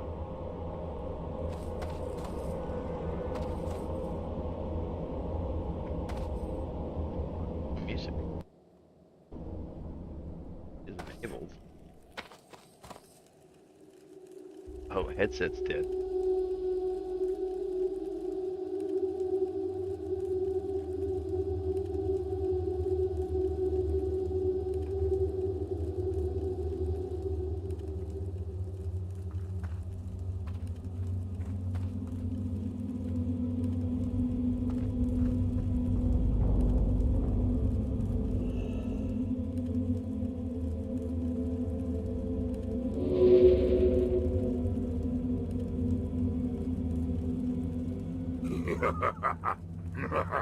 So, the headset died while I was eating there, and I was like, go. And I realized that I'd been talking to myself the last 5 minutes. That's okay though. Good practice. Zug zug. Talking is a skill. Gotta remind myself that. Skill, and the more I practice it, I might get better at it. You also have to like know how to practice something too. Like, you have to be able to observe it and critique it,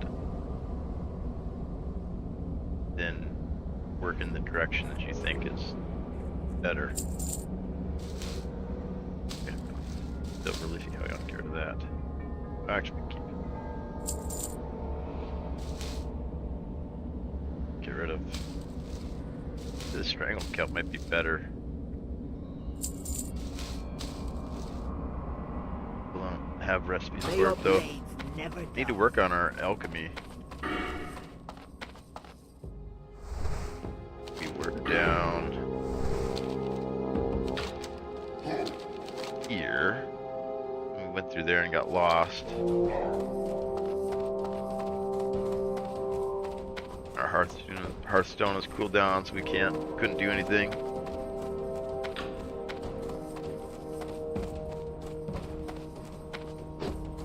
So we just went all the way through. Up to Splinter, was it Splinter Tree? Splinter Tree Outpost.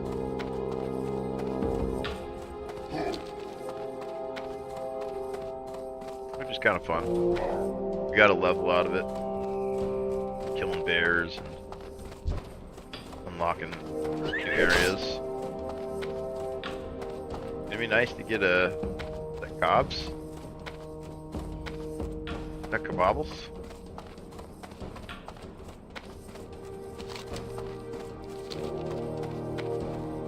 Yeah, it'll be nice to get a mount though. Running around like this really makes you appreciate the mount. She looks pretty cool with her sword and shield though. Something out of Lord of the Rings. All kind of, those orcs are pretty nasty. One here obviously takes baths. Does her hair. Orcs in Lord of the Rings did not. Although the Lord of the Rings, the Rings of Power, they're changing the orcs a little bit. Like they have a baby. They have like family structures now, so it's like a totally different thing. But I guess it's cool because it allows you to get more nuance with like characters. You know, you have like more multi-dimensional characters. It's like flat. Kind of good or bad.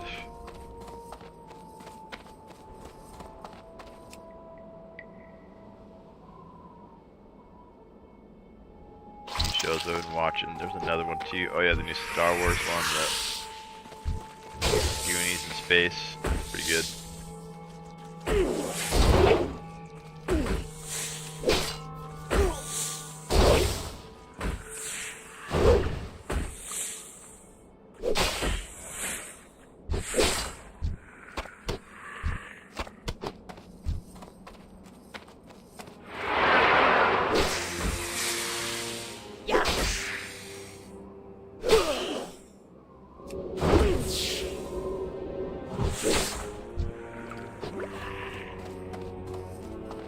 So we want to do.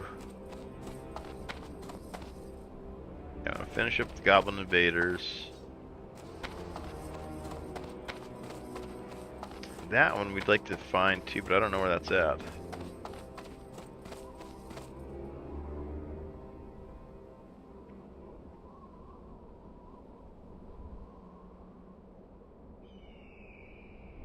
Yeah, 'cause that one's gray already. Oh, down here. Ah, okay. Yeah, it's too bad we missed that one. Maybe we should do it anyways, just in case it's a quest chain. This is a quest change, and you miss out on the latter parts of the quest.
Can't interrupt that one.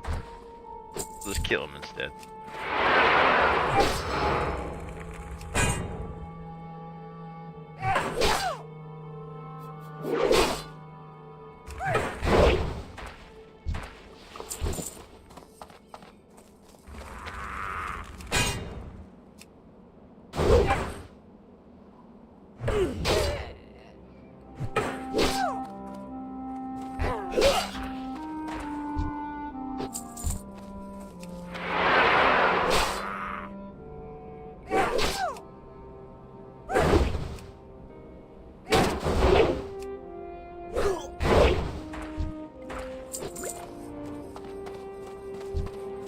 Man, this is gonna suck when I die in this character. When I die, not if I die.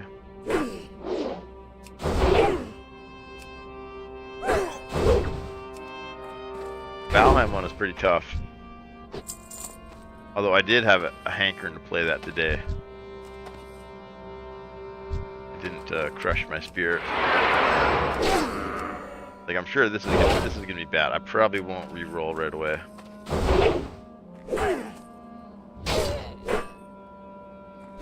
I'll probably go back to Path of Exile or maybe some more Valheim. But we'll see. Maybe I get far enough that start making some guildmates and stuff. Then that would probably bring me back in. But it's been a pretty slow process for me to level up in a way that isn't super risky. So I'm also doing the solo self-found thing too. That also slows down this progression quite a bit. Like not being able to get the Whirlwind Axe, or like that quest item earlier where I need the gun. And you can only get that through trade. Crap.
crap. Double weapon.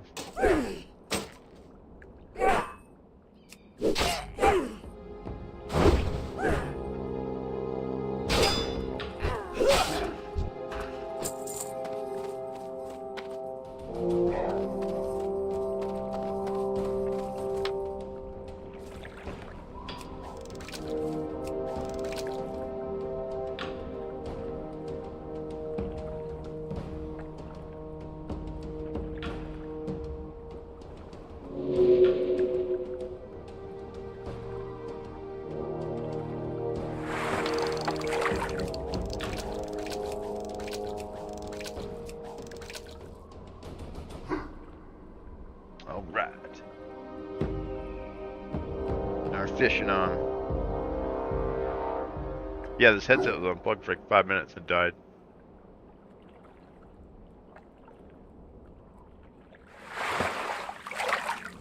It really didn't last a long time. I guess it's a pretty wild headset though. Got haptic feedback. Razer headset.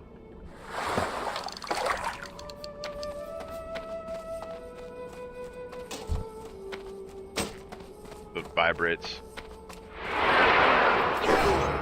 Like when you get big bass rumbles, it'll actually shake. That makes the bass sound like really, really deep. Without actually like hurting your ears. Pretty interesting effect. I don't think I've ever seen it before.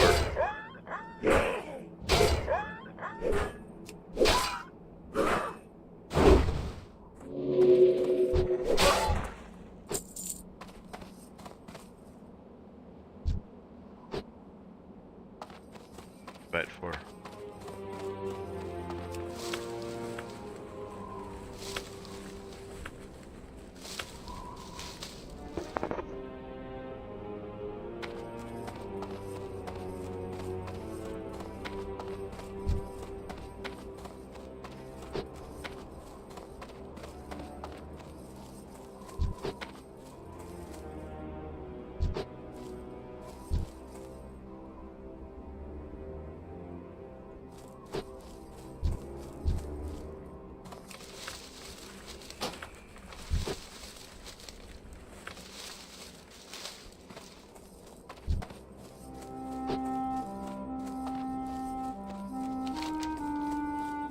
Alright, so what was I trying to do here? So we determined this one's not in here.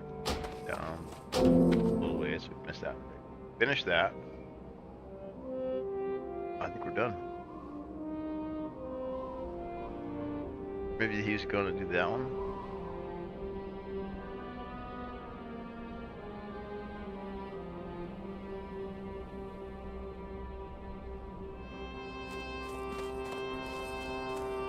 Then return to border of Stonetalon and the Barrens. Oh, that's way south. Down there. Oh crap, we dropped that. Otherwise we would have done that on the way.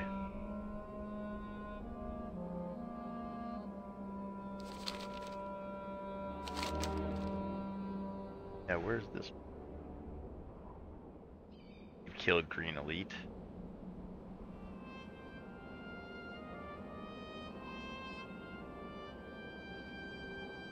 Yeah, I don't think I want to mess with the yellow ones yet.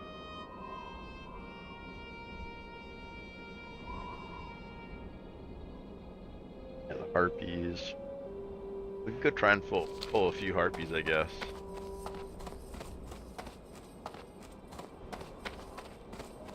Turn this quest. Well, let's go turn this quest in, I guess. That's the best thing to do.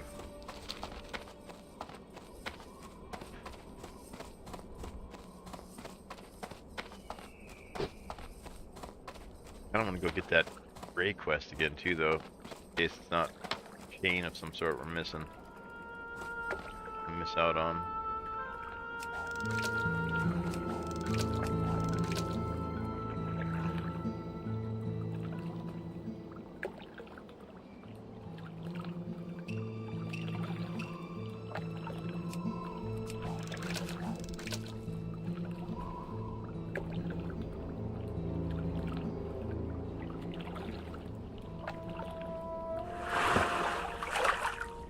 way.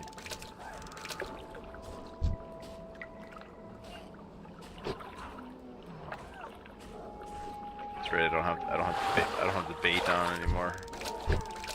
All out of bait. Your skill, no boosters.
World of Warcraft. Huge.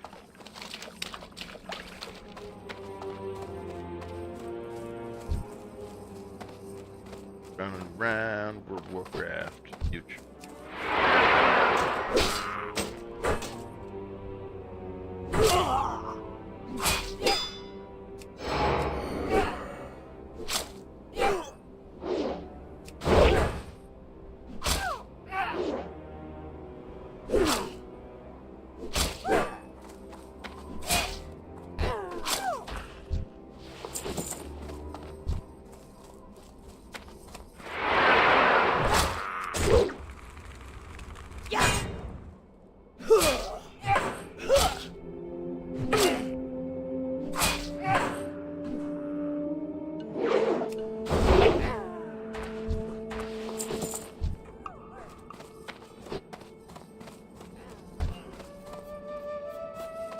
What are they doing?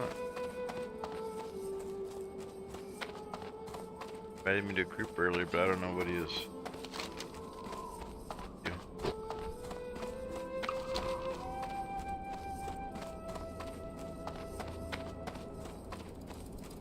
Smiley face in there.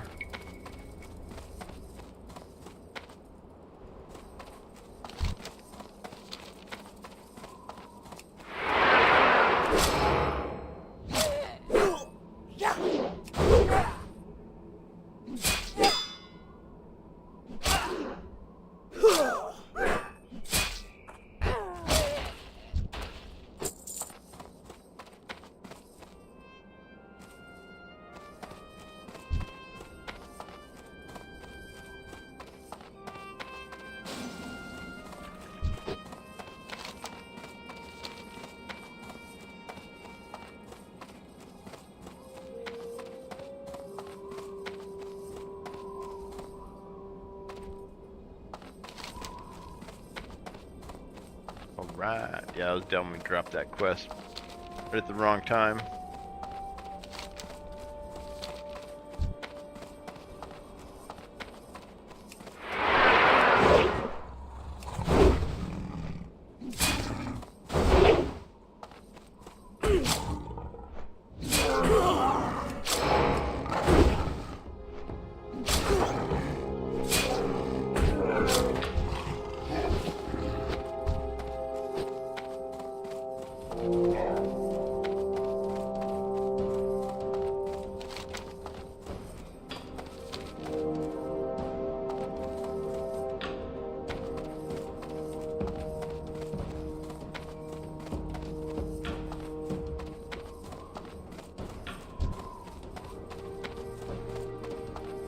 Level 25.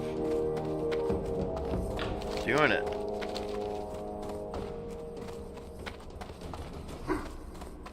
Had a close call. We got down to like 25% health. Just started getting pretty nervous.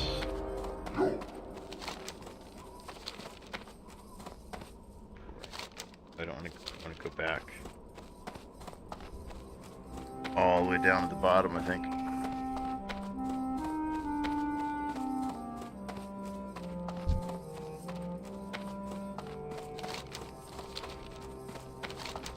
Turn this goblin invaders.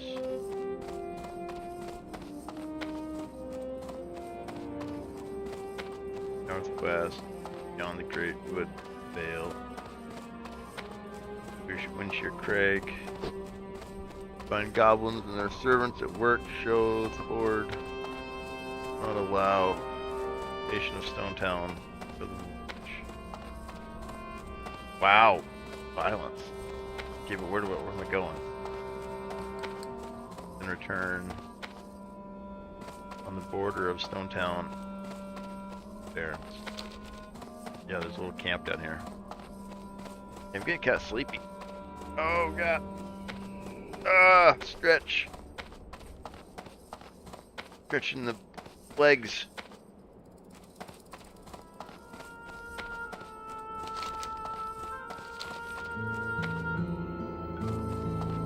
Yeah, I need some caffeine. That's what I need.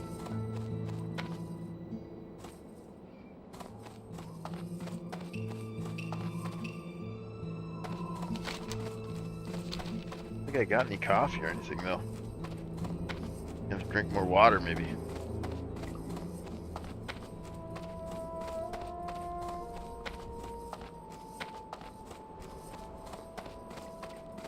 Or wait, you know, maybe we do have coffee. But look here when I get to it. Place. I might have some beans. That'd be pretty good.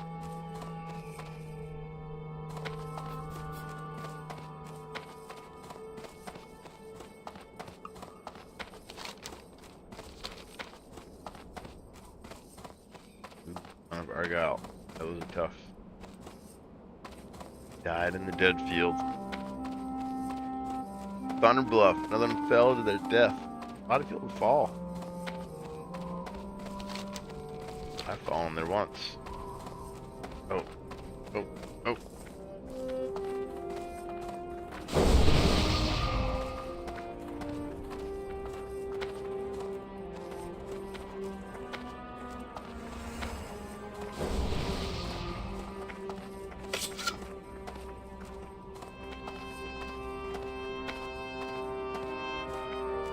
If cannibalism be wrong, I don't want to be right.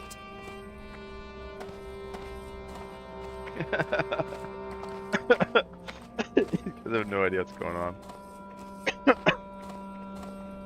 The way to a man's heart be through his stomach, but I go through the rib cage.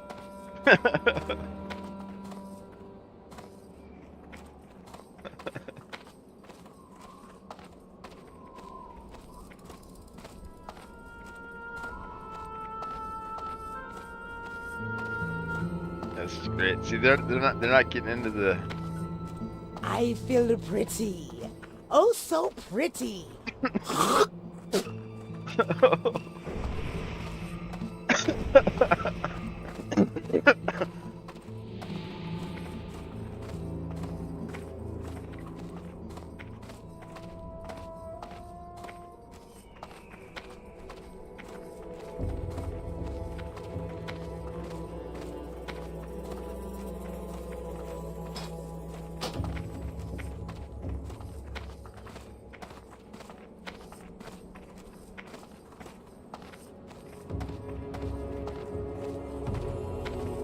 I don't think it's RP walk. It's so much better.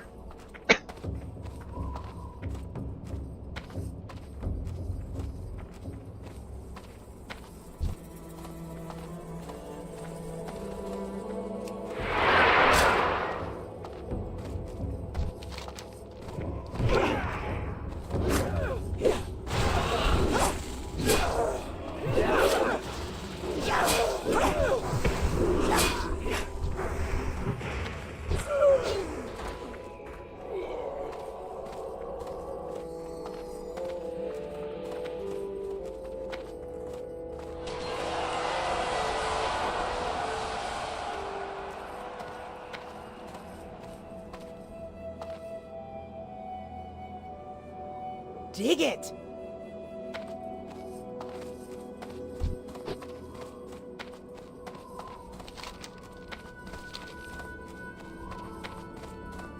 They have no idea.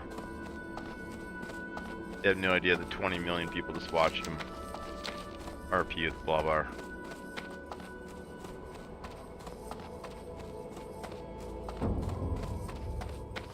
Or wait, no, that's one person. Never mind.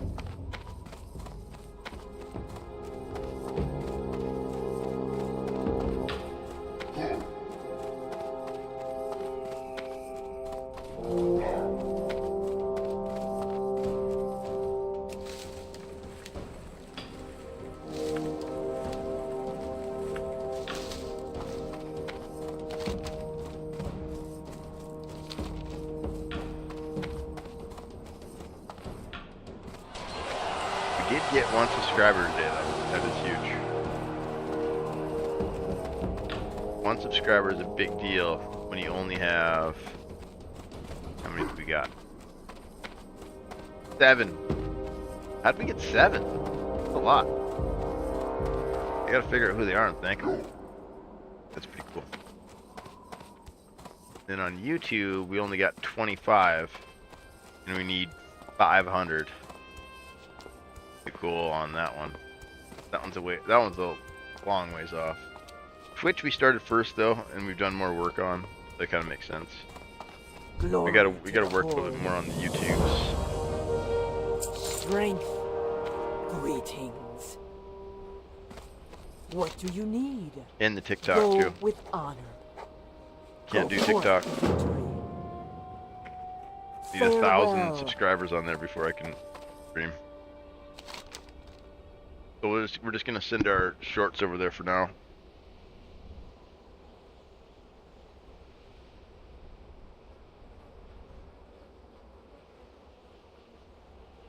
When we at the end of the night when we scrub the VOD. It's a restroom. Risk it. I'm gonna AFK. But yeah, at night when I scrub the VOD and I clip, I'm gonna, instead of sending it to just YouTube, I'm gonna send it to TikTok now as well. We build up some audience there, hopefully.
Alright, we're back. We are back, chat, don't worry. Welcome back, blah blah. Okay, so we turned in that, we got 2 new quests. What did we get? What did we get?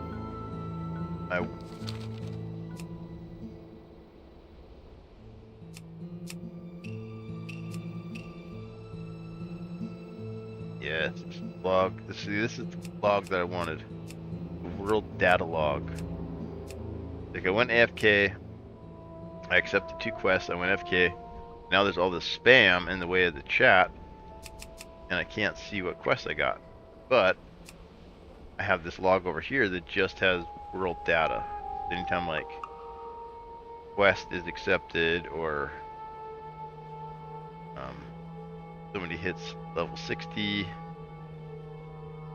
Anytime a quest is completed, it pops up in here.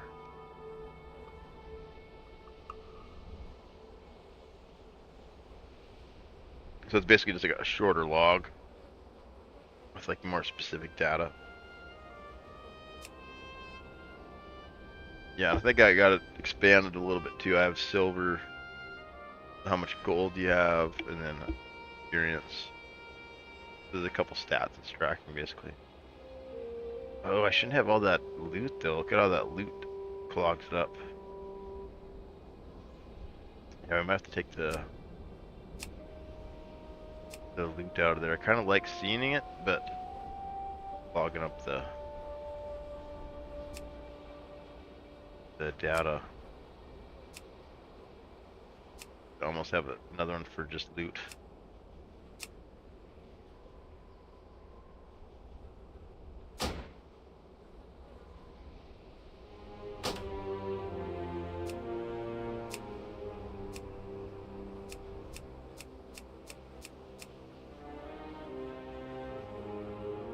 Loot spam can get kind of crazy.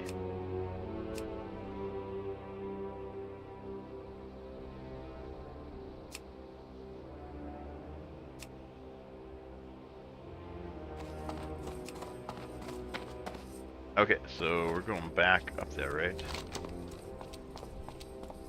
Yeah. Our log, the Elder Crone, and Shredding Machines. New quest we got here. Should be up here. Under Bluff. Great quest, but I feel like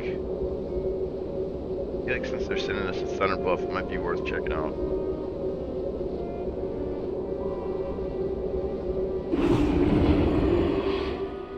Like I said, I'm afraid of missing chain quests. Well met. They'll turn into dungeons, and then go do the dungeons. We don't have all the quests.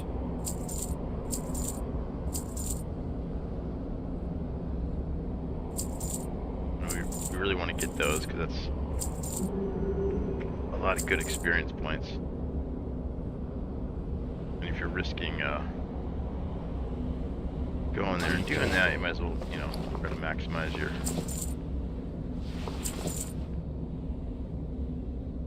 risk, your reward. What's your risk?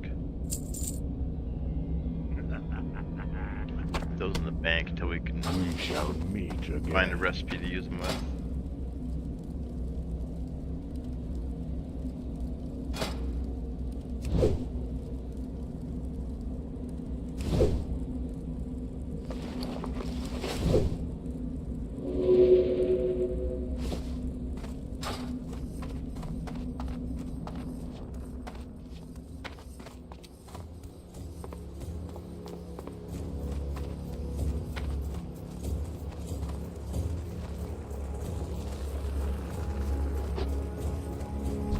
How may I aid you?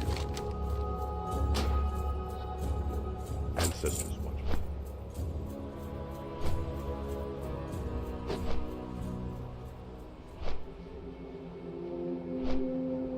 Oh man, back to Thunder Bluff again. Most dangerous place in the whole world.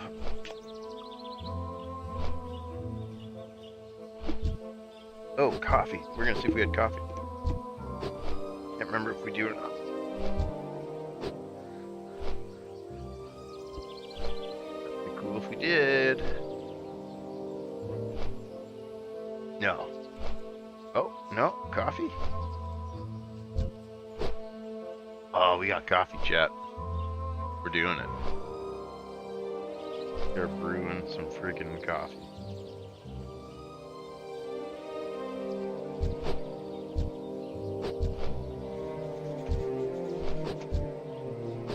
It's a mess, though. Yeah, we're gonna brew some coffee. Pot. Where's this coffee pot at?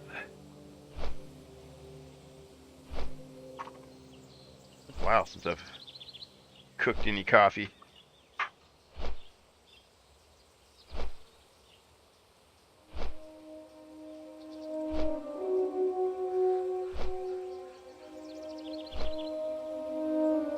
It's coffee time.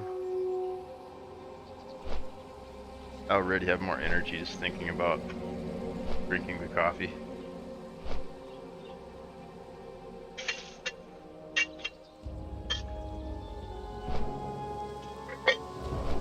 Headset's gonna die any second, I know it. Plugged it in for like 2 minutes. It's like died constantly. But I love it. I can't get rid of it. Haptic feedback is the coolest feature I've ever seen on a headset. Great. Alright, do you guys want to hear me grind the beans?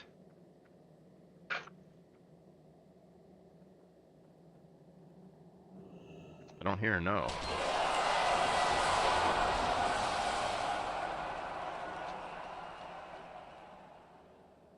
Right, here we go. On a coffee blend. Medium roast. I actually prefer light roast.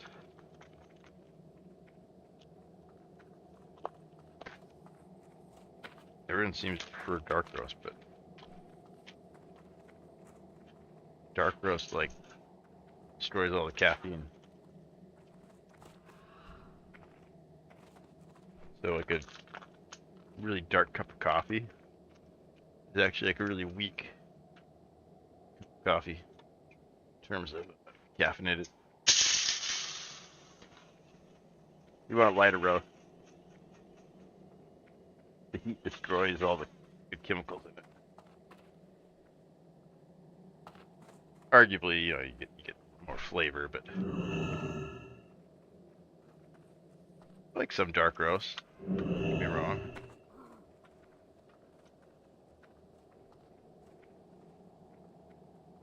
But the main reason I drink coffee is for caffeine, not for flavor, really. Not that I don't enjoy a good cup of coffee, but shit.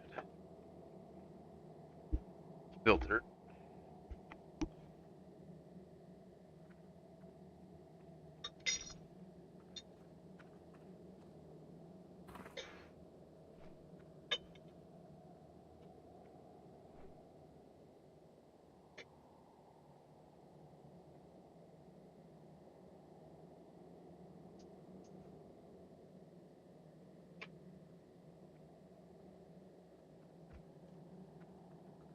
Alright, there we go. That's gonna be good. We're gonna have to listen for it though. It's like a little percolator. Like a little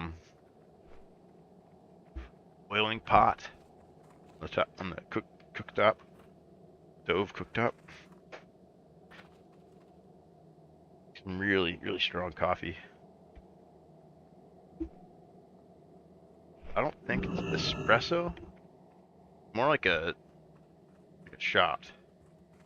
Yeah, like an espresso shot. But it's not, it's like a percolator. It's like a little tiny steel. Or I guess it's not steel, it's maybe stainless steel. Does that guy have my shield?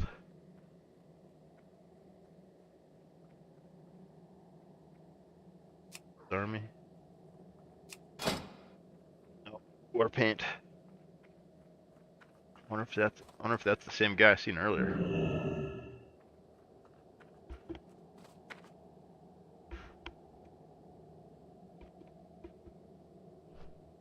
We could do another Wailing Caverns run.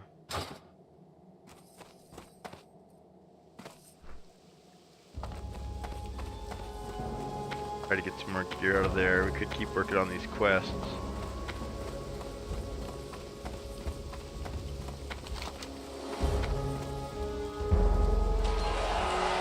Magatha.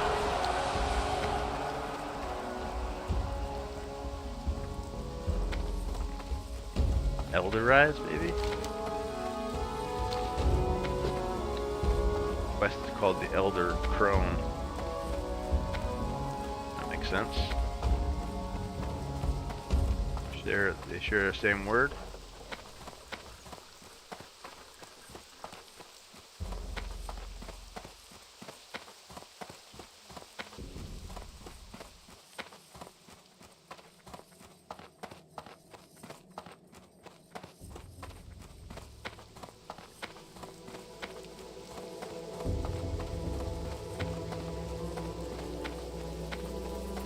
Oh, you know how World of Warcraft was able to have non-gender locked characters but still have identifiable classes? Super limited sets of gear. Right, like there was like 2 sets of gear in like PvP Classic or vanilla.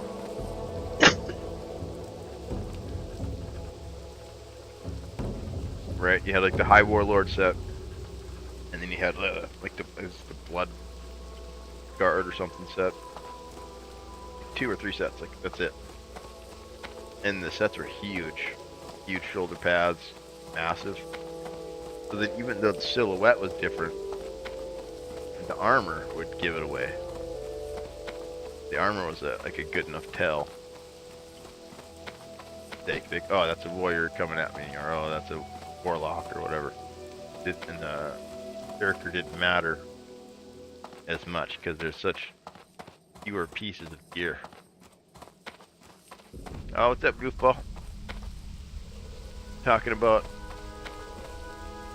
player identification on the field of combat, and how I think gender locked characters are probably the way to go. I don't know if having multiple genders per class is a good idea. As far as in terms of combat readability, you know, like being able to identify silhouettes is so important,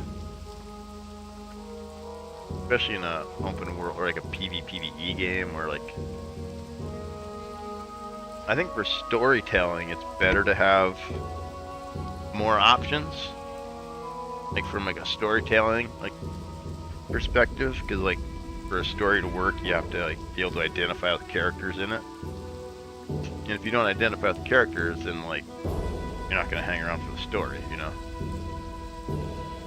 I think for a storytelling perspective it's better to have more diverse, but even then I think, I don't know, complicated. It feels kind of generic to have like a warrior or any class, right, have the same toolkits but like different bodies, right?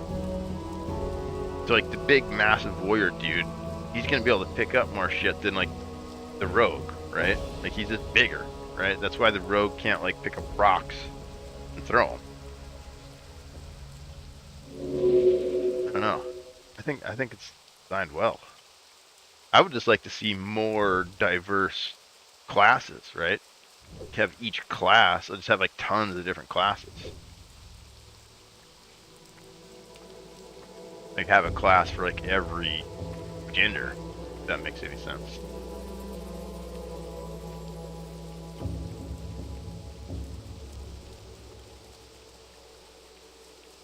So then everybody has a, you know, like a favorite class or whatever.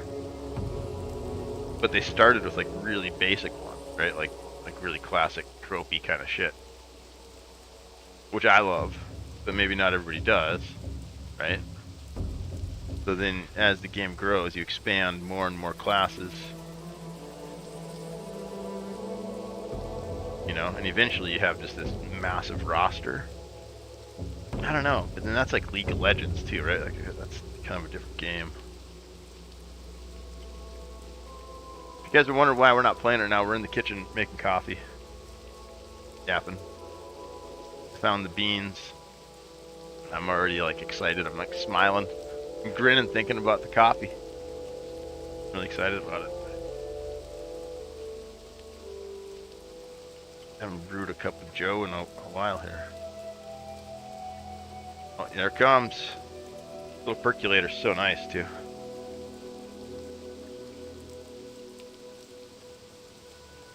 Like one of those little indestructible, oh, we got our Kabobbles Happy Halloween mug. Got his cats on there. Pretty freaking hilarious. I never did get the Kabobbles' cool mug. That's a pretty good one too though. He just had one of his. He just had one of his viewers, dude named Cubs.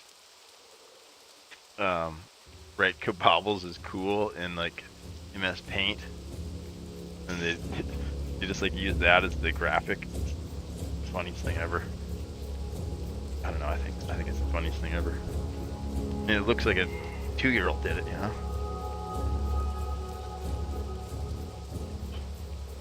Like all mid-shapen and wrong on just like every level.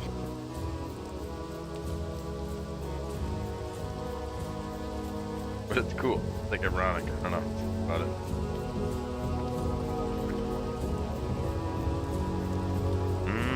That looks like a good cup of coffee. Ouch, it's hot. Down.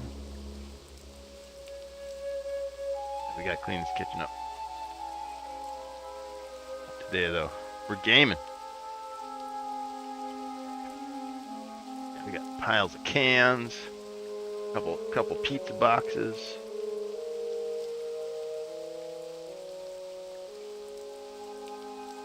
Bunch of dirty dishes. Paint sprayer. I got my paint sprayer right in the middle of the kitchen, along with like all my work boxes. I gotta like dance around with my tools. You know, if I just moved those, it probably wouldn't be half bad. Yeah, that's the whole problem.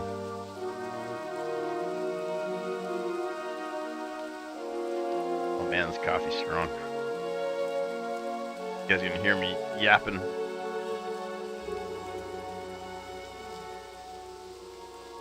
Oh yeah, that's the stuff right there. Good. Nice rainy night. Got the stream going. Cup of coffee. Couldn't get too much better.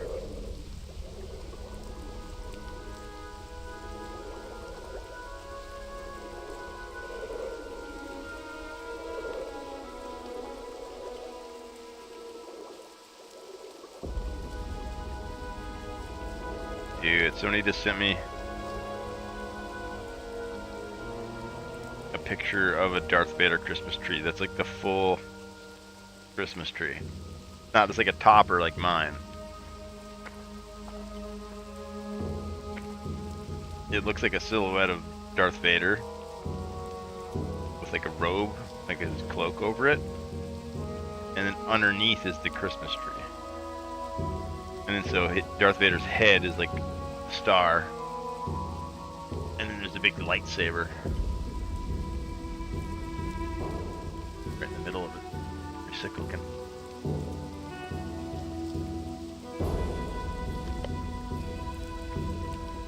Man, yeah, this coffee's in the spot.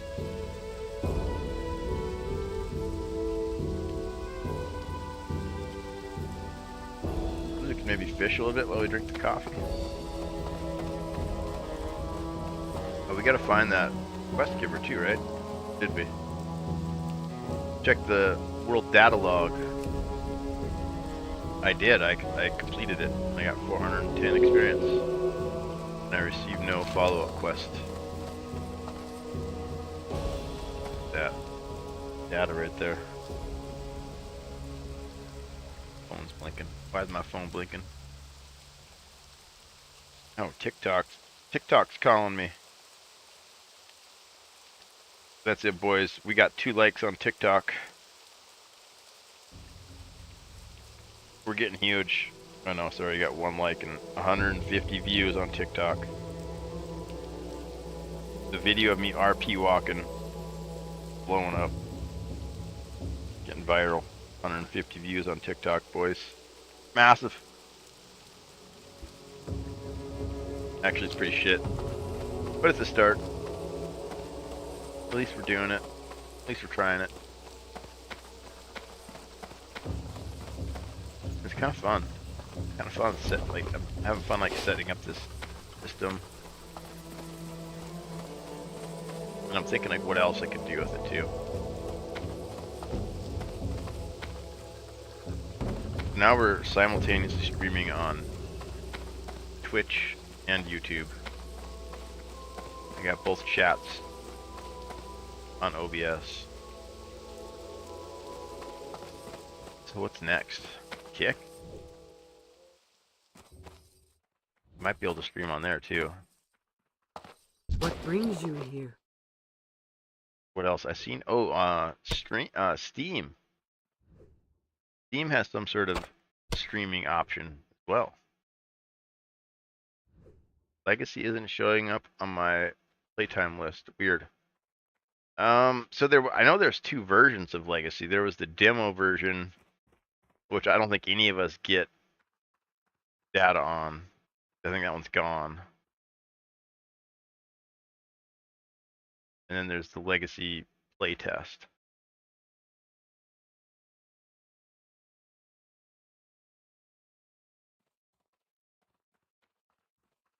Winds be at your back.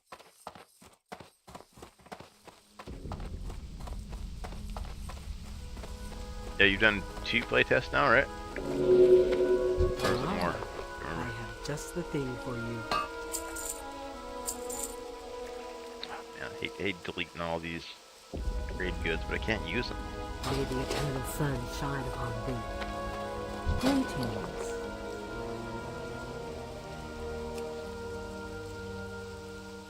Oh, it needs night crawlers.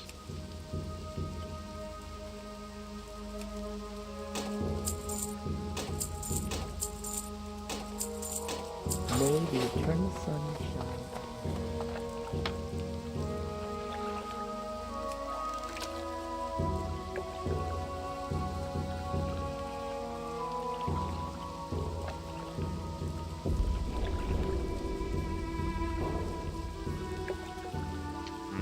Copy. There was a period where like bodies would persist, and clowns and jokers and trolls they would make level 1 characters and run them over here and name them like really silly stuff, and then drown them in this pool. And every server you went to, this pool would be full of corpses, like really weird or like edgy names or pretty funny. They had to put a stop to it. Can't remember what they did, but something about corpse persistence. Corpse no longer persisted like that anymore.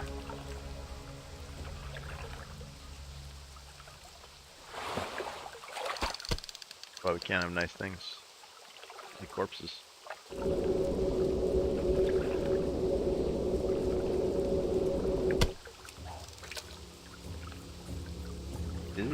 Is it even deep enough to drown in anymore? It looks so shallow.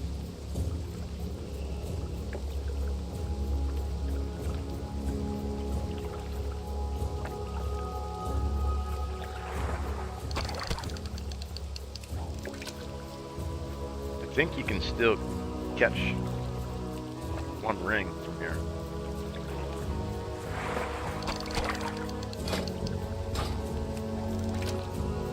All these low-level waters, a chance to drop it. I believe. Never actually caught one, but I do have a collection of the 1 ring on live on retail WoW. I got like 15 of them or something.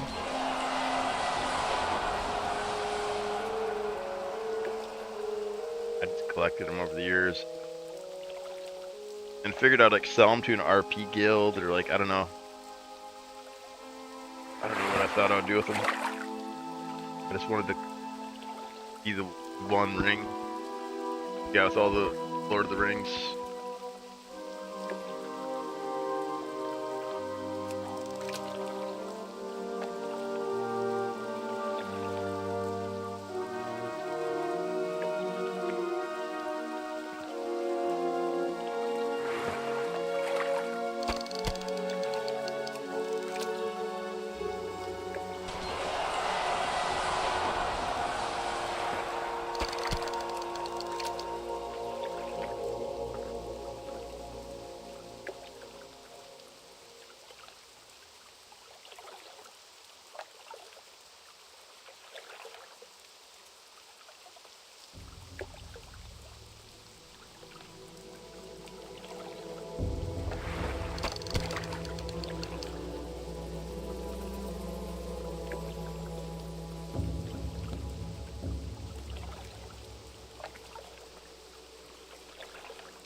Really huge.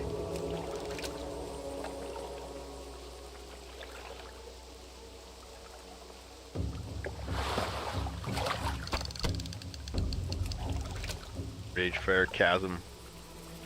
Ragefire Shaman.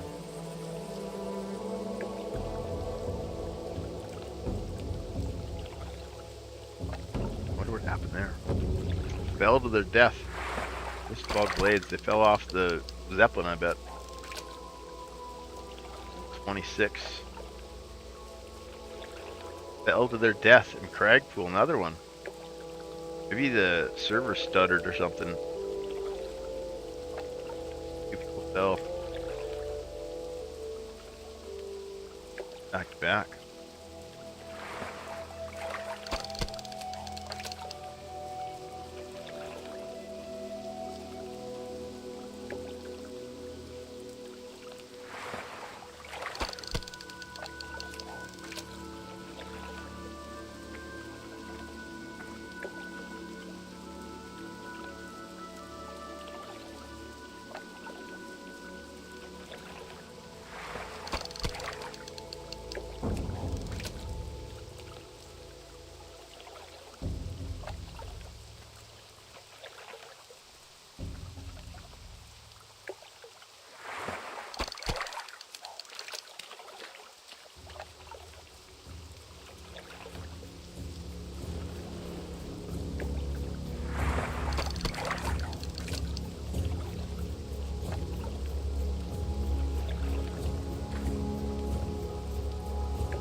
Creepy dude standing next to me for.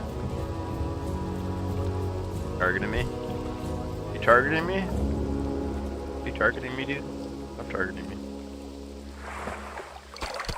Actually not targeting me. I like the way the rain looks in the water.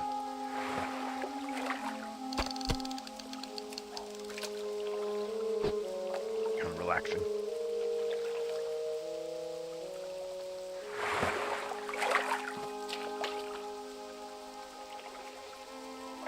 Oh yeah, it's deep enough. Duck grounded. Oh my dude. Level 49. Duck grounded. Valor Wind Lake. What the hell?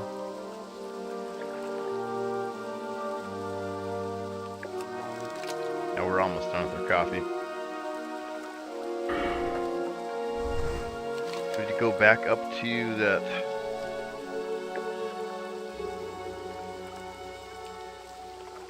I don't know where to go to quest.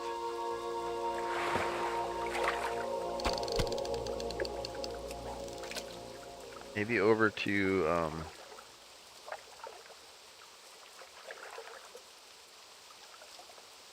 maybe over the east side.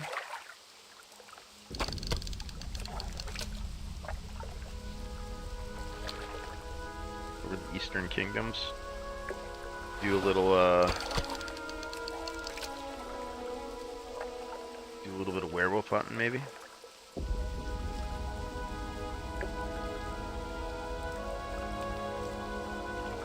Daughter, a pretty big League of Legends player.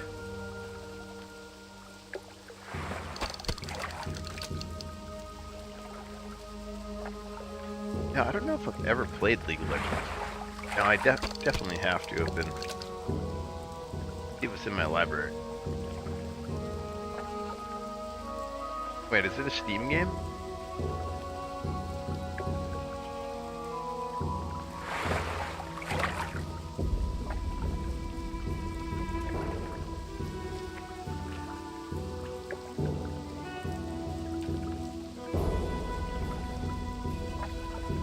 Man, if I played it, it was a long time ago. I remember playing Dota 2 and that came out.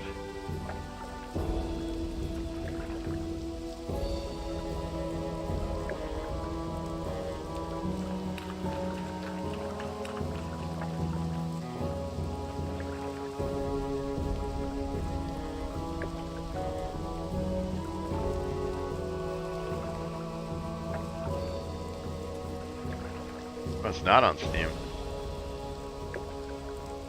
Got his own. Riot's got his own launcher. I know they're big enough, but.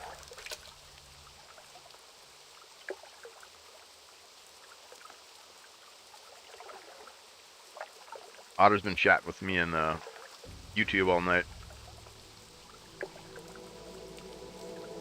He's obsessed over Legacy.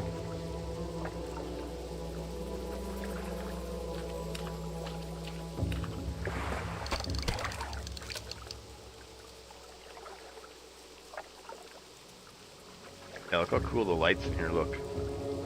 Ray tracing. Like cool colored lights. Oh, that reminds me, if you could do our lamp quest. I think it's still green or still yellow though.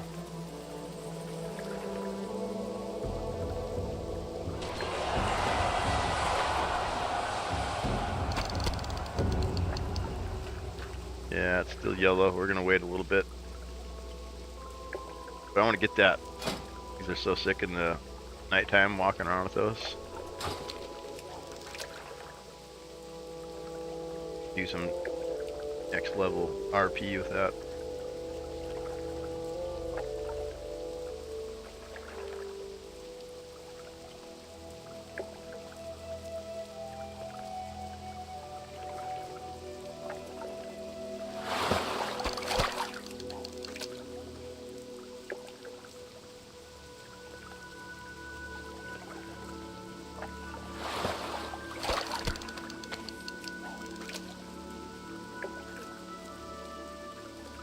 Oh, we got another fisherman.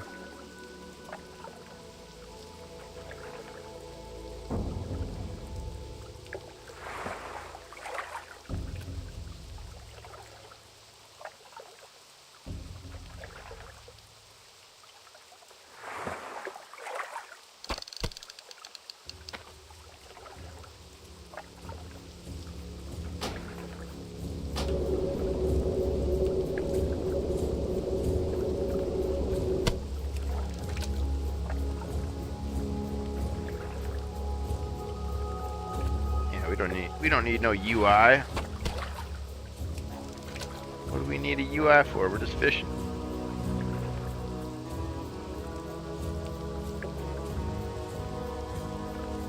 I get like a better angle on it though. Zoom out a little bit.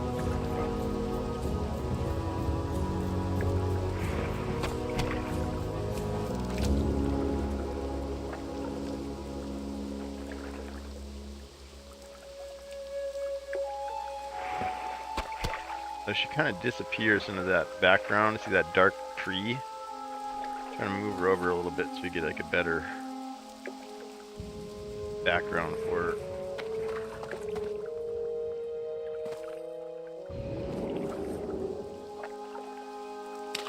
Maybe in front of. There we go.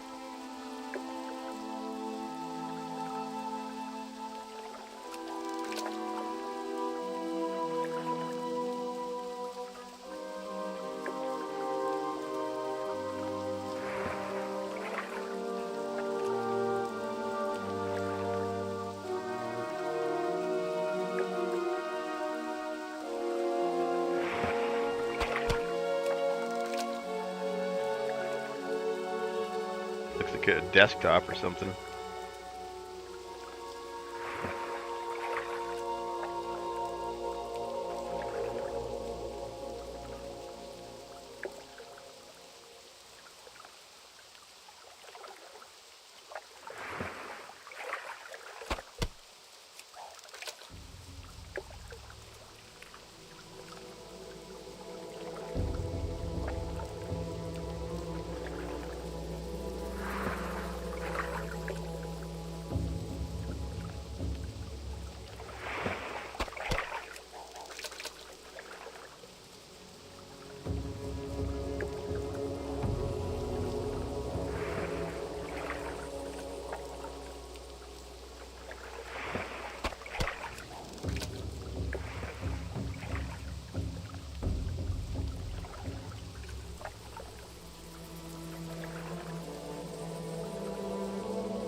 try to zoom in real close so you can't get some cool shots, maybe.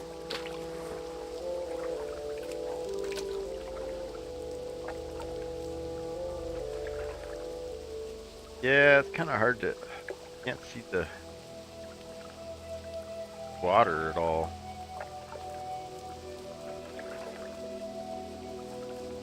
Oh, really? Oh yeah, you can do like first person. Wait, you can do first person World of Warcraft? Forgot all about this. What the crap?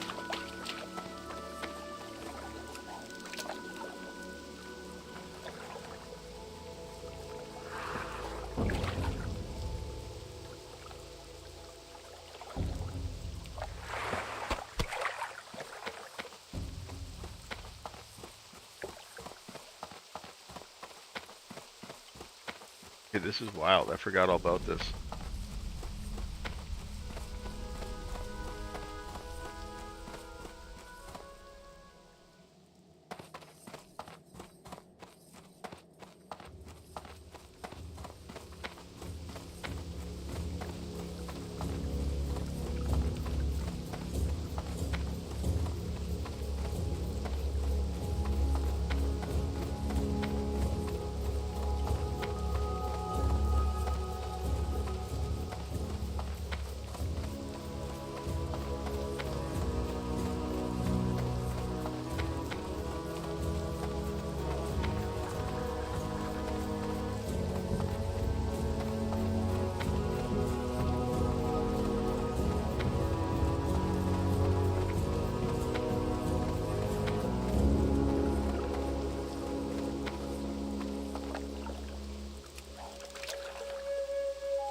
If you guys look at the water, you can see the reflections of the buildings.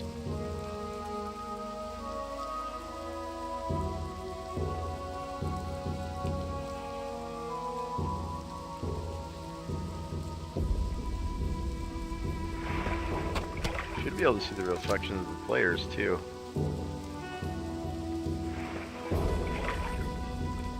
No, maybe not.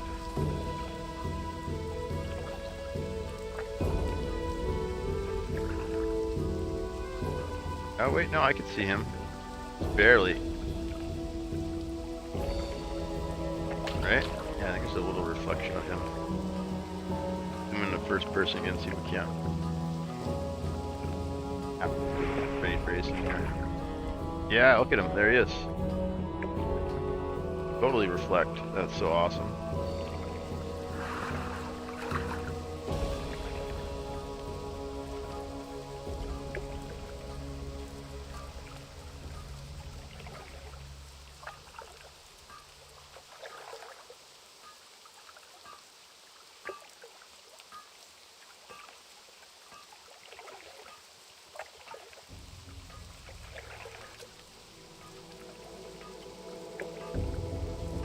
Oh yeah, and look at when we move, it makes another ripple.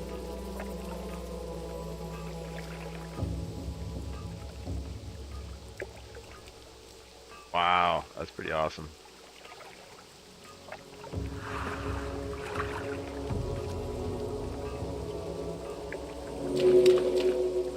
Hard to get the angle at which you can see the reflections though. You got to get pretty low.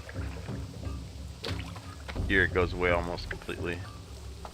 A little bit there you get the edge, but kind of see like the cliffs back there or something.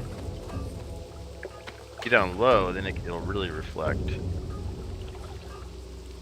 down by the plane of the water. Hey, look at all this over here. This is wild looking here. Reflection of the tops of the buildings, doorways. I don't really see him though.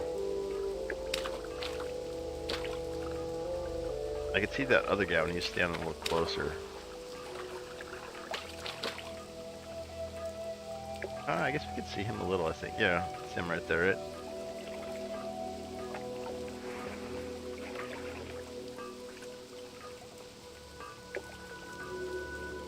These little things here are pretty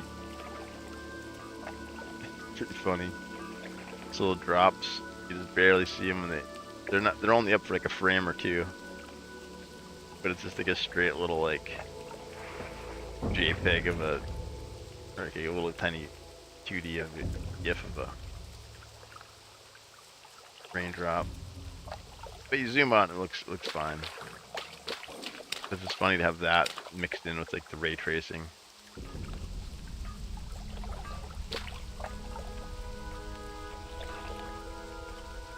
Yeah, and this fluid mechanic is really cool too. I mean,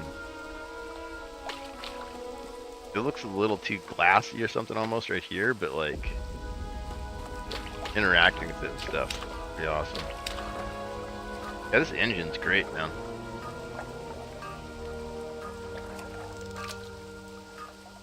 And the fact that it's all like this pretty much seamless open world.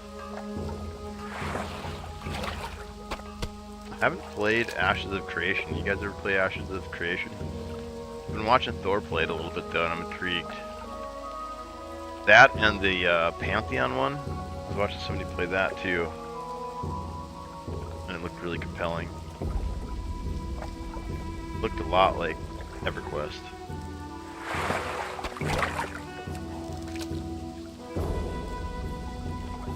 Yeah, see the water here just doesn't look that impressive really. But right there, you go down and get that angle on it, that reflection. And it just totally looks different. Comes to life.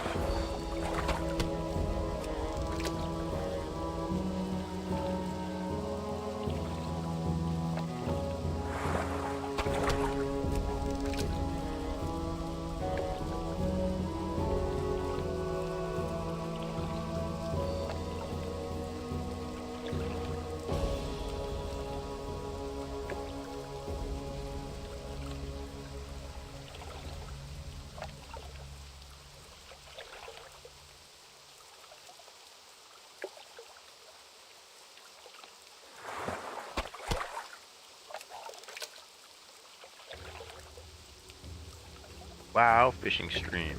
Huge.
Here come the fishermen.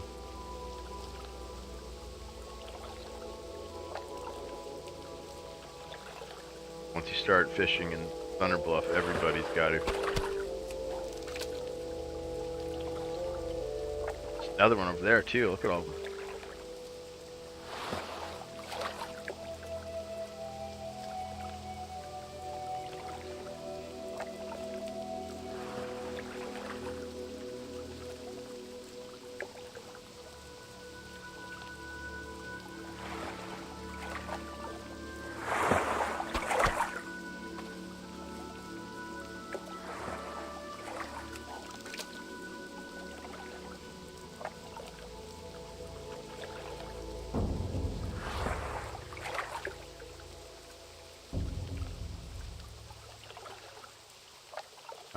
Angle to like make a gift from or something.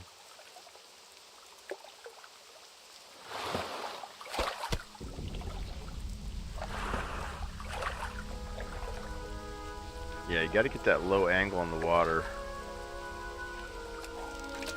Get all those nice reflections.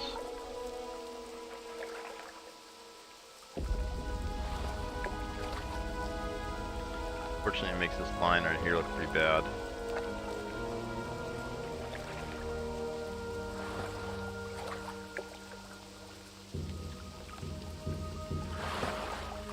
And you gotta get really close to this texture too. Maybe if we zoom in, because the character models are way better than the ground. Zoom in on her and then go low. Like that. That's better.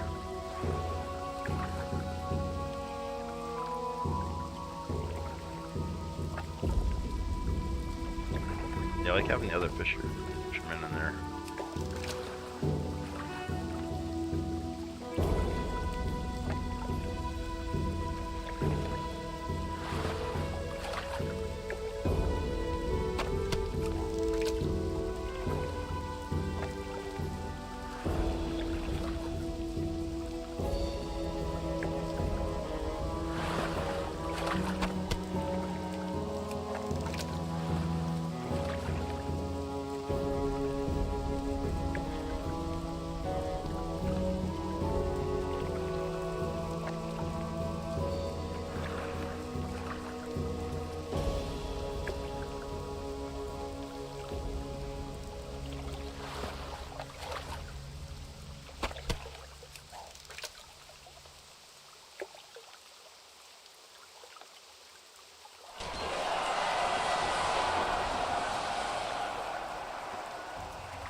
Alright, I got the title for this clip.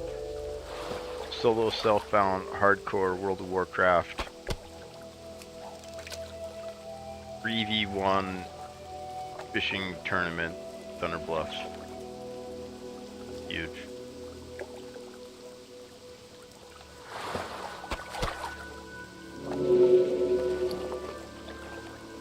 That's a good amount of fish, not bad.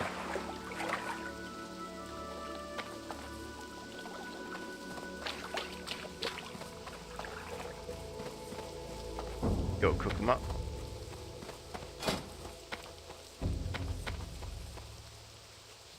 Oh, wait, I can't cook any of them?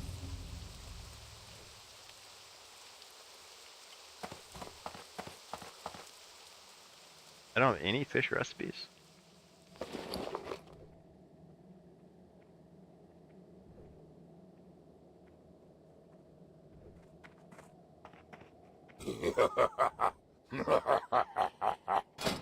Yeah, I guess not.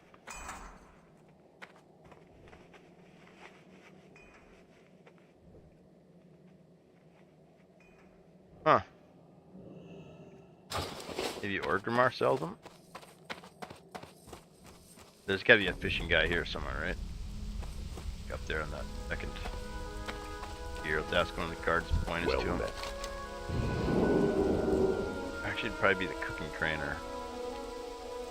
I'll try the fishing trainer. I feel like he'd have fishing recipes, but maybe not. I'm pretty sure I've seen these in Org, but before to buy them then. Probably get them now though. Yeah. But this stuff's all probably too low level to skill off anyways, so I'm just doing it. No reason. Oh, we gotta go up there. Wait, what's this quest? Oh, never mind, it's the cloth. Cloth guy. Those are just like reputation turn-ins. Like if you wanted to get some extra reputation for this faction, and you're like short or on it or something for a gold, you just give that guy a bunch of cloth. Give you a bunch of reputation for these guys instead. Earn trade. Here's the fishing trainer. How may I aid you? Yeah, here we go. Goodbye.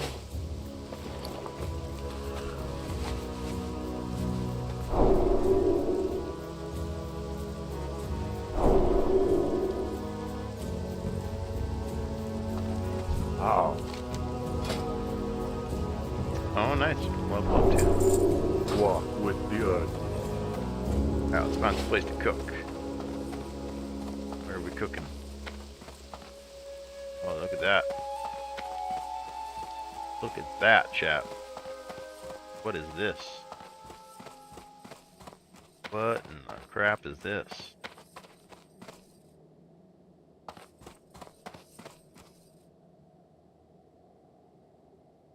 To work?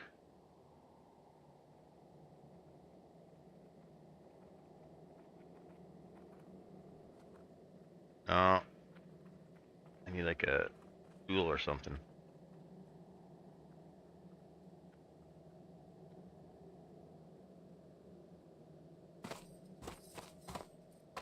Now that's huge.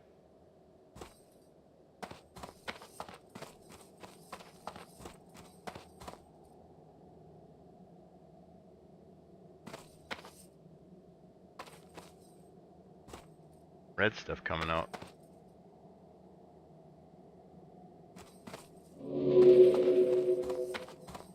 I thought they took that out of the game or something. I didn't think that was like allowed because it's like a smoking thing or whatever, like a smoking reference.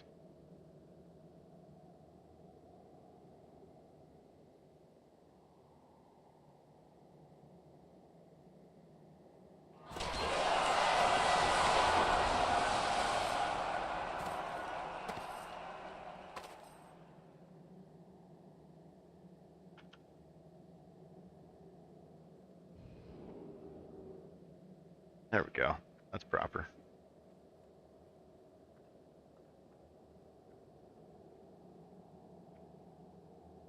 Got our fishing pole.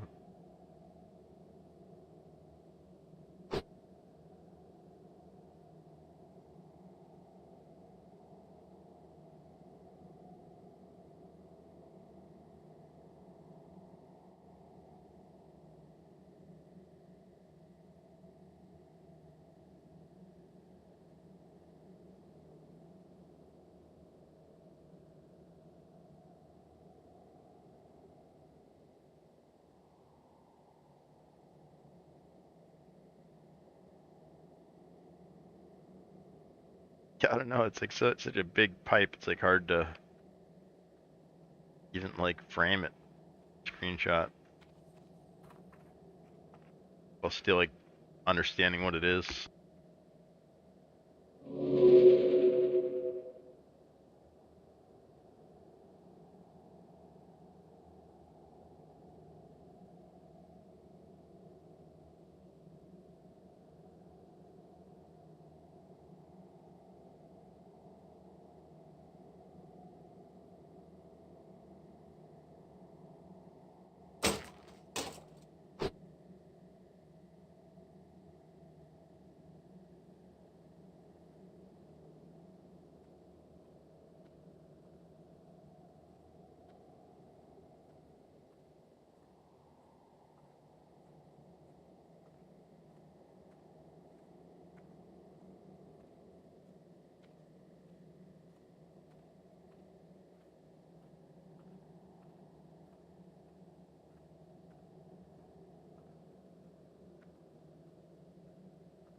Alright, I think we're about caffeinated up as we're gonna get. Drank our coffee. Pretty strong cup of joe. A little sweaty from drinking it. I know it's good.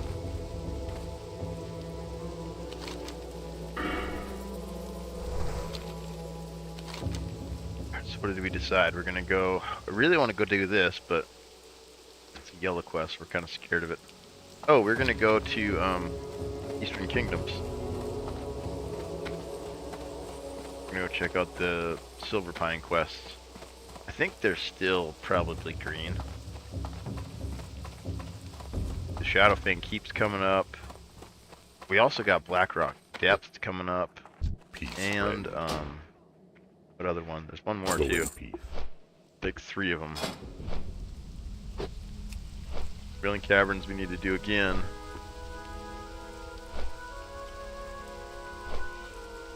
There's also a better way to look at them in level order. Yeah, Dead Mines. I want to do Dead Mines. Yeah, Black Fathom. We got 1 quest for that so far. We need to get some more for this though. That's our level range now.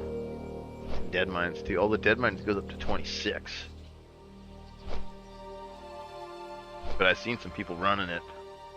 It's a Alliance side dungeon, but you can still get over there if you know the route. Which I don't, so I'd be at my guide's mercy basically not to lead me into a trap.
I got an invite to Shadowfang Keep.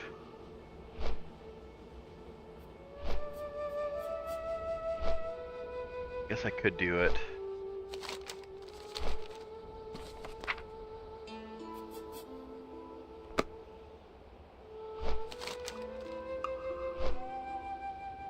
Kinda nervous to do it too. It's a tough dungeon.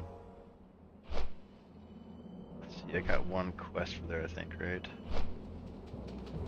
I kinda want to get some more quests lined up. Oh, I don't have any quests. There's a lot of good gear in there though.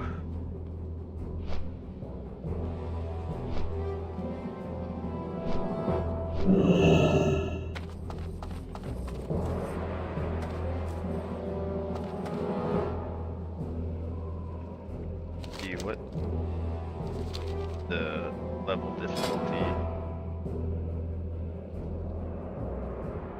30, 20. I remember. I think that last boss is really tough. I don't think I want to do it. I think I remember him being a real pain in the ass. There's some hard pulls too.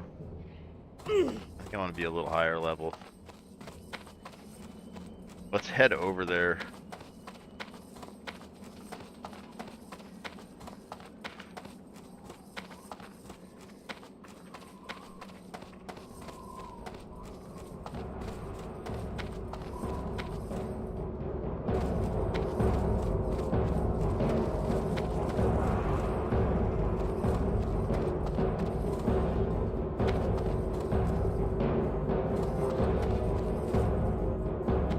gifts under the tree.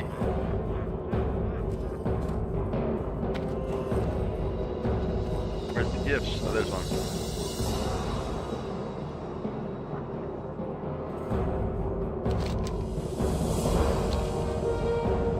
Can you get multiple?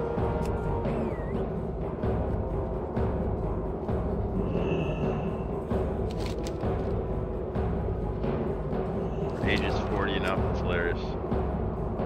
This level 40 and up. We got 2 gifts.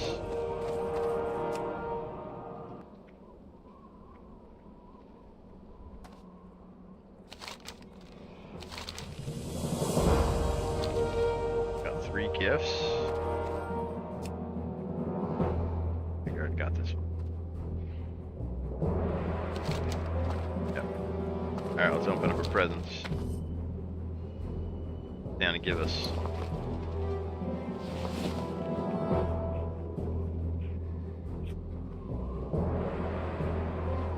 Oh, we got a little pet.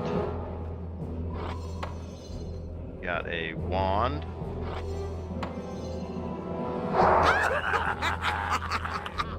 Laugh. Pretty awesome. Only lasts 10 days though. Goes away. No charges, so you can do it as much as you want. This is like a pet, but it takes a snowball to summon him. Just food.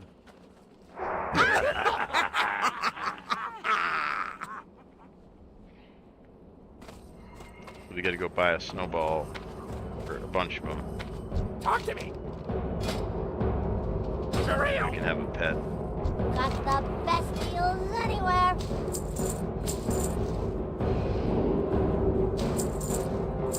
Pleasure doing business with ya. Now we can summon our pet.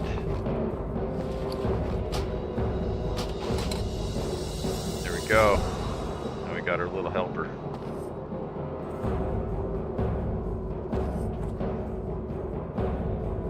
Little mini gnome.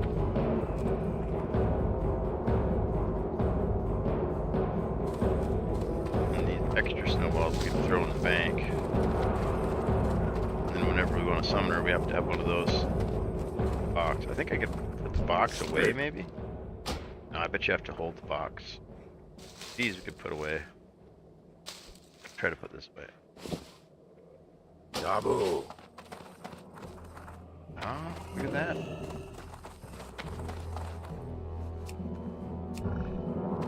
We won't be able to resummon her though.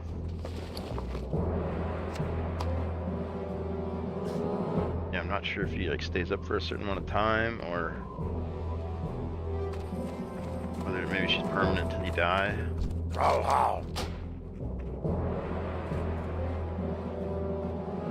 Yeah, just right click, just summon and dismiss. It must be like a regular pet. Yeah, we'll see how long it lasts. I got a feeling once we like take a flight path or something though, it's gonna go away. There'll be some way that it fails. You have to like resummon it.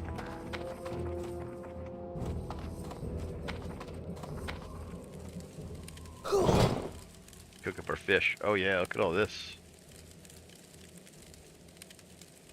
These aren't worth much, but these ones are good.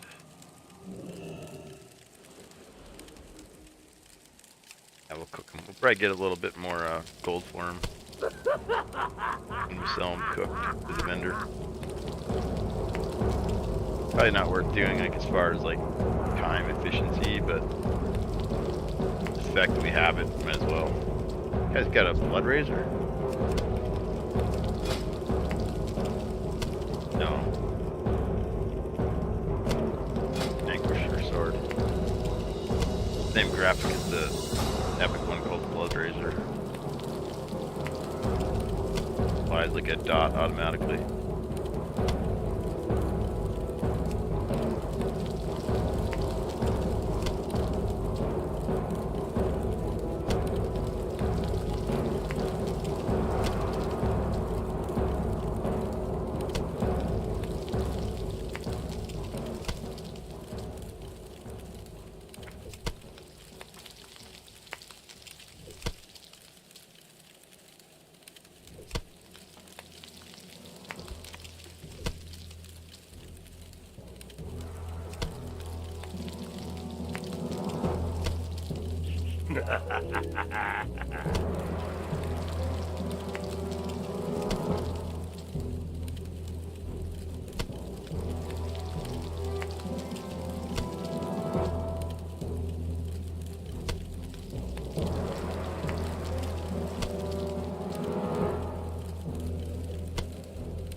Okay.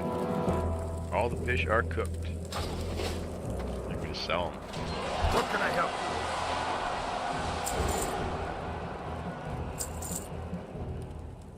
Kind of garbage. Well, those ones do and heal over time. Keep them there. That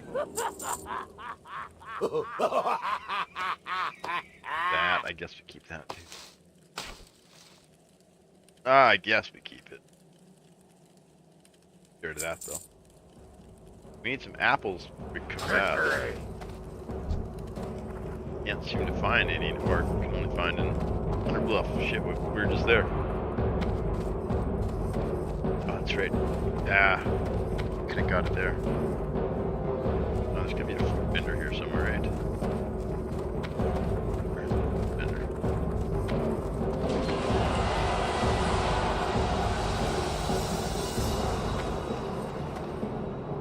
Fruit vendor? General.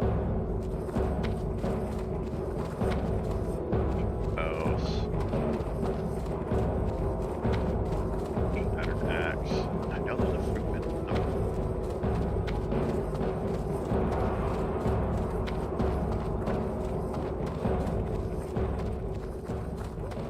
Oh no. Heck of Obama's dead. Not good.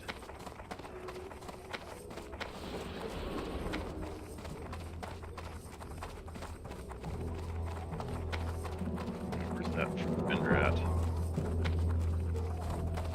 Apples.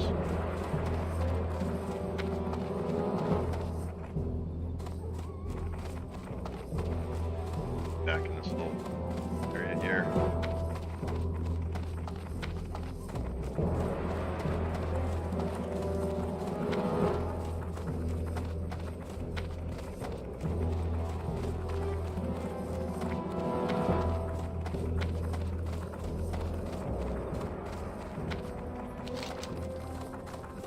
Be back in one of these areas to ask the guards either. We could try, I guess. Look, Tom.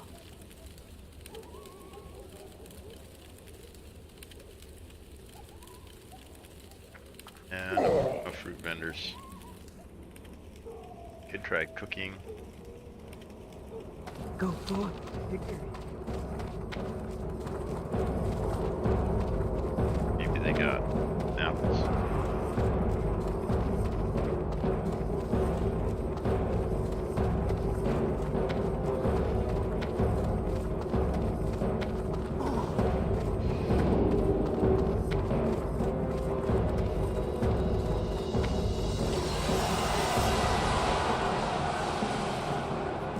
How you doing, man? Here is with you, man. No apples. Might as well buy that though. We can use those to level up. How you doing, man? Later. Yeah, apples. Spirits be with you, man. Vendor under somewhere.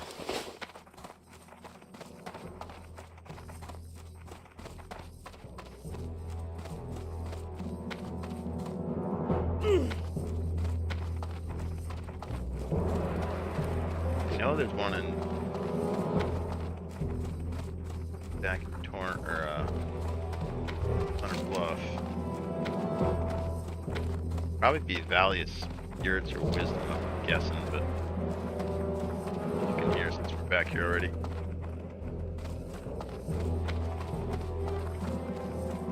Yeah, 'cause this is just like those guys. Armors and stuff. Oh. Oh, That axe is so cool. Gonna have to miss out on it though, cause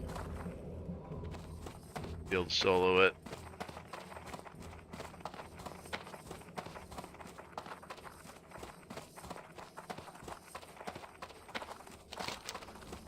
Go look in wisdom quick, and then alchemy. We should check alchemy too. Make sure there's not something we can learn. Like I said, we're kind of lacking on this one here. He's got nothing. Farewell. What do you need? Oh, here we go. Plastic garbage. But doesn't even tell me what it requires. Go forth to Wasted victory. coin.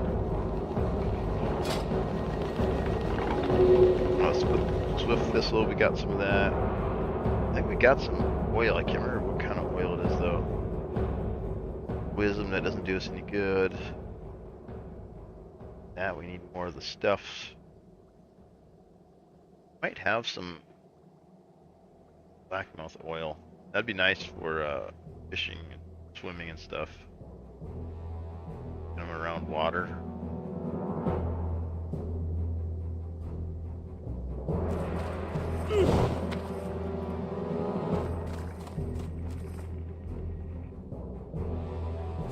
Oh, let's see when the next one's unlocked.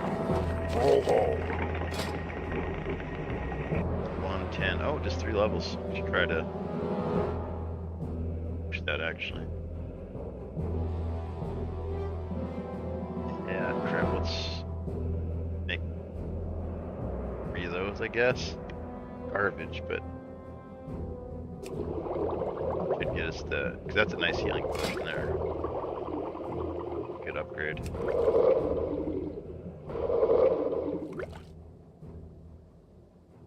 What? Oh, there we go. There we go. Oh, leaded vials. We got a bunch of these. It only takes 1, so we can make a bunch of those. Nice. May your blades Yeah, that's a good never upgrade dull. there. Blood and thunder. Leaded vial, right? For the horde. Yeah, we can 10 of them.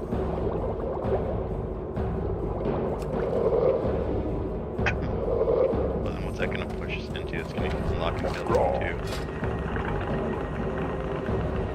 120, we get the next mana potion. 125, we get the stronger cruel blood. We want that. The elixir of defense, we want that one too. What's that? Level 30. Alright, so we'll hit this mana, but I don't know if we bother learning it.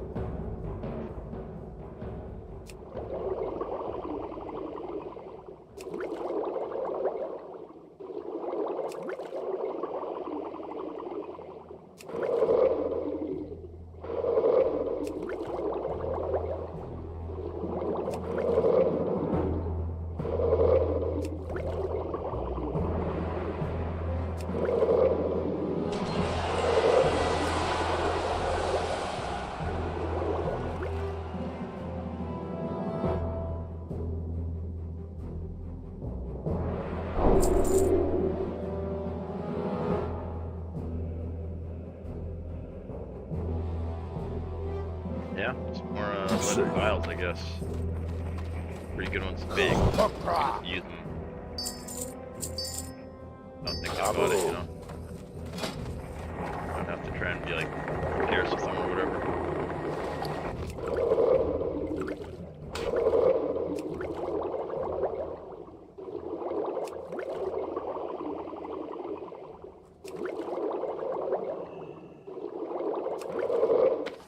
Loktar. Controls blood. Nice, we can make a couple spell. Good one.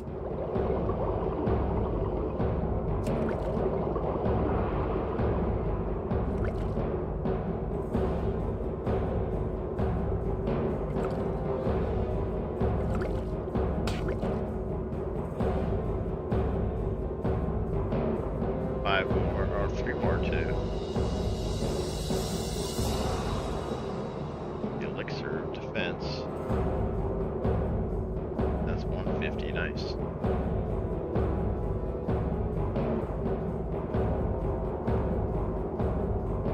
Wait, so if I have that, can I not use this elixir then? Because I think you can only use 1 elixir at a time. This one's only 2 minutes. I think it still conflicts that.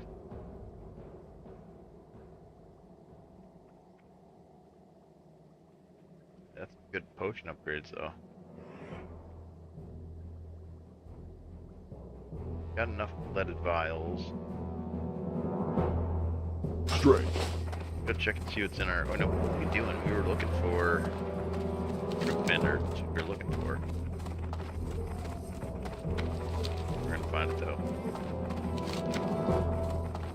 Check the Valley of Spirits. I gotta have a fruit vendor somewhere here. Let's Google it. Google.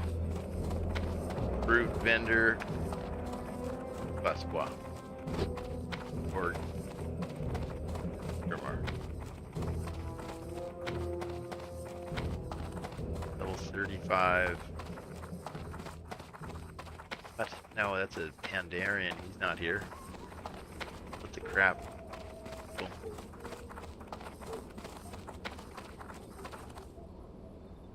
NPC can be found in Orgrimmar. Okay, there it is. Got it. We're heading right towards it. Hoarded fruits. We would have found it. We didn't have to look nothing up. We would have found that. We're walking right into it.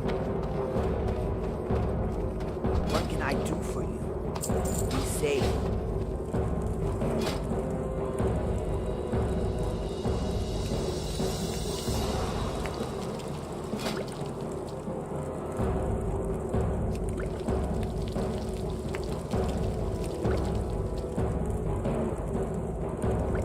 Yeah, having good food is a big deal. Extra 6 stamina or we got. Adds up though.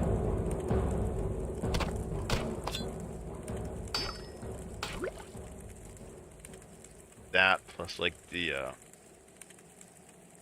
potions makes a difference. Not individually, but you add it all up together.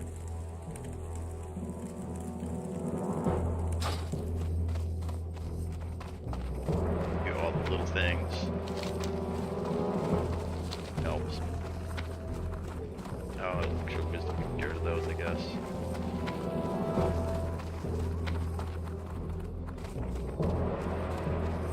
What are you looking for?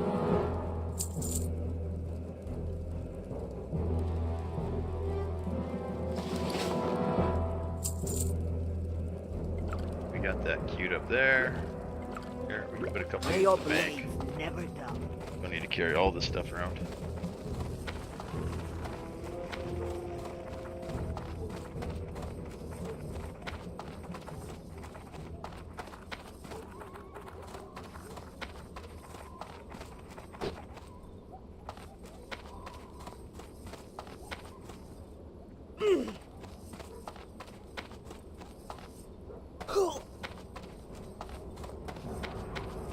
Here we go.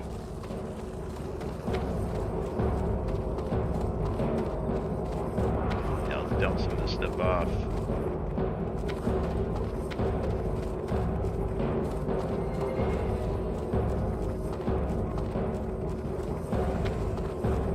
Lokar. For the Horde. Bank is full.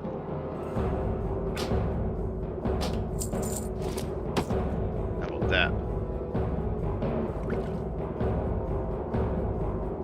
What do we do? Do we get rid of these? That.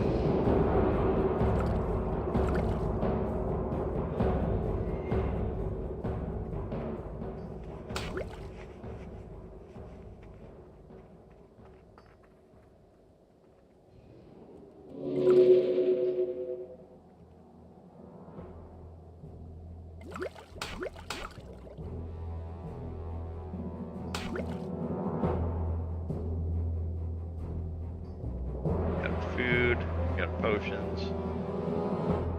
Great skills. What else do we want here?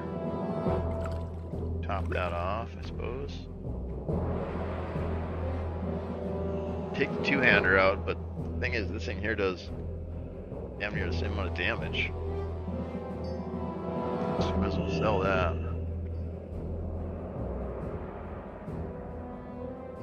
No, oh, we could make more of these potions. Wait, I think we used all the other ingredients though for them. Yeah, we used all the root.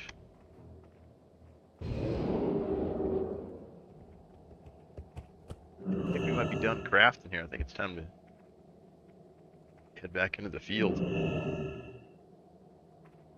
I think we'll try out the Eastern Kingdoms. What's going on over there?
Wait, did I not turn this in? Go forth to victory. Get down with it.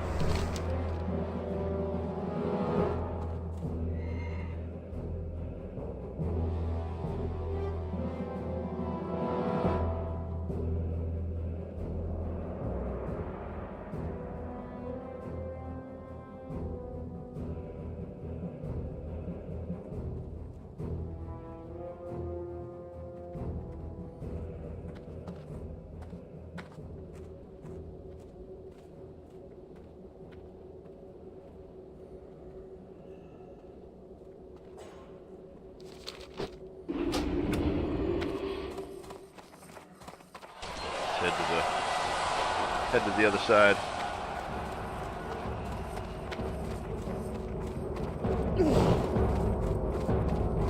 That's another good way to preserve your items too. I figure.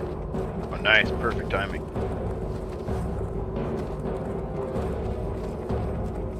Yeah, nice. Go.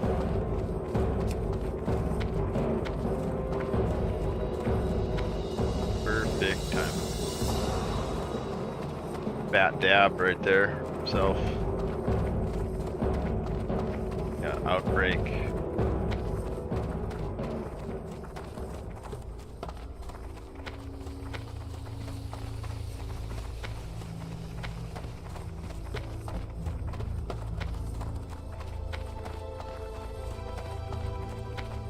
That's our Zeppelin, unfortunately.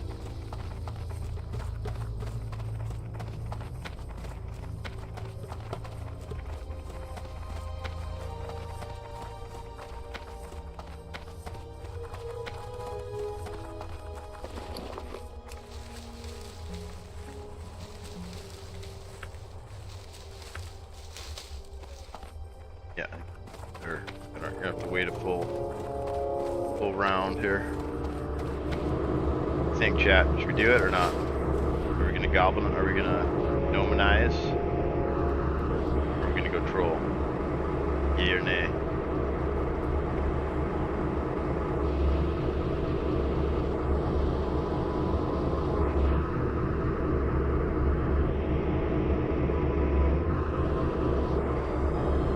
Kind of leaning towards yay because we got a little helper with us.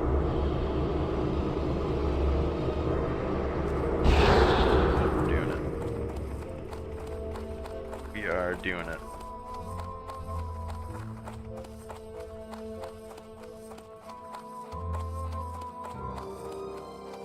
Oxy Moose got slain.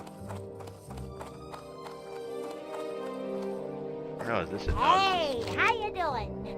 I kind of want to go. If you you've ever been need here yet. anything, Probably wait though.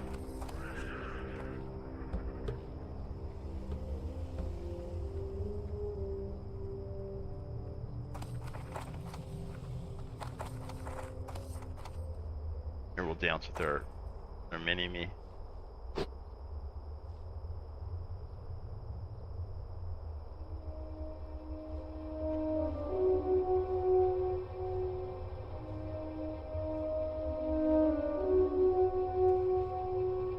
Oh, they don't dance though. It'd be sweet if they did like a mirror or something.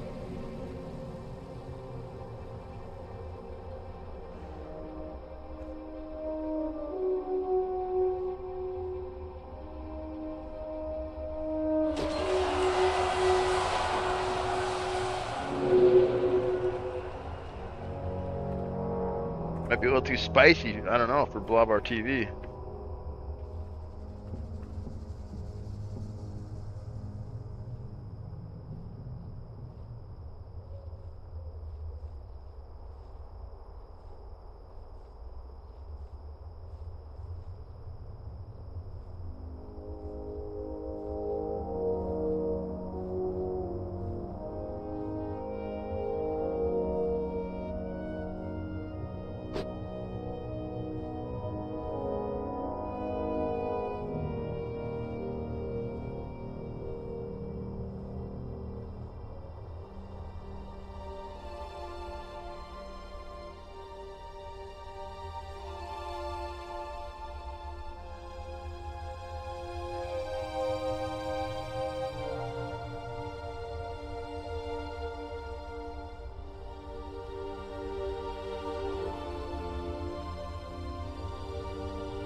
Waiting for the bus. Waiting for the bus.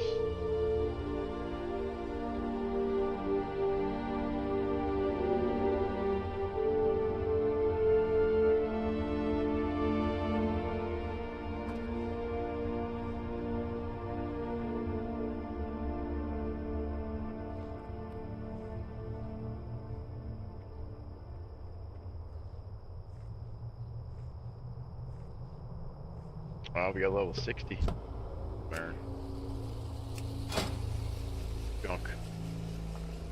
Devil Sore. Dragon Scale.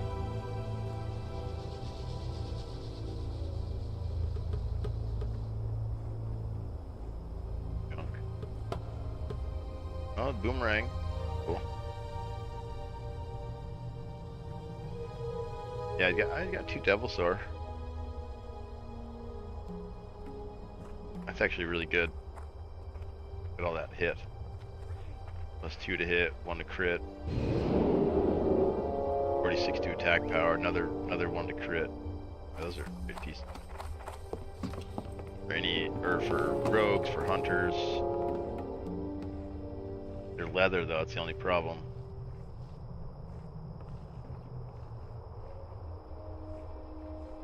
Yeah, he's got good gear, I guess. Black Dragon Scale. It also gives hit. Attack power. That's a set I made when I started raiding. It has fire resist plus hit. That's kind of the 2 most important stats for starting raiding. You needed a fire resist set, do all molten core. Needed plus hit for tranquilizing shot. There's a boss that had a rage feature. And if you and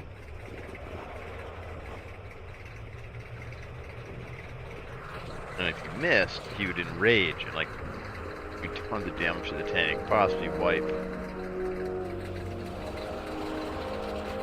mostly wipe your raid because you missed a shot.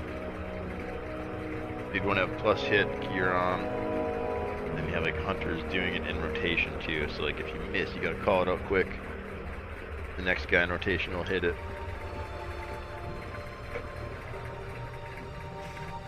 But like if two people go at the same time, then that's like just as bad too, as like a miss. Because then you're taking out the next trank shot. You gotta do it in rotation during the entire fight.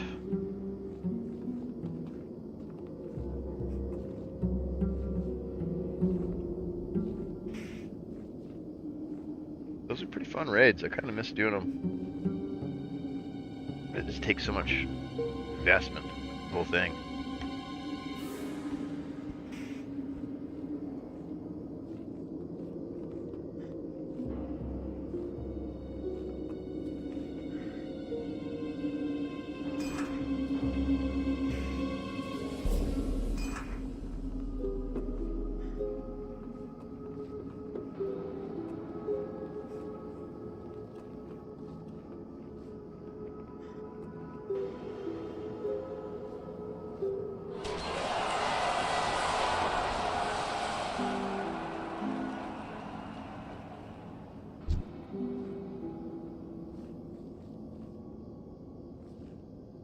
No way.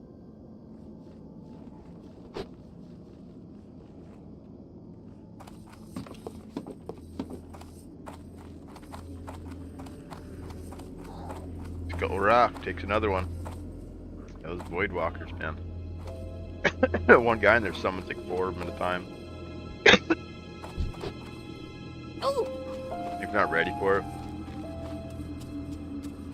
really wipe you. I should have died there, but somebody saved me. I think a group came around the corner and seen me panicking with like all this shit on me. Killed them for me. Happened like 3 times now.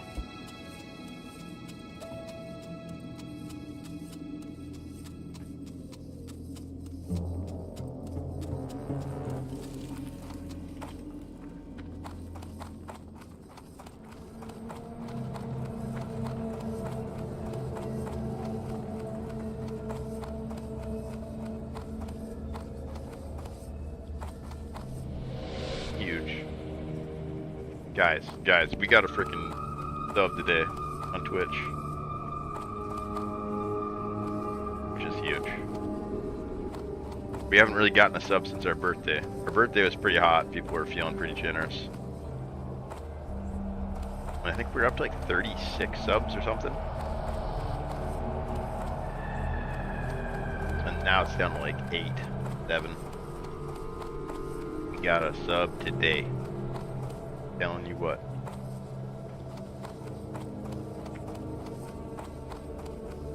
Feels good.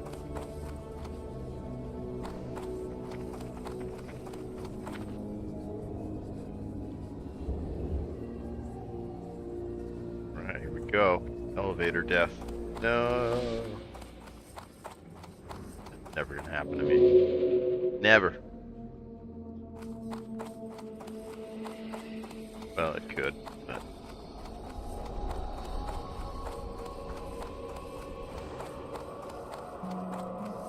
What is it? Do I need the bank for anything here? I think we managed our inventory already. Yeah. I think there's some quests over here that we can pick up. Because that Shadowfang Keep is coming up in the level range. Yeah, 22 to 30. Got an invite already, but I kind of want to get like a couple quests lined up for as well.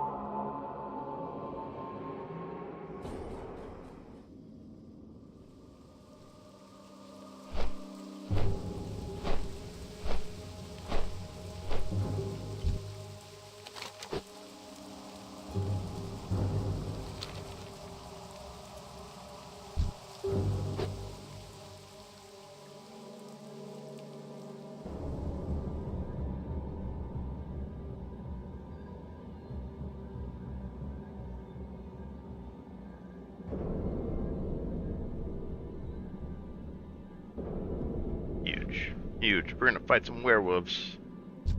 We're gonna fight some dadgum werewolves. It's gonna be like the silver bullet up in here. Anybody ever seen the werewolf movie, The Silver Bullet? Oh shit, what's going on with the stream?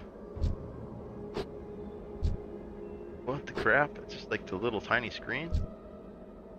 Oh, it's been like that. Wait, did I just do that now? Okay.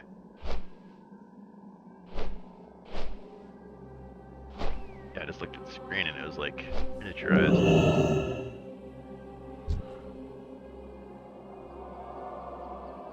We don't like miniaturized screen, we like full size screen.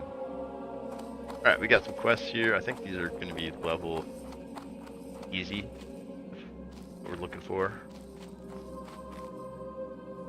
Looking for some level easy. Green level quests. We have to drop some though. We only got 3.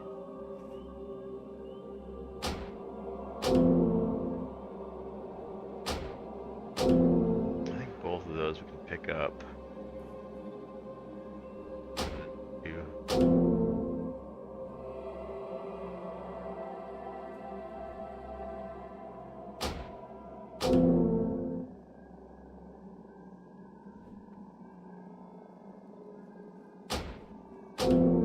Get rid of the ones from the Sunrock Retreat. Those will be easy to pick up again.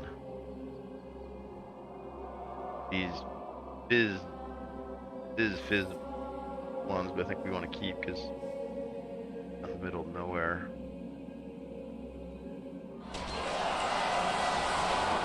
Barons. Still gotta go. How did I miss that one? That must be in the. I feel like. Speak quickly. I feel like we need to Watch do those. Remember, patience, discipline. I have a hard time remembering all the quest chains. Hello. Goodbye. Trust no one. What is it? Remember.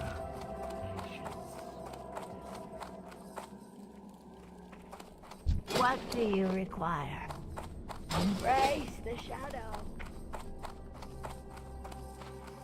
There's from here.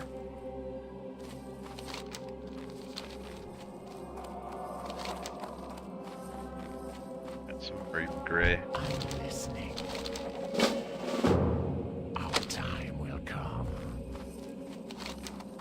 Oh crap, Almer Gray.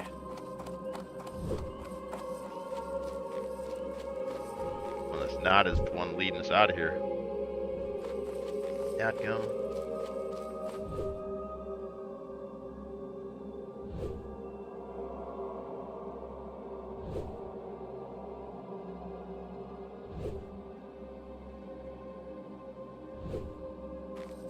We reviewed the Remedy of Argyll from Fowler, Dawn Weaver. Wait, what?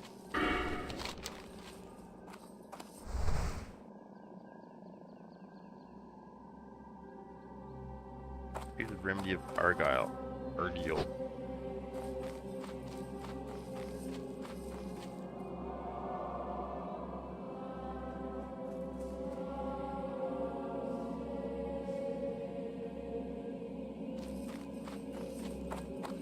Wheat farm just north of the bridge.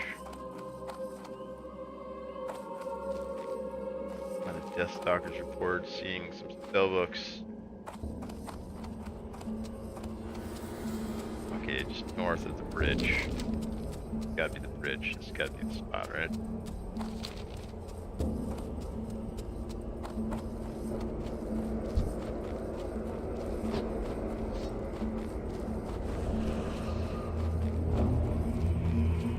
Yeah, we kind of missed this whole leveling spot too. Overshot this one. We're a little bit under for the Stonetalon.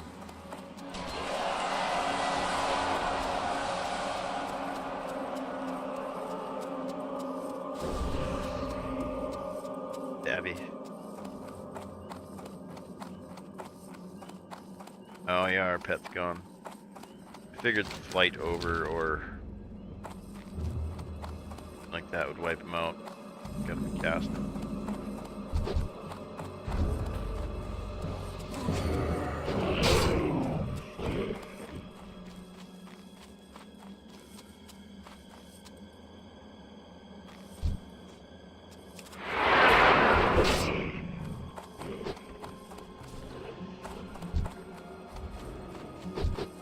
Going for the earth.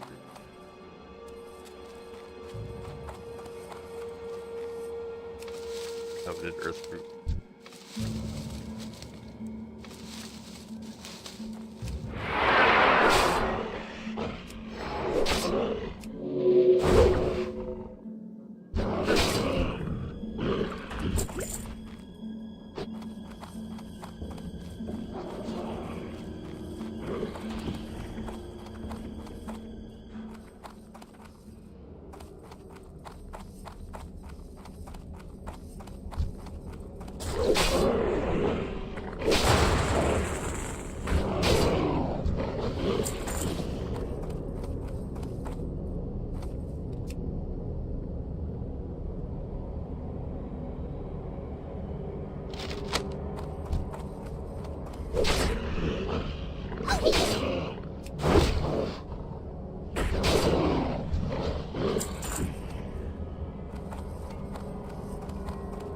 Yeah, we need some green mobs mixed in here at least. Got that one done. Like 6 gizzard, grizzled bear hearts, 6 skittering bloods. Go bears and spiders.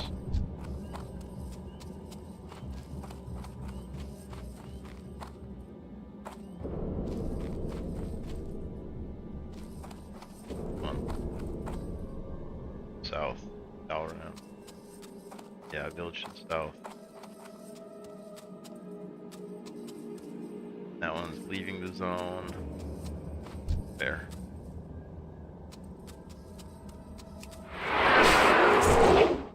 Ravenclaw Drudger. Dark Runner, Guardian. Where are these guys at?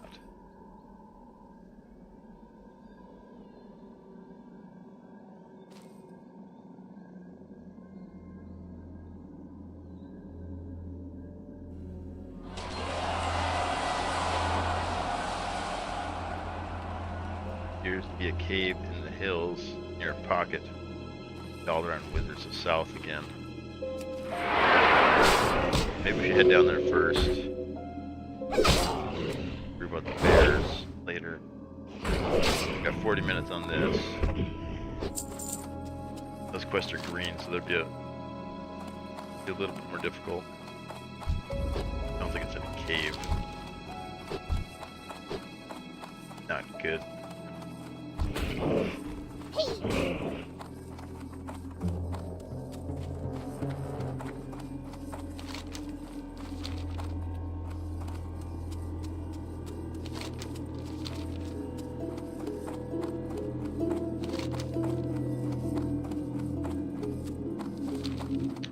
Might as well turn in the one we got too.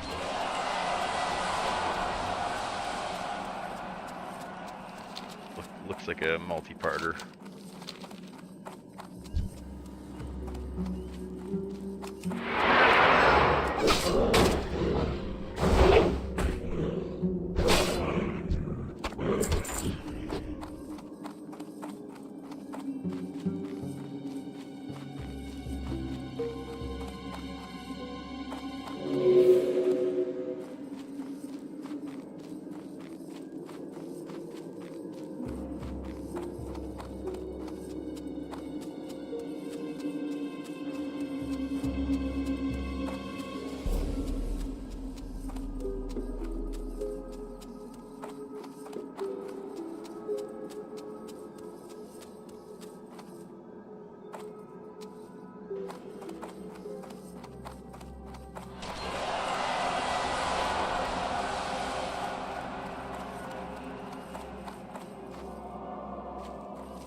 Better be good.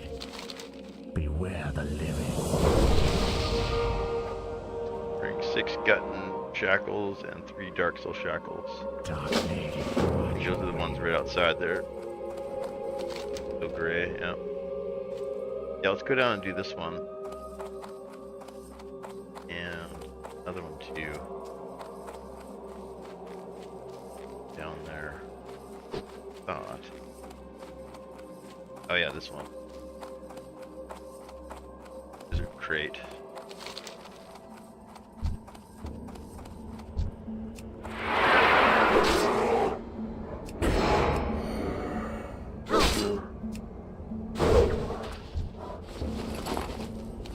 Yeah, I think those are down here. I think the wizards are here, and then the other guys are on the other side or something. Where exactly?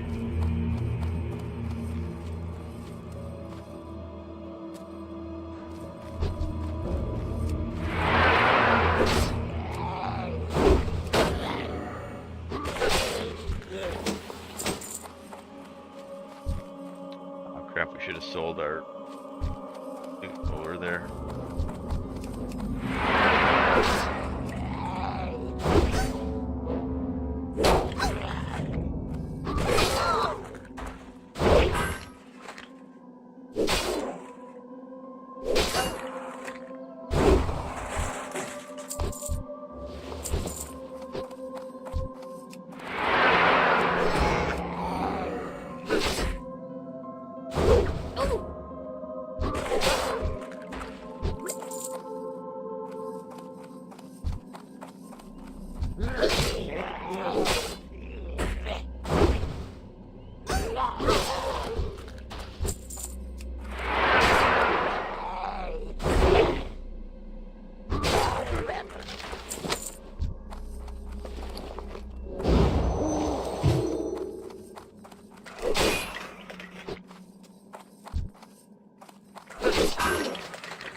Quest here, I just don't have it yet.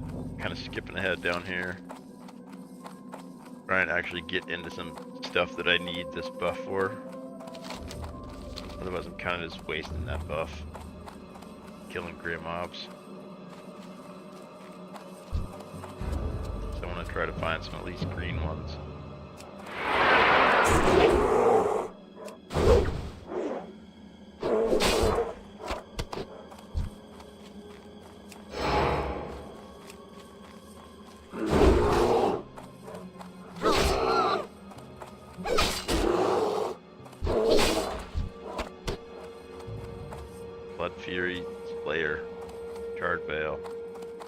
The area we were at just a little bit ago, where I dropped all those quests for Stonetalon.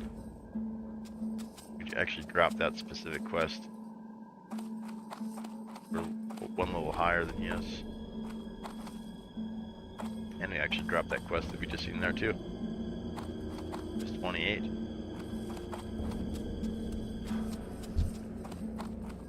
Okay, so now we gotta kill these guys and get a magic box from. And the other guys are supposed to be around here in a cave somewhere. So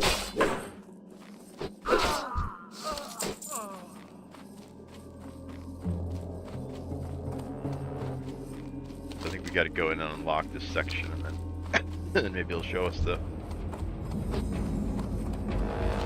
cave. Yeah, I don't know.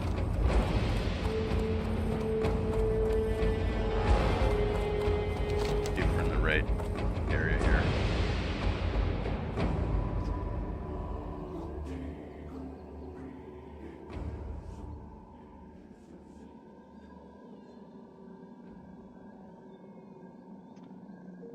One.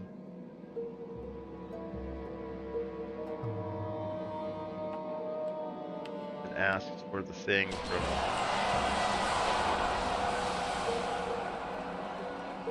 this one here, border crossings.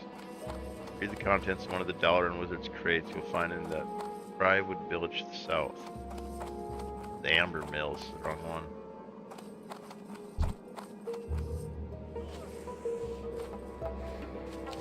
Have to go down even further.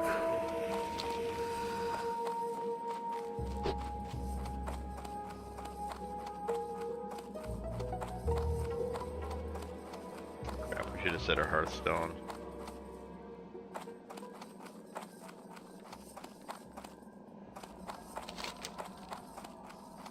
Yeah, I have to go here and then this way. It might be over here too. I know there's a village there, but I thought that was connected to the dungeon and like full of elites. I was thinking maybe there's something here, but I don't remember.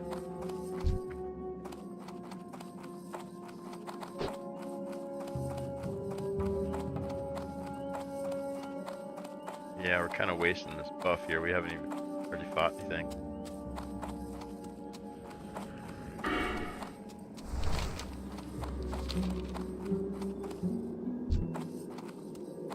Oh, there's a level 19. Good. 18, 19, okay, okay.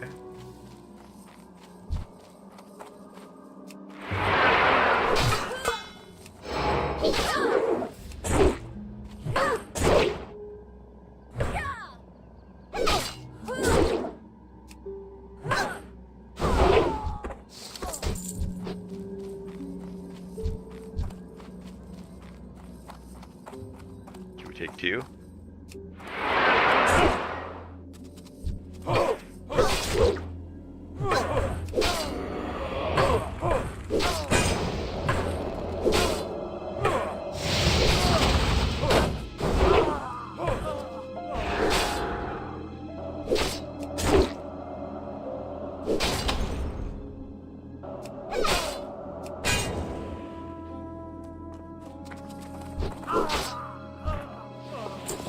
Oh, they drop wool, that's nice. Still need wool. Yep, bandages. It said border or something, so maybe down here.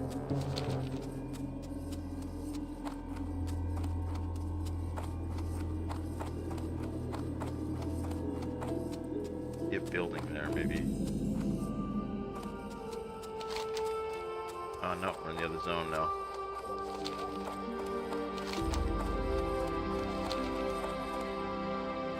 I feel like maybe we just keep going.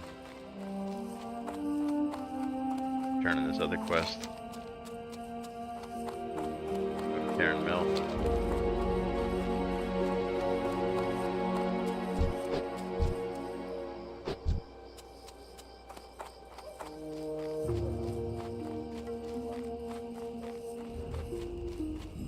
Speak quickly. Beware, our enemies abound. Alright, we're going to Terran Mill.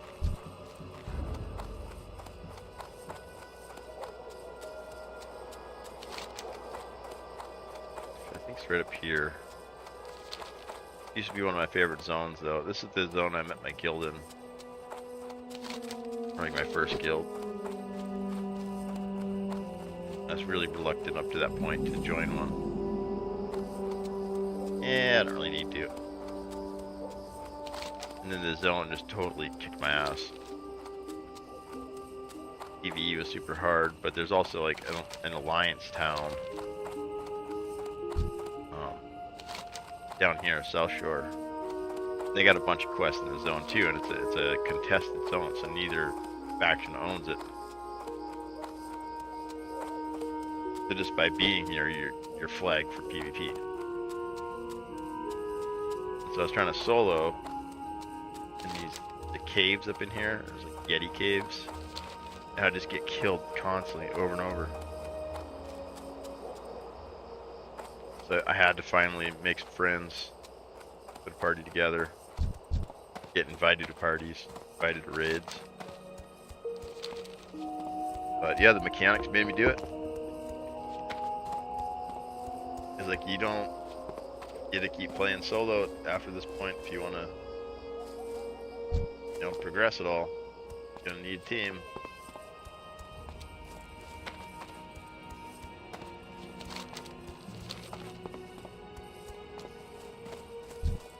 And I wanted to play the game bad enough, you know, that I was like, okay, I'll do that. Where a lot of other games I'd nope out. Like, nah, too much, too involved. Had my fun. But this game hooked me for some reason.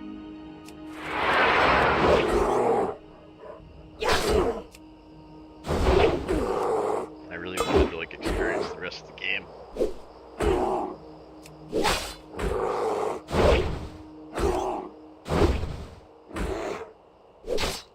Yeah, this looks so cool. I was saying before, it looks like I remember it, but I know this is what it looked like. It looked terrible, I'm sure, compared to this.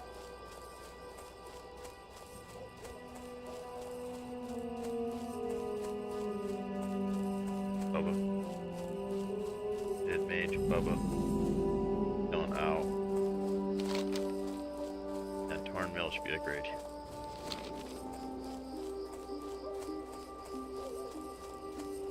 Not rogue.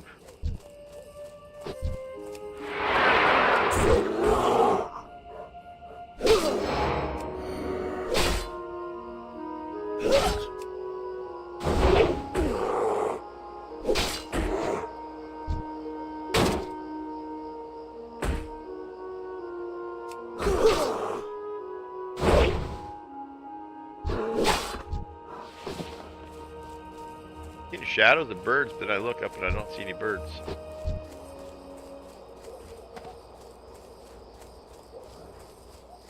That guy's taking lots of damage.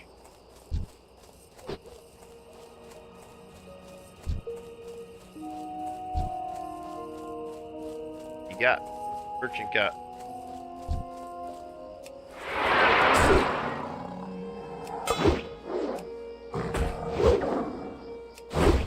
Got a good sword, if I remember correctly. But there's a good sword somewhere, I can't remember where it comes from, but it's like a nice two-handed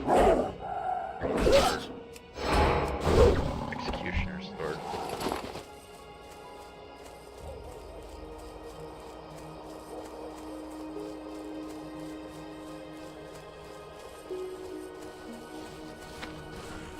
Time is money, friend. Oh, he's got schematics. For alchemy. Are they working in? Right back. Yeah, it should be over this way. Here. Yeah, there it is.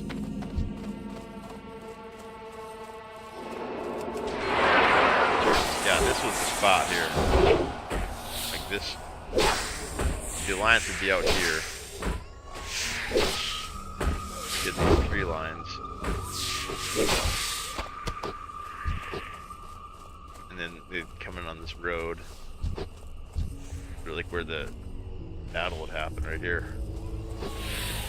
They'd push in past the stump. Up to this thing here. What is it? Kill these guards. Right here. What Guards. now? Kill the flight path. You can't fly out. And camp, like right here. Eventually push all the way in. Sometimes you'd come here and the whole zone would just be compliance. You just couldn't do anything. They couldn't permanently take it over. Like the guards would continually Hello? respawn on them. Dark lady, watch Like over you. discourage like long-term camping. But they could take this thing over, kill all the NPCs, couldn't turn in any quests. It was a real shit show. Quickly. Victory for Sylvanas. Great. Remember, patience, discipline. Might actually be level appropriate for us. Goodbye.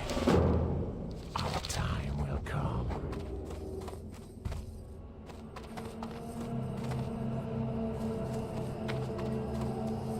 I am forsaken. Goodbye. Beware the living.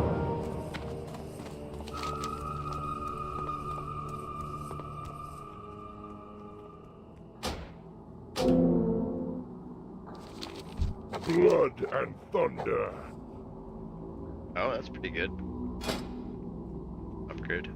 Strength.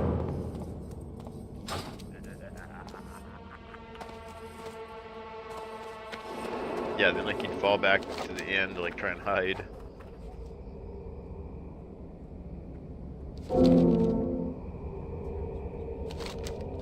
Probably an elite quest or something.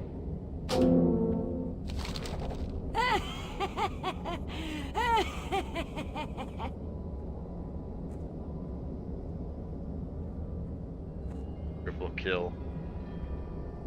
Oh, upgrade. That's a pretty nice one.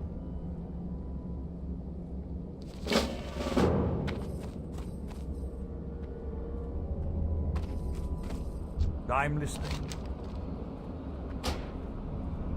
We bind here? I don't know. Victory for Sylvanus. Oh wait, are those better? Nice.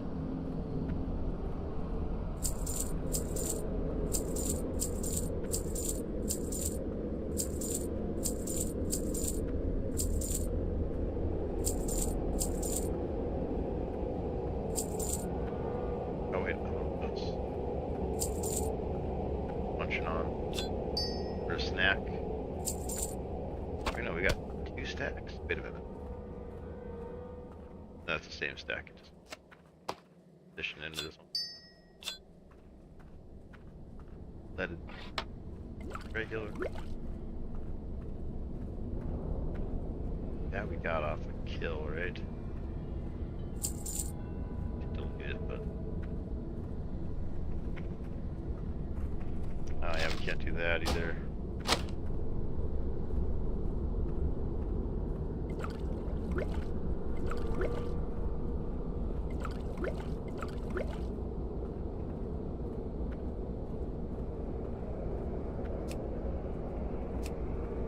Trust no one.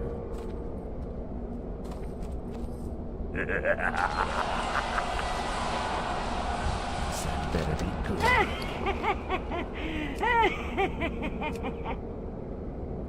Lady, watch over you.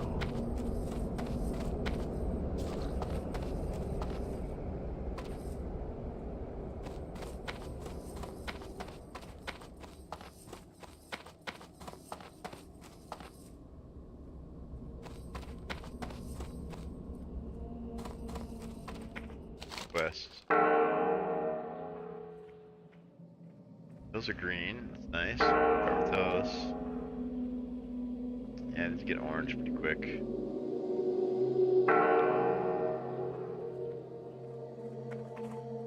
So I guess we can do these green ones. Where's the one out?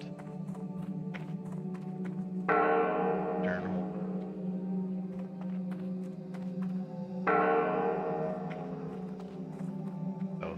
Across the river. I think I remember that one being a shit show.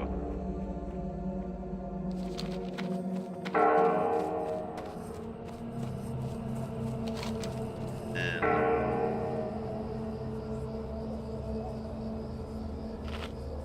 other one is bears and spiders. Great tones. And the very rare, hard to find Reaper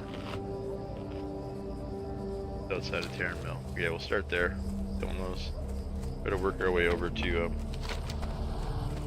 spot. But I think I remember that being like a really tough, like kind of cave dungeon thing. Like a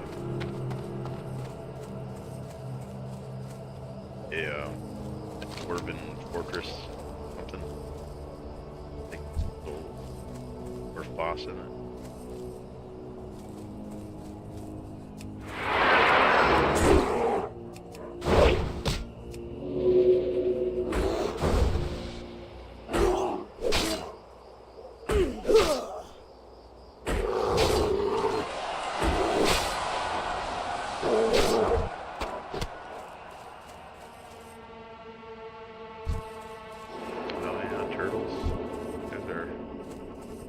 spiders.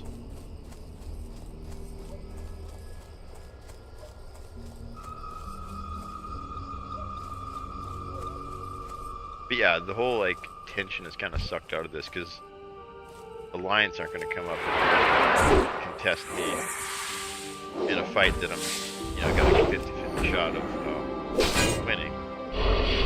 Fighting these NPCs, which I got probably like a 90% shot of winning.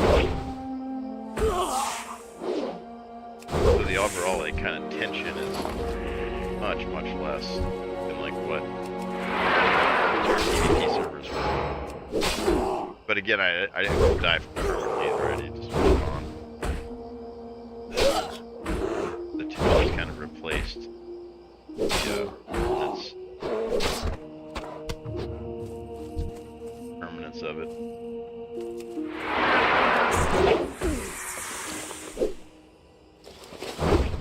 Need 10 of those and one ichor.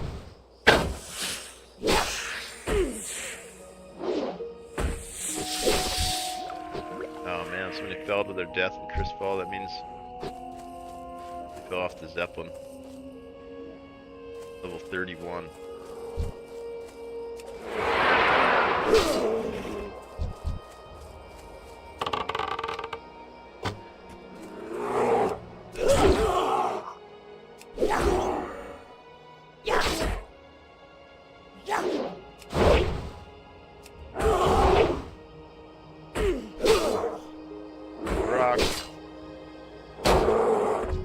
I had a quarter for every time somebody died in Skull Rock.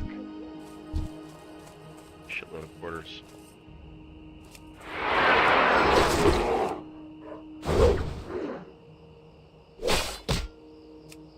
Probably be a millionaire. Probably be a millionaire.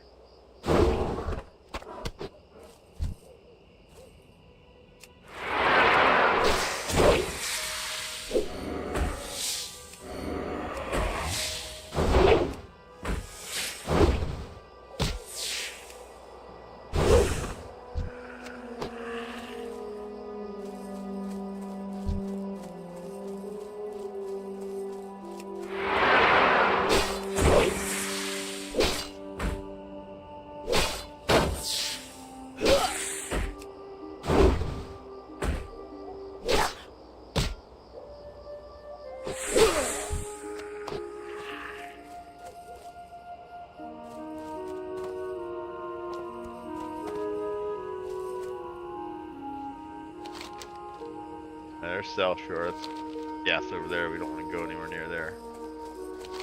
Those guards will wreck us pretty quick. Oh, we could catch those sagefish though.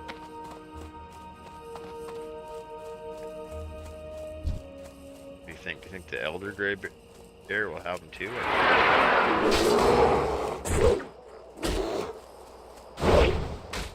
Kind of thinking no.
Sealed.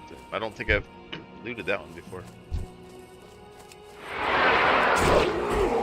It's brand new.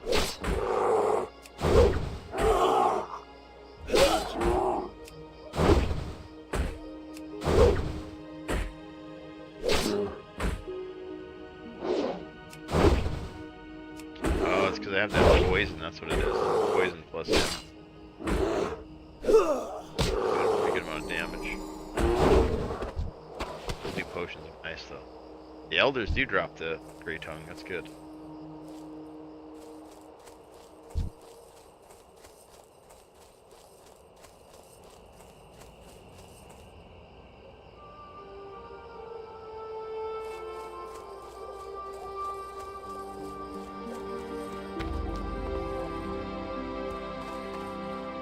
You'll loot. I don't think I've looted that yet this game.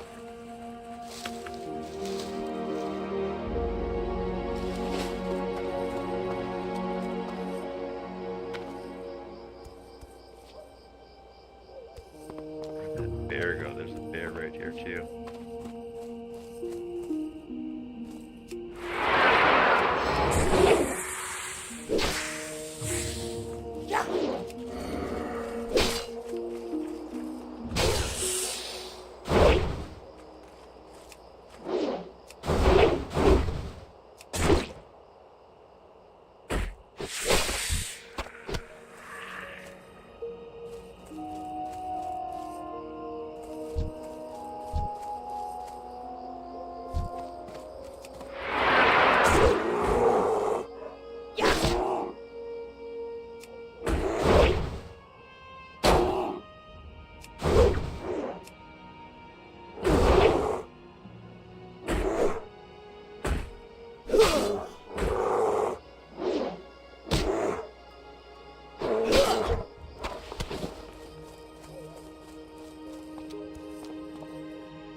Add that poison in there. And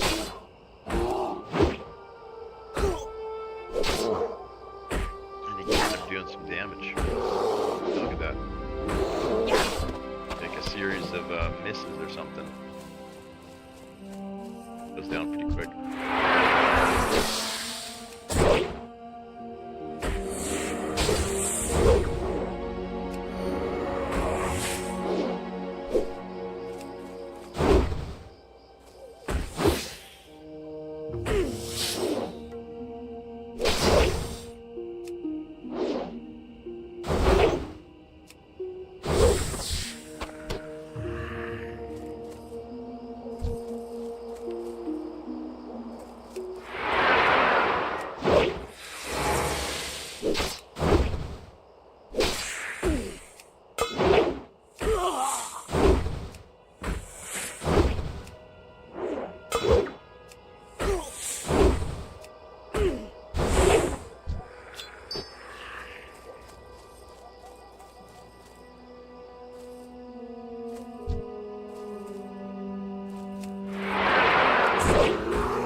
8 minutes left with a good buff. That's a really good buff. We're gonna miss it when it's gone.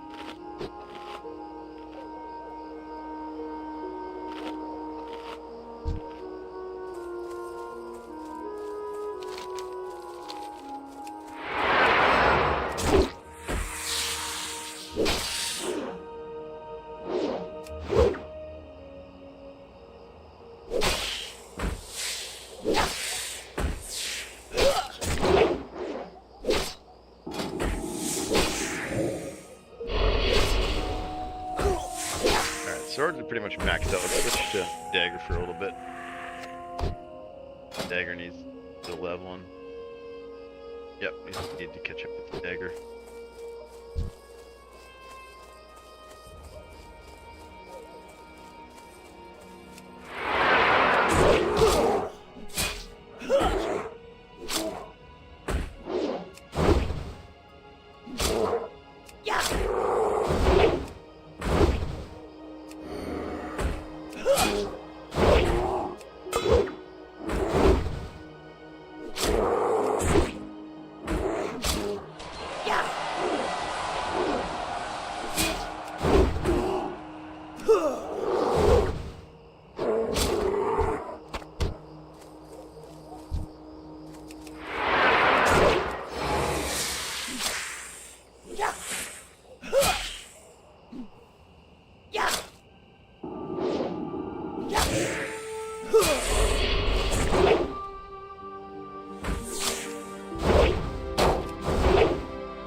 Get the Ichor.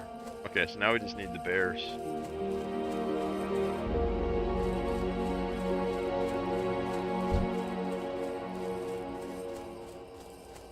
Yeah, after these buffs fall, it won't be as easy to kill these. Extra attack speed's pretty nice right now. How fast that's hitting. No stupid Berserker too.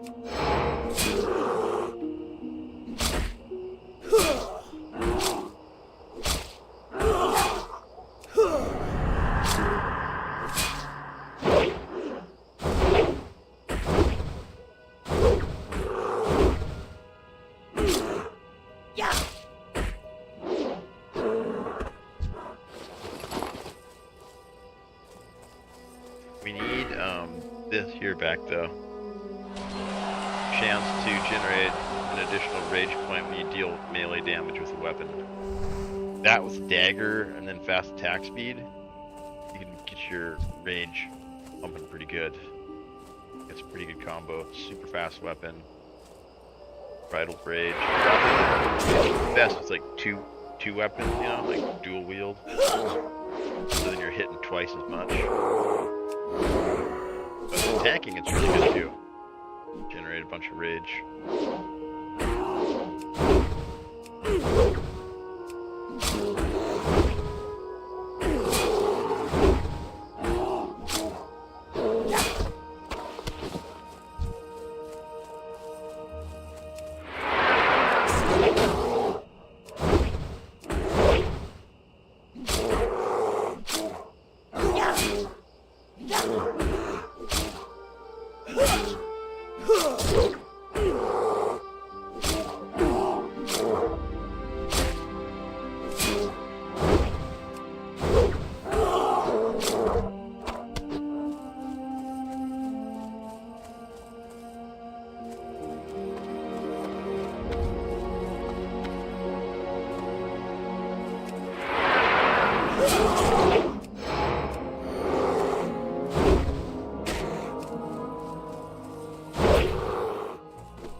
Oh, there goes their buff. 3 minutes.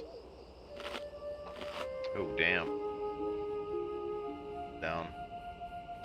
Oh, different spots, though.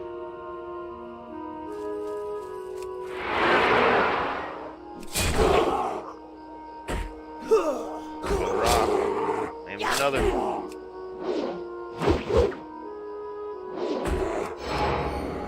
Yeah, the Skull Rock is by far the most deadly place I've seen.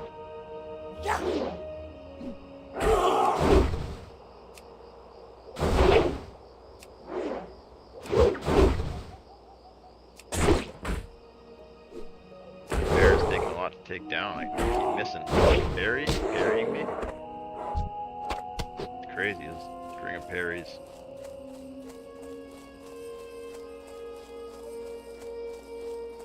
Ah, Scarab and Zul'Farrak. 44.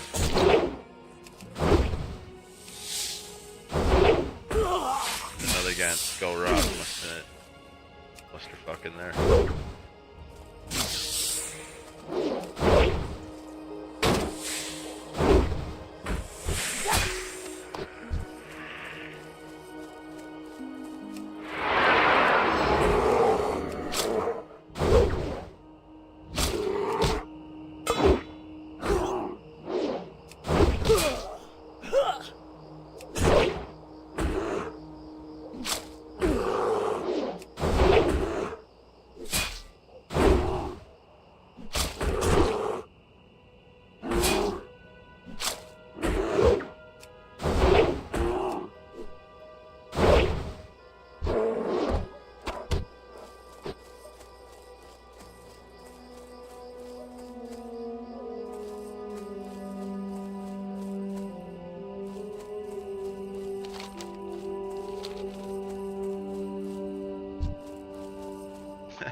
I was thinking about this role I played on some today.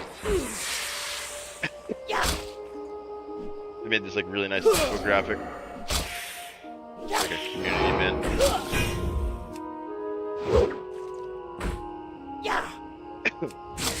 What did I say? It said something stupid like I don't get it. Or something like that. Or no, I said where, when, or where. Some dumb question. It's like a perfect infographic. It had everything on there you needed. It's all dressed up real nice.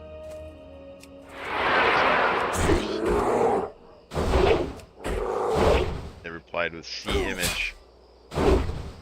So I found a picture of a painting of the ocean. I responded with that and I said, like this? Did you mean painting or photograph? I'm still not clear. I thought it was fun. Funny. I'm learning how to make puns. I don't know if that's a good thing or a bad thing. But as time goes on, I get better at leading puns.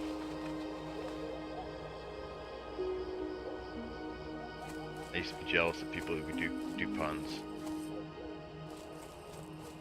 Told myself one day you're gonna be a funny guy.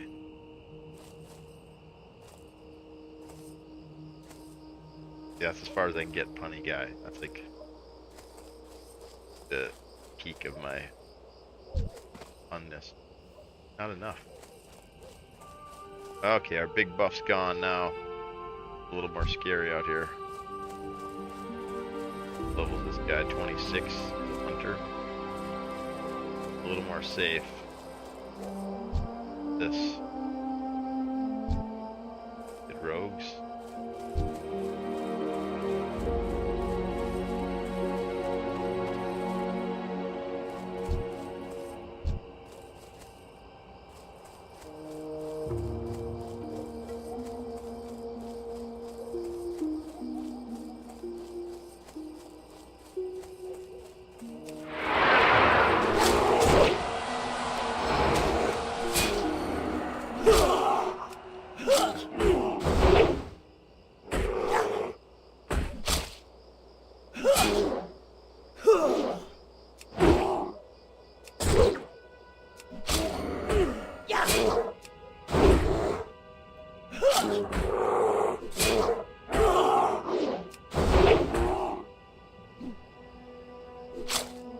Man, this thing is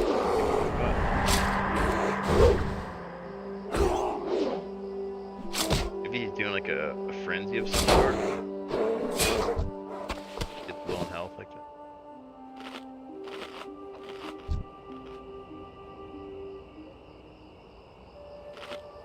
Yeah, because it seems like when he gets low, he starts doing more damage.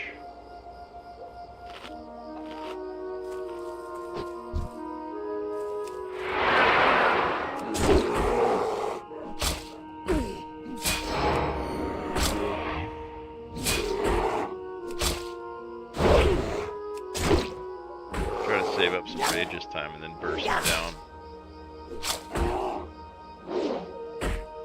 Let's watch this animation too, so it does go into an rage.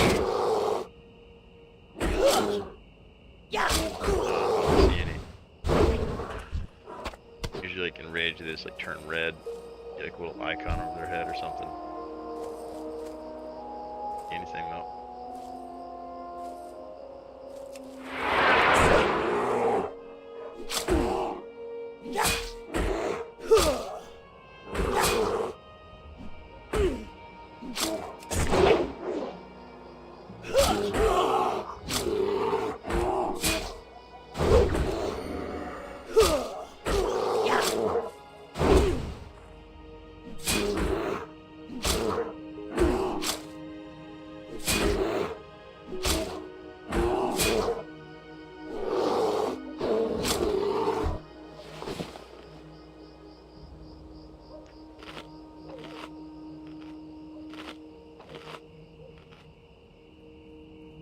That light looks.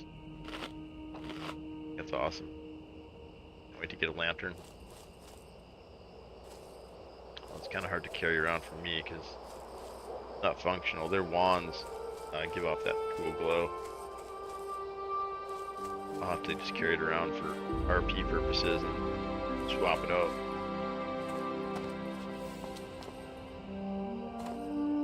But I just like having that ambiance.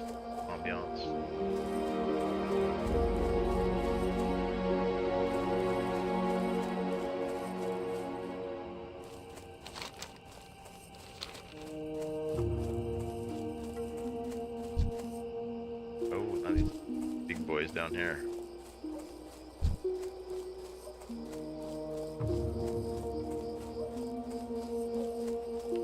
Yeah, I think we head back. There's some bears right outside of the camp there.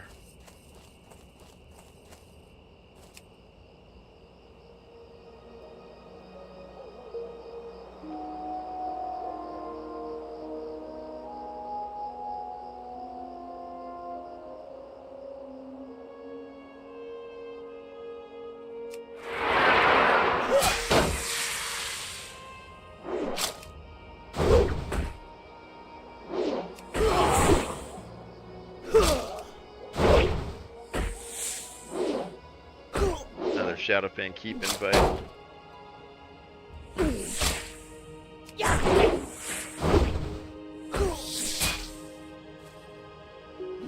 Told him to wait a couple more levels. I also want to get some quests on them too.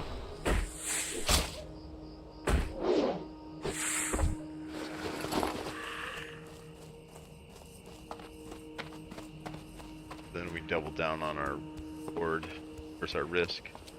We're gonna risk going in there. We want as much of a oh shit. Oh, they're yellow though. Heck. Hey, those guys are level 30. They'll snap me in half. But passives. Gotta worry about them unless we hit them. Then they're on us. Trouble.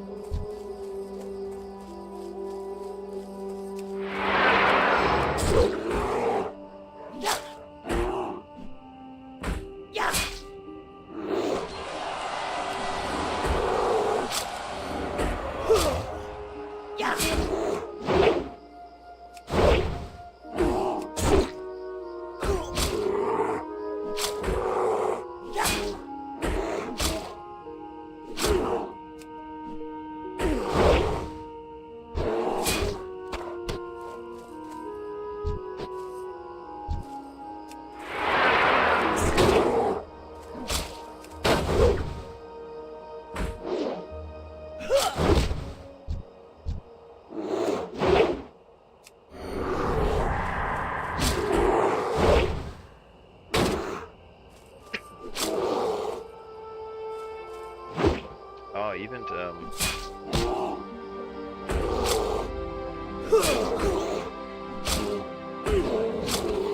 think the rend canceled out on.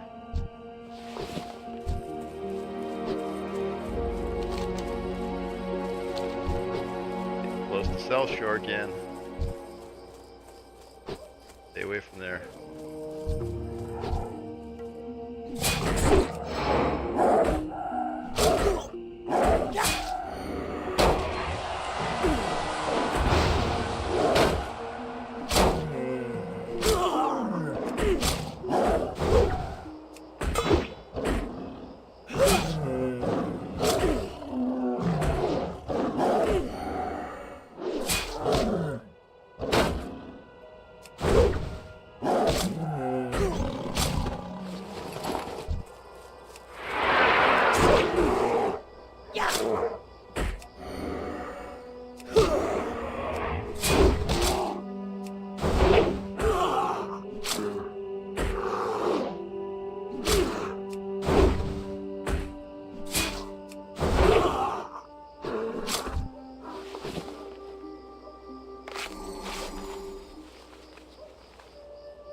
More tongue.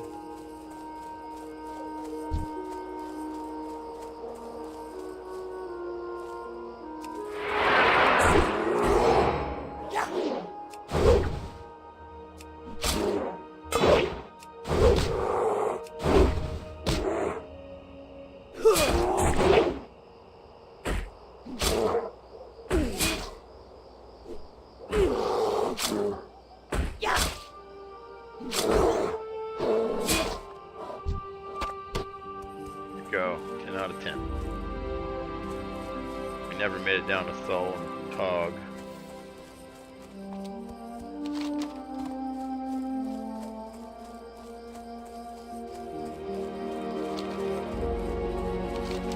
I guess where we seen the syndicate, right? Level 44.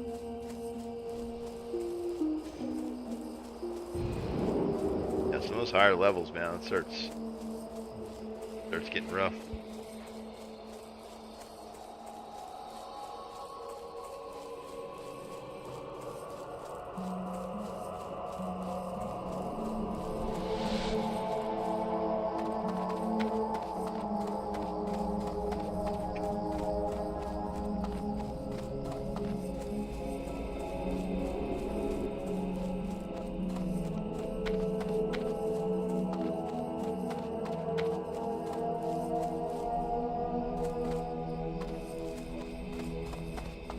I am forsaken. Victory for Sylvanas. Lady, watch over you. Got poison. Got poison the frog. Oh no.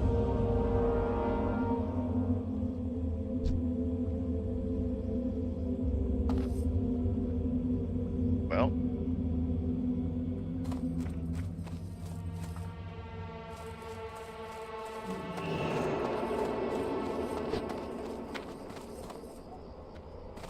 What is it?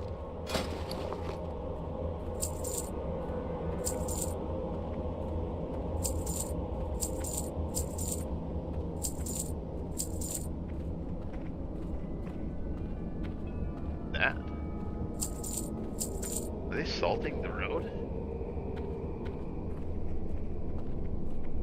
Is it gonna freeze? The crap was.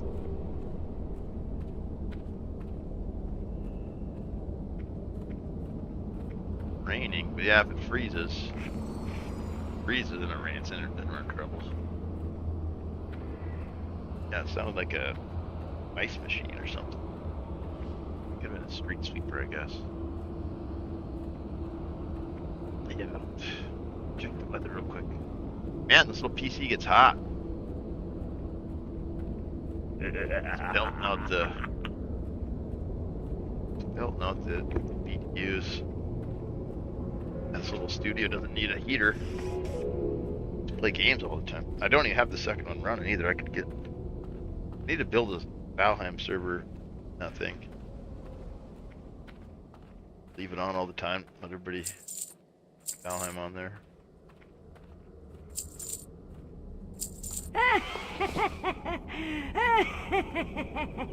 Yeah, it'd be kind of a fun stream perk. Beware the living. Like anybody who watches the stream can play on a Valheim server for free. Yeah, that's a good idea. I'm gonna work on that tomorrow. Actually, work on it a little bit tonight. I want to clean this old PC up first. Or clean it up. Really dusty. Since I got it down, I've been using it, I might as well do the thermal paste and all that stuff, clean it up good. Got a 2080 Ti in it though, it's a pretty good old machine. I mean, the other parts are way older than that. Graphics card is probably the best component in it. Well, that and the power supply, I just replaced the power supply.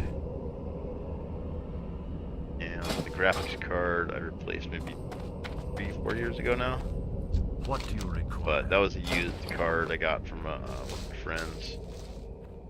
Farewell. Big bear meat, can I cook that?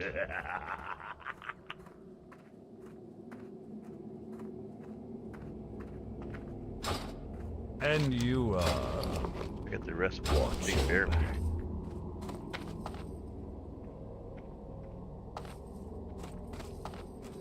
I'm listening.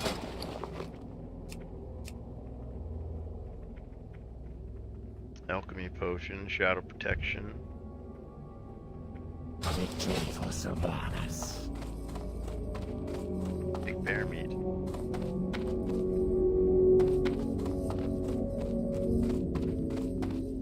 I got like 6 of them. 9. I want to cook them up. Check in here, and if you can't, oh sweetie, got a turtle pet. Bartholomew. Just love Bartholomew the turtle pet.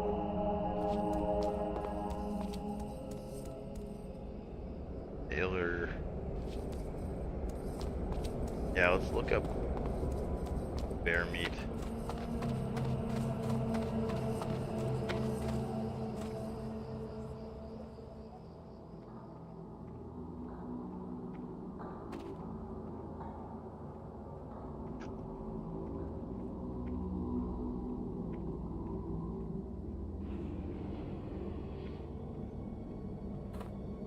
Oh, big bear steak. Here we go. Where is it at?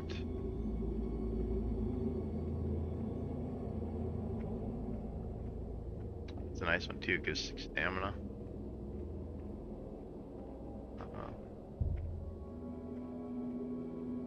Did it drop? No, it got silver.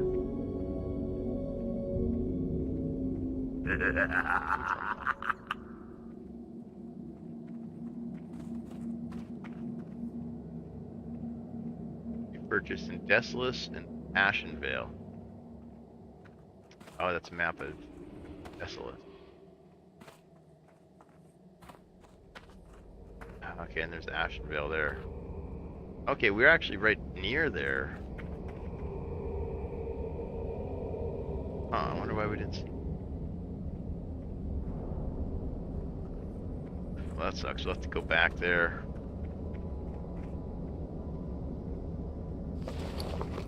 Yeah, because we got 9 of those. We want to cook those up.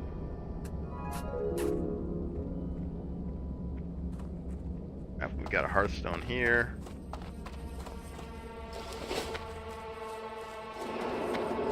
I kind of want to go get that recipe.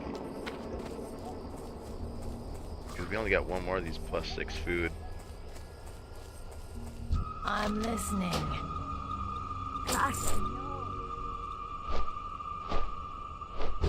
I suppose that's a pretty good place to call it. We're gonna be on the flight path here for next 20 minutes. Got any raiders in the house? We're gonna raid anybody? You guys have anybody you want to see raided? They're a massive army of raiders. What do we got here? We got how many raiders we got? Raiding.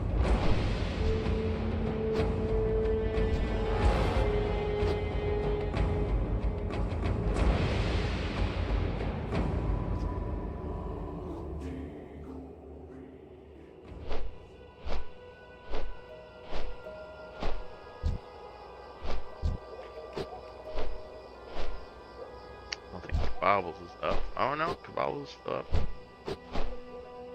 Playing Daisy. Could raid him.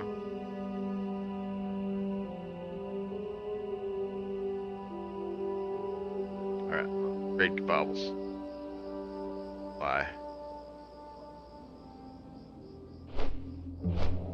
Alright, get your frogs out. Here we go. Raiding with one viewer. I'm pretty sure that's Goofball. Let's go, Goofball.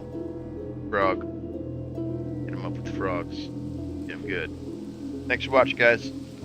I'll be on again tomorrow. Probably playing more WoW. See how far we can get with this character before it dies. Thanks for watching, everybody. YouTubers, Twitchers. Have a good night.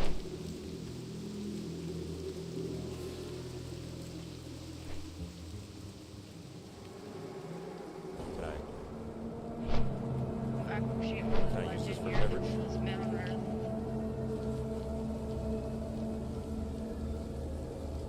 Hello, thank you for the raid. How was stream? How were things? How was stuff?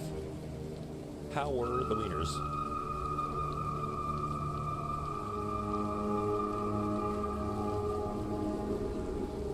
Yeah, I think if I get into the game and I start playing on bigger servers with like some rules and